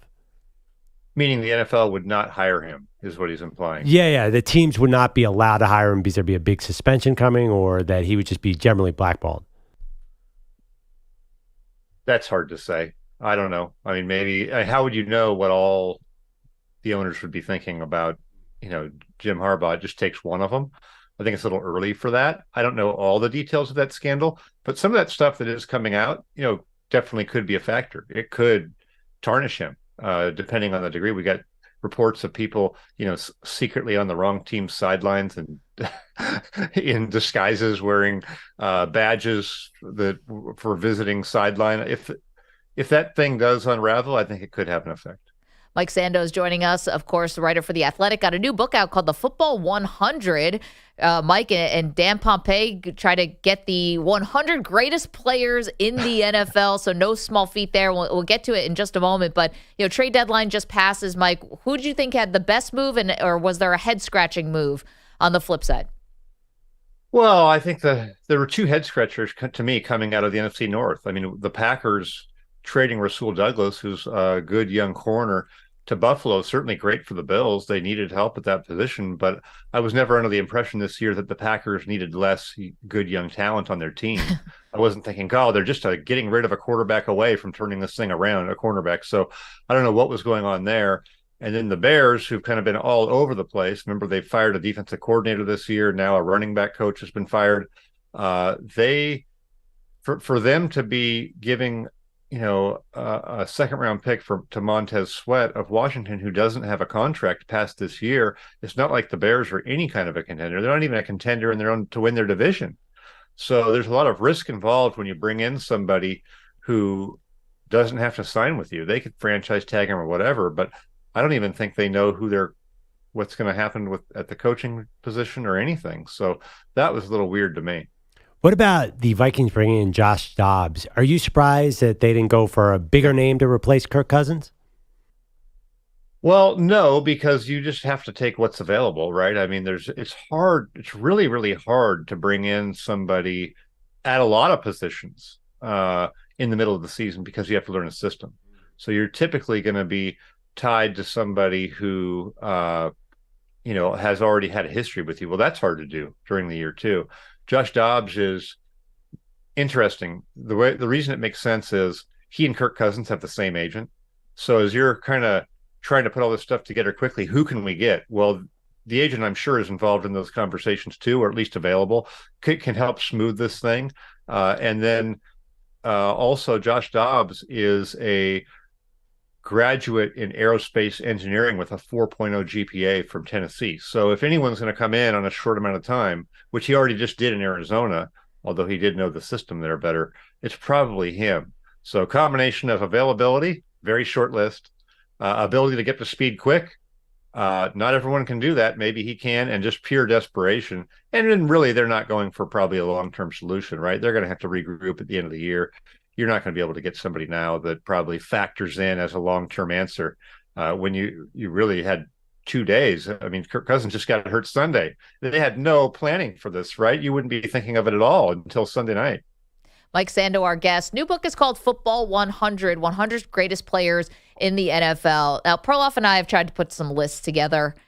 It's excruciating. It's agonizing. Yeah. It threatens to rip the show limb from limb. I mean, what was the biggest disagreement or point of contention that you had making this list? Was it number 1 or was it number 100? Yeah. So we had one at each end. So when we first started doing this, it was 2 or 3 years ago, and it was initially a project for The Athletic. We turned it into a book, and we made some revisions. So the revisions we made of that period were Tom Brady going to Tampa and winning another Super Bowl away from Belichick. That we pushed him above Jim Brown to number 1. And then also in the meantime, Patrick Mahomes. What do you do with a player who's so early in their career? You know they're great. It's like, do we want every interview or every point of the book to be that where's Patrick Mahomes? We felt like he deserved to be on there after winning another Super Bowl. He might have gone to another one in the interim, and you can just see the trajectory there. So we put him on in the bottom. He's in the bottom 5 of the 100. Obviously he'll be higher later, but that bumps off. I think Derek Brooks was number 100 initially. Sorry, Derek Brooks, you didn't do anything to deserve falling off of the list. You're a great player who probably deserves to be on that. And I think that gets to the broader point. There's probably 150 people that could be on the 100 list. There's probably 50 that have to be. We think we got those, but certainly, yeah, you can't get it 100% right because you feel like there's more than 100 people. So, Mike, the Hall of Fame doesn't take character into account. Did you guys have an interesting discussion around O.J. Simpson? Because I know he's here on the list. Yeah, no, we didn't. I mean, I think we felt like this was a football 100 list, right? And we weren't going to get into, hey, the terrible stuff with Brett Favre, does that lower him 10 spots? We didn't do that. I thought he was maybe a little low. He was below in the second 50. I thought, isn't OJ one of the greats? See, I can't remember. He had 2,014 games. To me, that was crazy. Oh, yeah. Yeah, no, I got you. Yeah, where he came in at 52. I mean, he's in good company. He's 2 spots behind Steve Young and 1 spot behind Night Train Lane. So, yeah, I suppose you could make a case that he could be higher. I think his career tailed off a little bit at the end. Maybe didn't have as long of an amazing, great run. And one of the things I did in figuring out, especially running backs and wide receivers, was I kind of found a way to contextualize their production against their peers. And so it wasn't just yards rushing, it was also scrimmage yards. So we had some receiving backs like, or not just receiving backs, but like Marshall Faulk, some guys who had did a ton in the passing game who maybe came up a little bit higher than they otherwise would have at that position. Mike, the book is called Football 100. It's out now. Mike Sando, The Athletic, thank you so much for joining us. Congrats on the book. We'll talk to you soon. Thank you. Always fun. Appreciate you, Mike Sando. It's impossible to do these lists. Impossible. Although Brady at 1, I feel like is now kind of the top obvious. 3. Yeah, Brady 1, Jim Brown 2. I think that's kind of consensus. I don't know who would. Lawrence Taylor, I think.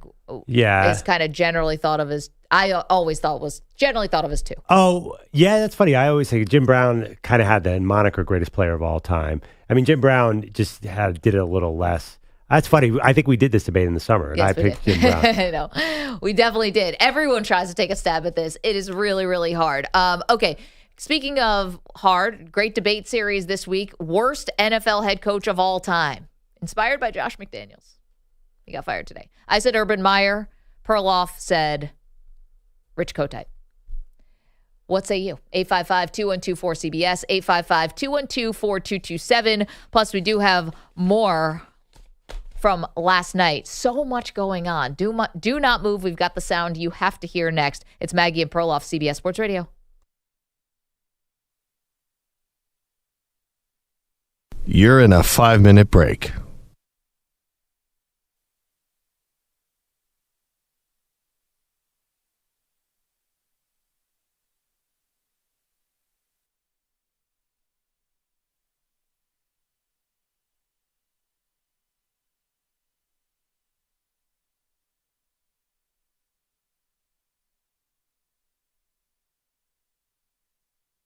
Four minutes, 30 seconds remaining.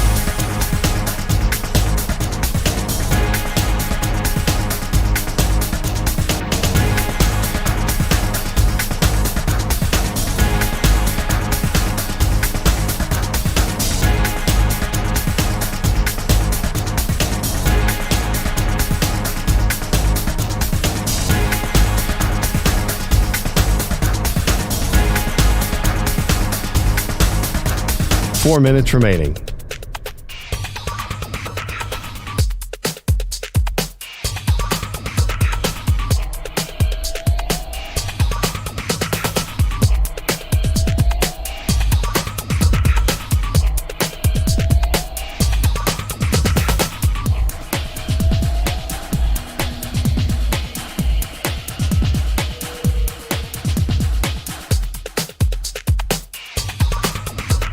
Three minutes, 30 seconds remaining.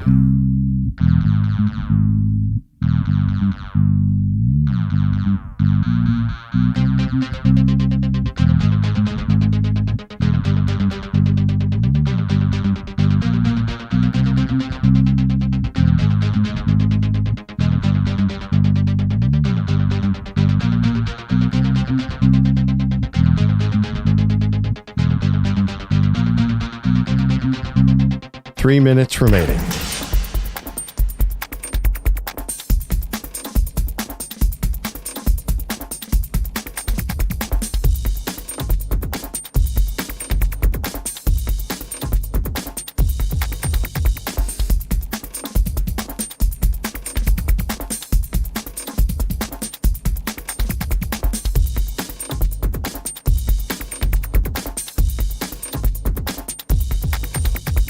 Two minutes, 30 seconds remaining.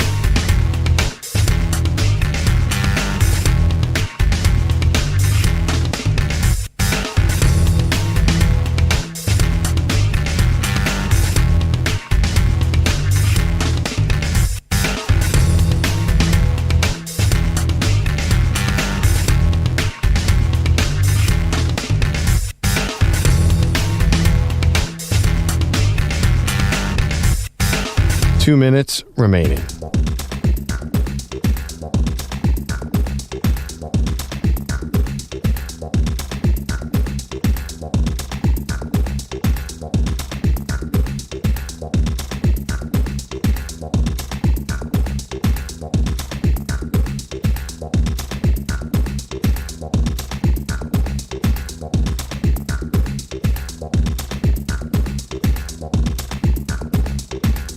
1 minute, 30 seconds remaining.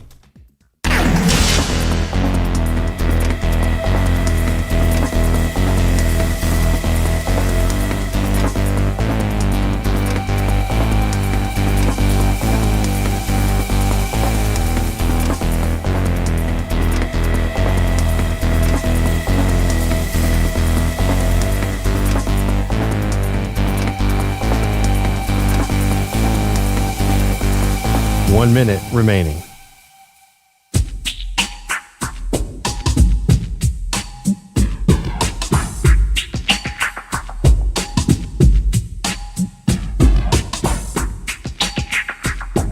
"45 seconds remaining.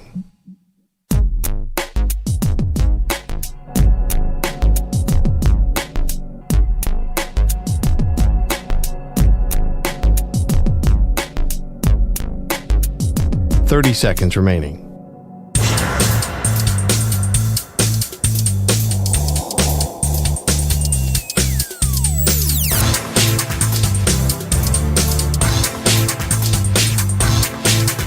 "15 seconds.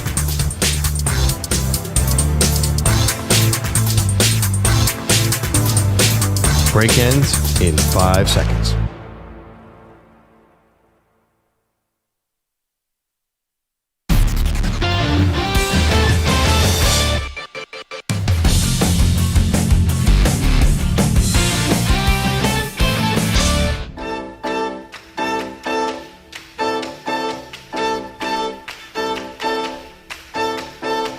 Back. Maggie Gray, Andrew Perloff. Maggie and Perloff. Poll question up right now at Maggie and Pearl on Twitter. Who should take over the Raiders? Because they're going to be looking for some new leadership. Josh McDaniels and their general manager, Brad Ziegler, were both fired late last night. We're going big game hunting on this poll.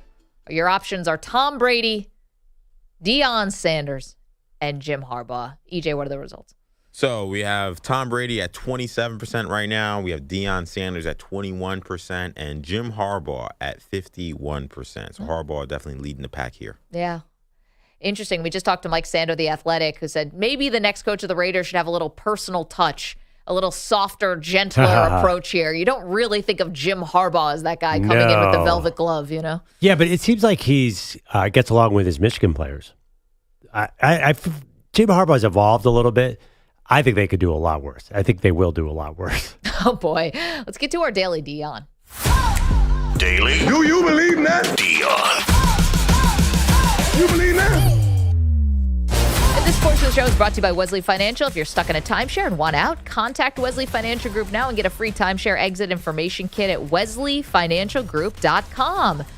Well, this one was a bit of a bummer. Turns out that while Colorado was playing UCLA at the Rose Bowl, Perloff, some of the players had things stolen from them. So here is Deion wants the Rose Bowl to reimburse the students. All that stuff should be replaced.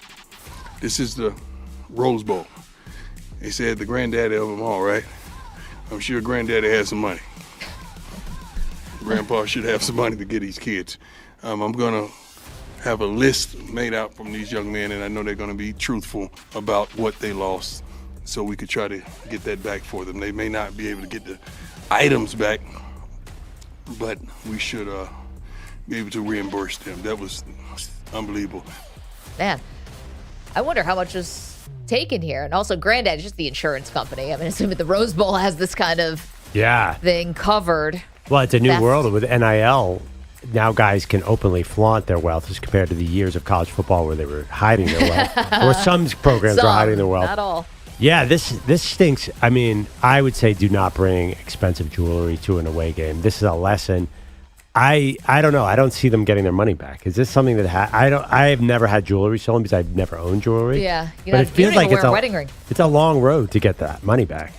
Yeah. So here's what I'm a little surprised about. Normally, when you go into locker rooms, whether it's home or away, there's like little safes, like a hotel safe in each locker room, rather. I don't know if that's true for Football the Rose Bowl. lockers? Oh, huh. Yeah, usually. I know definitely for the NBA.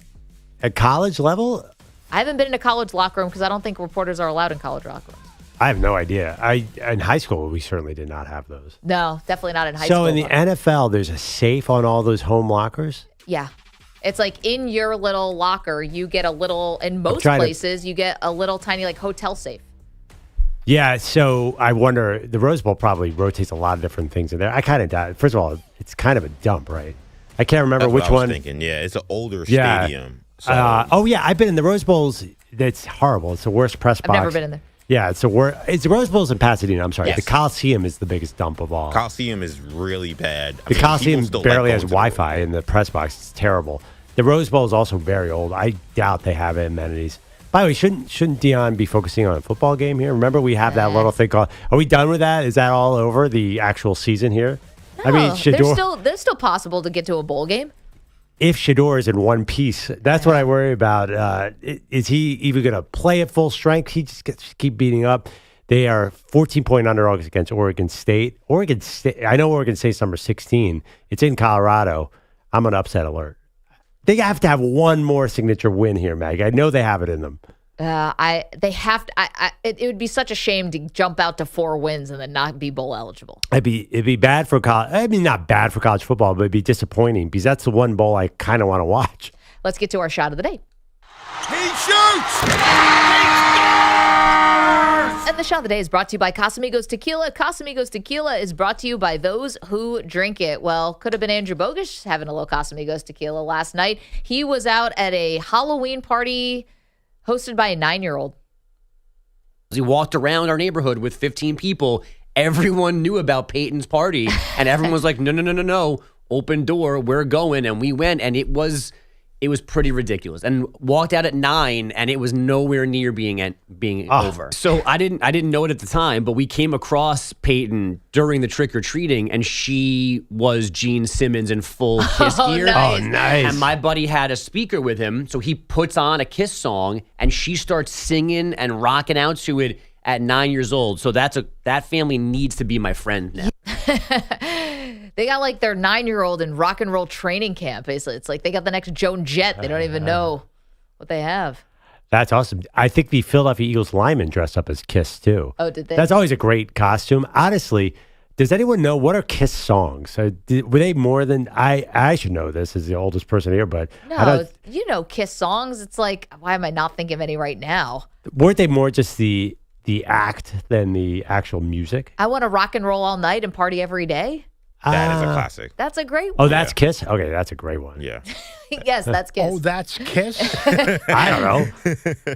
I wasn't a Kiss fan. But a lot of you probably dressed up as Kiss as a teenager. I wouldn't dress up as Kiss, but I know at least maybe 2 of their songs. God of Thunder. Detroit Rock City was another one, right? Isn't that one of their songs? All right, let's go to Nate, who's in Pennsylvania. Good morning, Nate. How are you? I'm doing well. Hey, I wish I would call back whenever we're talking like the NBA season is in full swing and not so much the NFL talk, because I think I have a really good idea what would basically save the NBA regular season, which right now, as it stands, is so irrelevant. Besides the beginning of the year, Christmas, and then like the last 2 weeks is the only time anybody pays attention to the NBA regular season. Okay, so what's your idea to help the NBA, that billion-dollar business? Okay, well, here. So if you look at the NFL, as an easy comparison, the number 1 seed is highly coveted for the reason is you get home field advantage throughout the playoffs. Yeah. Now, you can't do that with the NBA, but as it stands now, there really is no home field advantage. You play 7-game series. 4 of the games are at home, 3 are away for the higher seed. Imagine going to the Western Conference Finals. Yeah. And the higher seed has 5 home games, and the lower seeded team gets 2 home games. Interesting. Tell me that would have put a lot more emphasis on the regular season.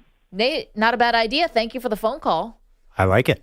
That's a really good idea. They need to do something I know they're doing the in-season tournament, a little more stakes in the regular season. That might help load management.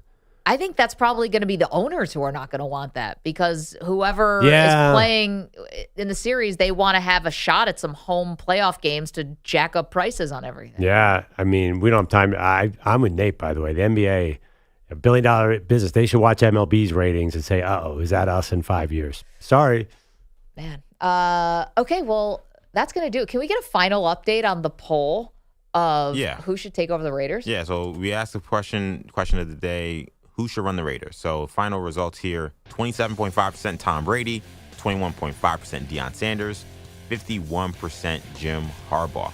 And, of course, it was our great debate today. Worst NFL head coach of all time. I had Urban Meyer. Perloff had Rich Kotite. We can continue that conversation on social media at Maggie and Perloff, wherever you consume social media. Thank you to EJ Stewart. Thank you to Pete Pilati. Thank you to Andrew Bogish and Andrew Kaplan.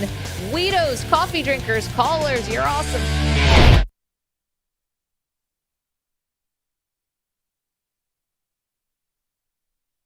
You're in a 5-minute break.